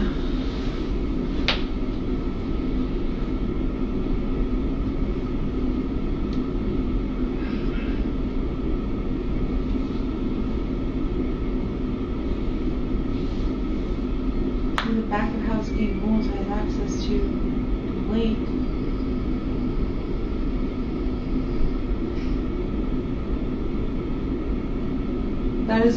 That is the one shop I can remember him specifically naming that he was going to that Monday. He said House Game Rules.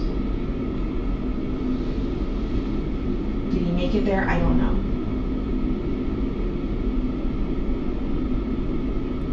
This feels like buying time.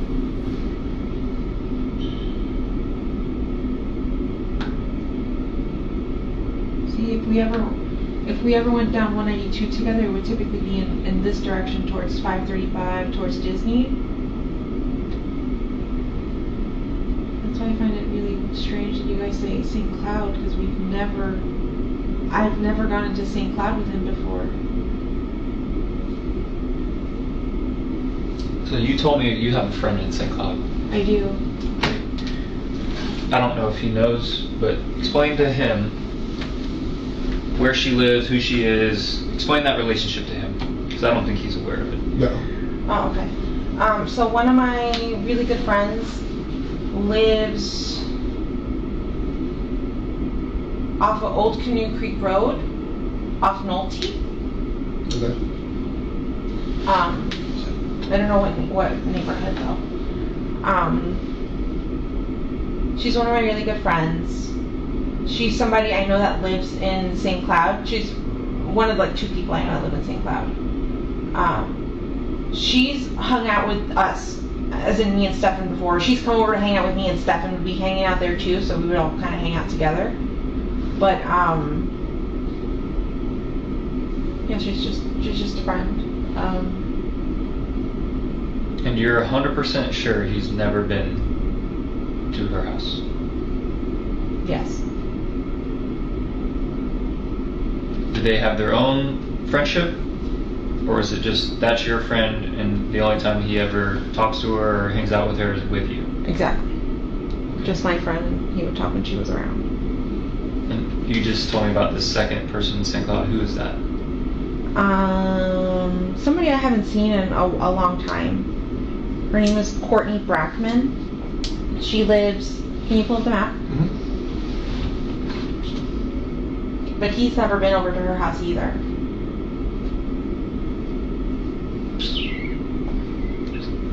Search.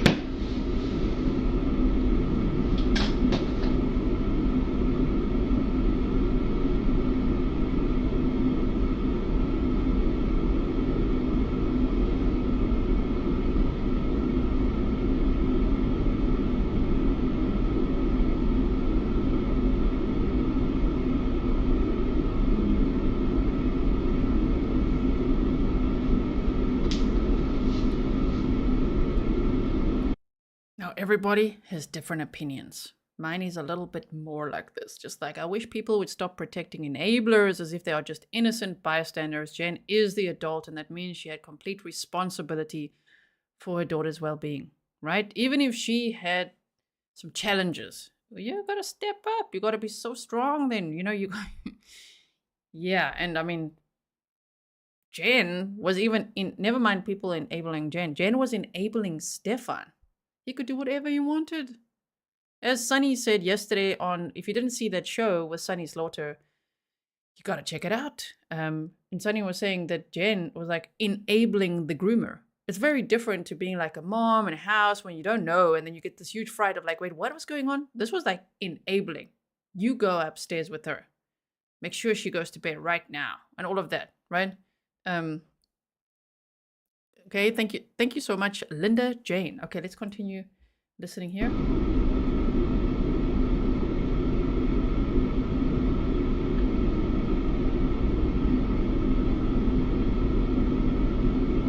She lives somewhere in this area over here.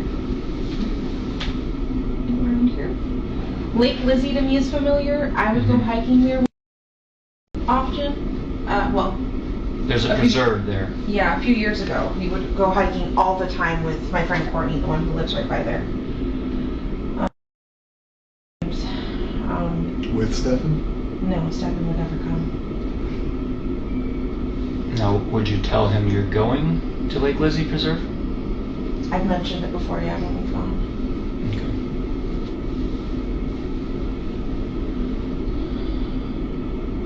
Okay. When we talked about St. Cloud and he had asked for your top 5 places. Why did this ever cross your mind? Lake Lizzie? Any of these places in St. Cloud that you're familiar with? I mentioned them the first time St. Cloud was brought up. I mentioned my 2 friends that live there. And then, I don't know if I ever mentioned Lake Lizzie. Not sure. Do you know if Lake Lizzie was special? She did enjoy going out there. Was she verbal about that? Like, did she make that known to you guys? She always told me that if we were to go hiking out there, to let her know, because I've gone hiking without her. I want to go. But it's been a really long time since I've done a hike down Lake Lizzie with her. Okay. That's been at least 2 years.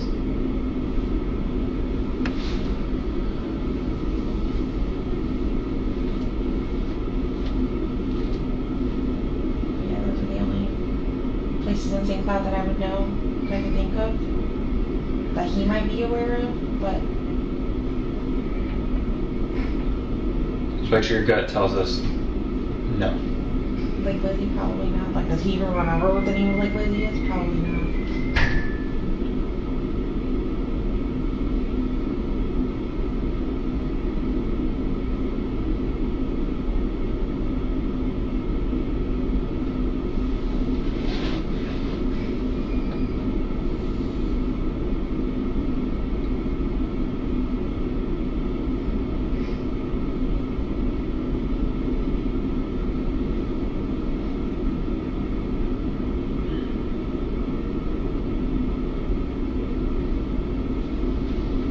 Is it okay if I look up past card rules again? Yes.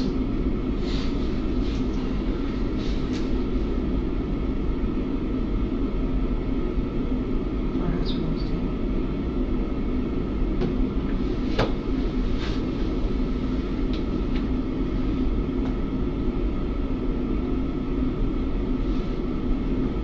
Was he in the video games?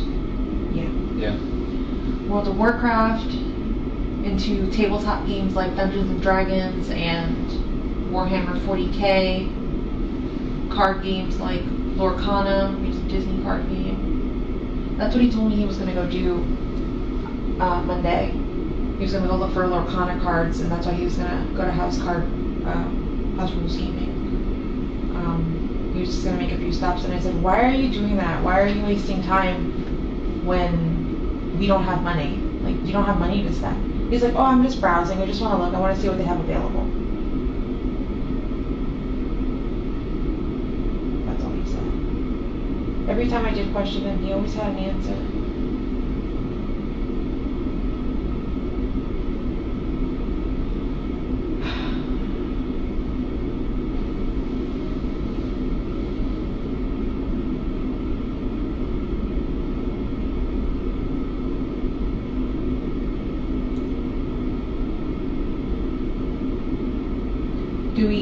Do you guys know, like, up until when on 182 you guys found him, see him? Like, how far down?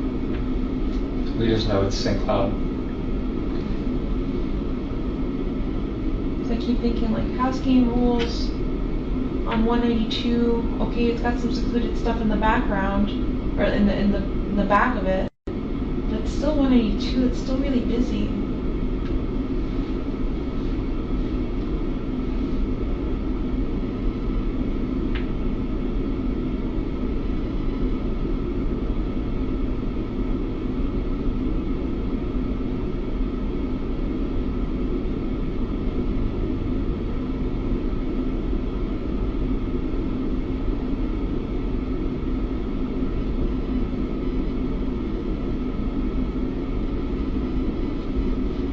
Really busy till you pass St. Cloud.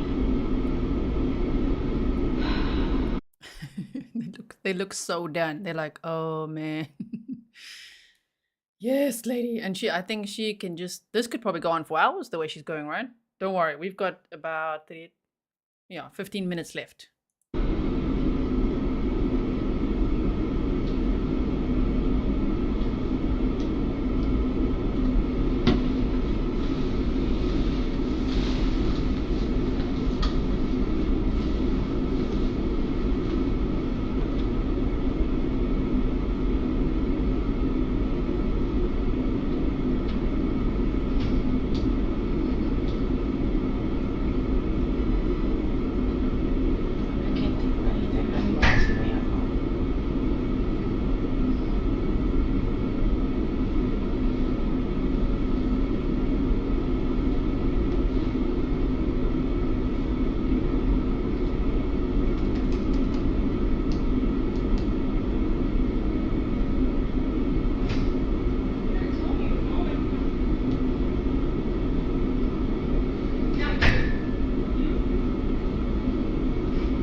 Petty? No questions. So right now, I'm pretty sure they're still doing film. I think. How'd you get here? You're driven here? I was driven here, but my dad followed behind. I think you guys said my car might be ready. We'll verify that in a minute. The investigation is still going. Yeah. Right, Stephan also is not in charge of murder. Right, just the sexual. He's not, or he is? He has not been. Okay. He's just been charged with sexual battery. I have a couple questions for you that are going to be on record, that are going to be official, that I need you to answer truthfully. Because if they determine that you did answer not truthfully, you can be held accountable for it. Make sense? Yeah. Raise your right hand. Do you swear that everything we talked about today in this interview is true and correct? Yes. Did you lie to me or the detective at any time? No. Okay. Do you currently know, or have you ever been aware of where the body has been since Monday? No. Did you have any? No. Were you aware at any time, whether it be the most recent instance or the first instance, victimization sexually by Stephan? Okay. At this time, you do not know where Stephan went on 192? I don't. You do not know where he went in Northport? I do not. And you have at no time this week had any conversations with Stephan where he disclosed what he did? No. Okay. The story that we talked about of what at one point we discussed that she could potentially have been in a trunk on the way to Northport. Yeah. Is that information you know to be true or an assumption? An assumption. Okay. Do you have any questions for us before we go check on the phone in the car? We may not be able to answer everything, but if you have questions, we can see if we can answer those questions.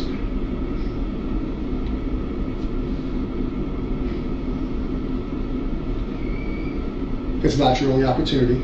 Your only opportunity phase was you saying you swear. Yeah. Okay. And lastly, the only opportunity, you obviously have numerous detectives' phone numbers, you have numerous agencies' phone numbers, things like that, so realistically there will be other options for you to ask questions. I don't think I have questions right now. Okay. I don't want you to think I was purposely an asshole to you. No, I know. You're Alright. doing your job. Like I told you, like the sheriffs have probably reached out, you've been in communication with numerous people here. Those are my opinions and my opinions only. They don't reflect Sheriff Mina, the chief of PD, Kyle, any other detectives who talked to you. Alright? I personally don't know. Alright? We will be here all weekend. We will be here all night. My only hope is that you truthfully did not lie to us. You truthfully don't know where she was. And that you truthfully did not know what was happening to her.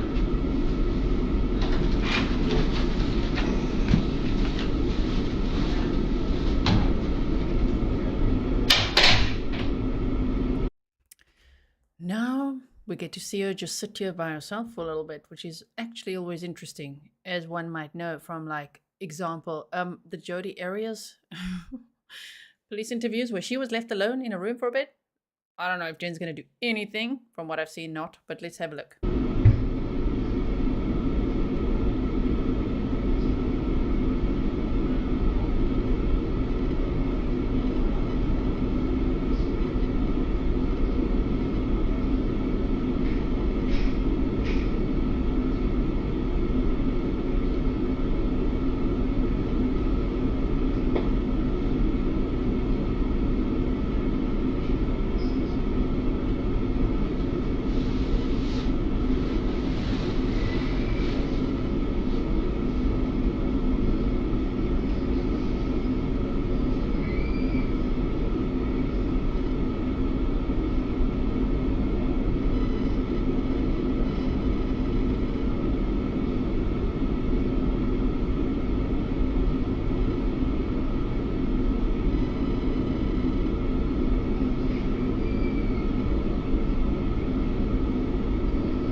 A lot of people looking at Jenn right now.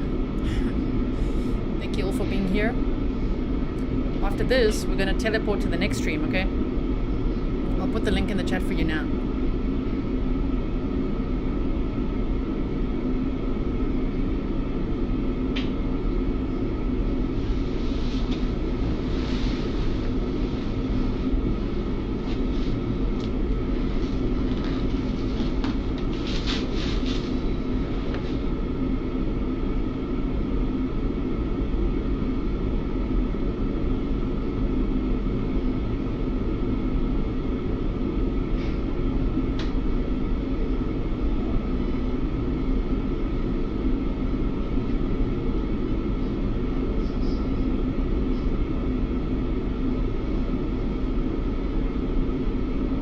So it appears to be nap time.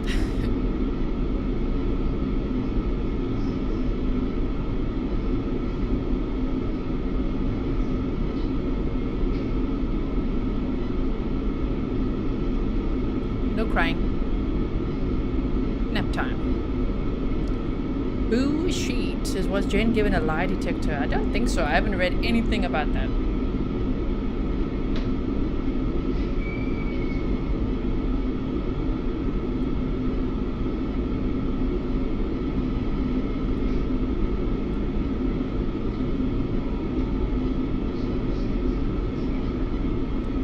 Gonna be another 10 minutes of this.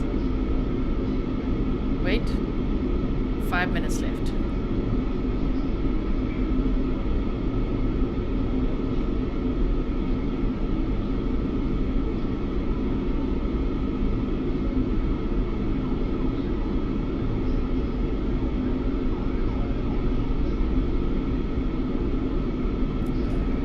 I do think at this time, if this timestamp is the local time, which is at 3:30 in the afternoon, then right now they'd be learning about, from the local tipster, where he saw Stephan stones.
Well, I could just skip forward.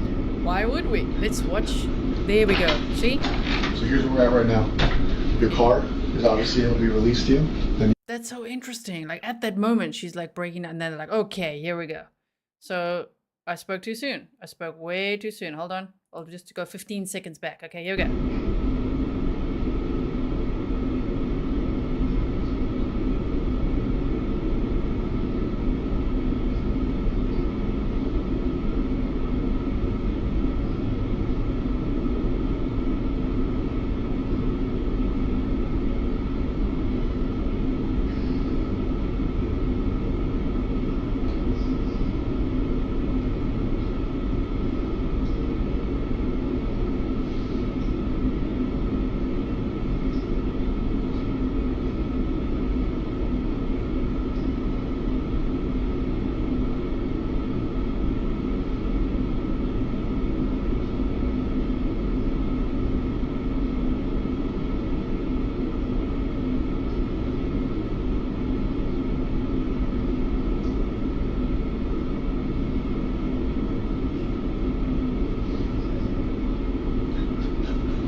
we're at right now.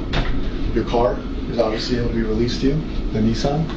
It requires us to do some paperwork because we did log it into our system. So now that it's in our system, we got to release it properly to you, which is no big deal. It'll take a couple minutes. Because of the high profile. All right, I know you said we can download your phone, and I do appreciate your cooperation with that. But because the same way we did with Stephan and every other phone and digital device we've seized, they're making us write a search warrant on it, which really doesn't affect you too much. The search warrant is a legal thing. It's not a you thing. It's not a trust thing.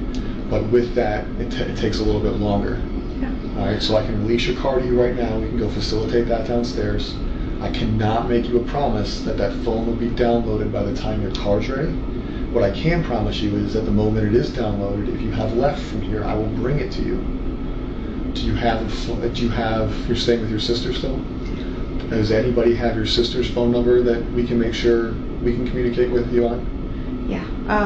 My dad is downstairs, I think, waiting for me, so I can give you my dad's number since he'll be Whatever with me. phone numbers we can have, just to make sure that if we are unable to give you the phone back today, we'll throw my shit out there. That way, if we are unable to give you the phone back, we at least are able to contact you, and we want to make sure you have a phone to contact us if something arises, you know what I mean? Yeah, no, for sure.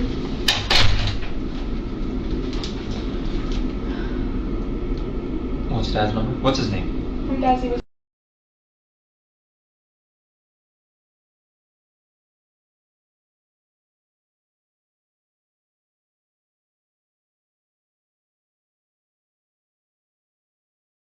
and if you can't get a hold of him, you can take my sister's number. She's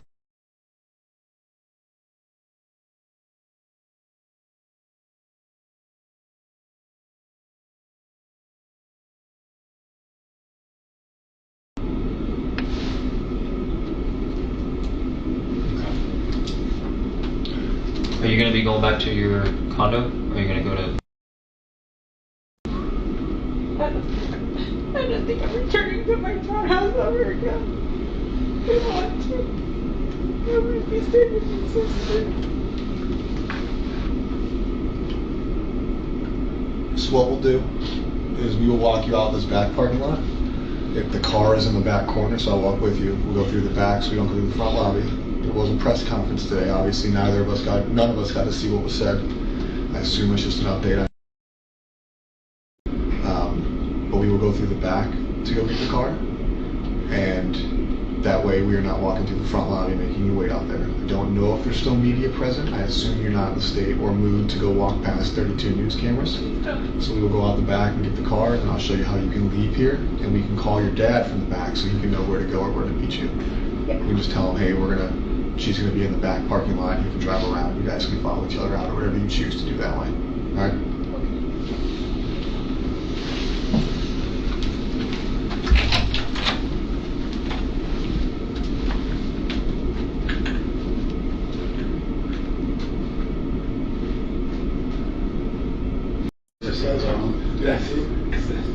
And that's it, everyone.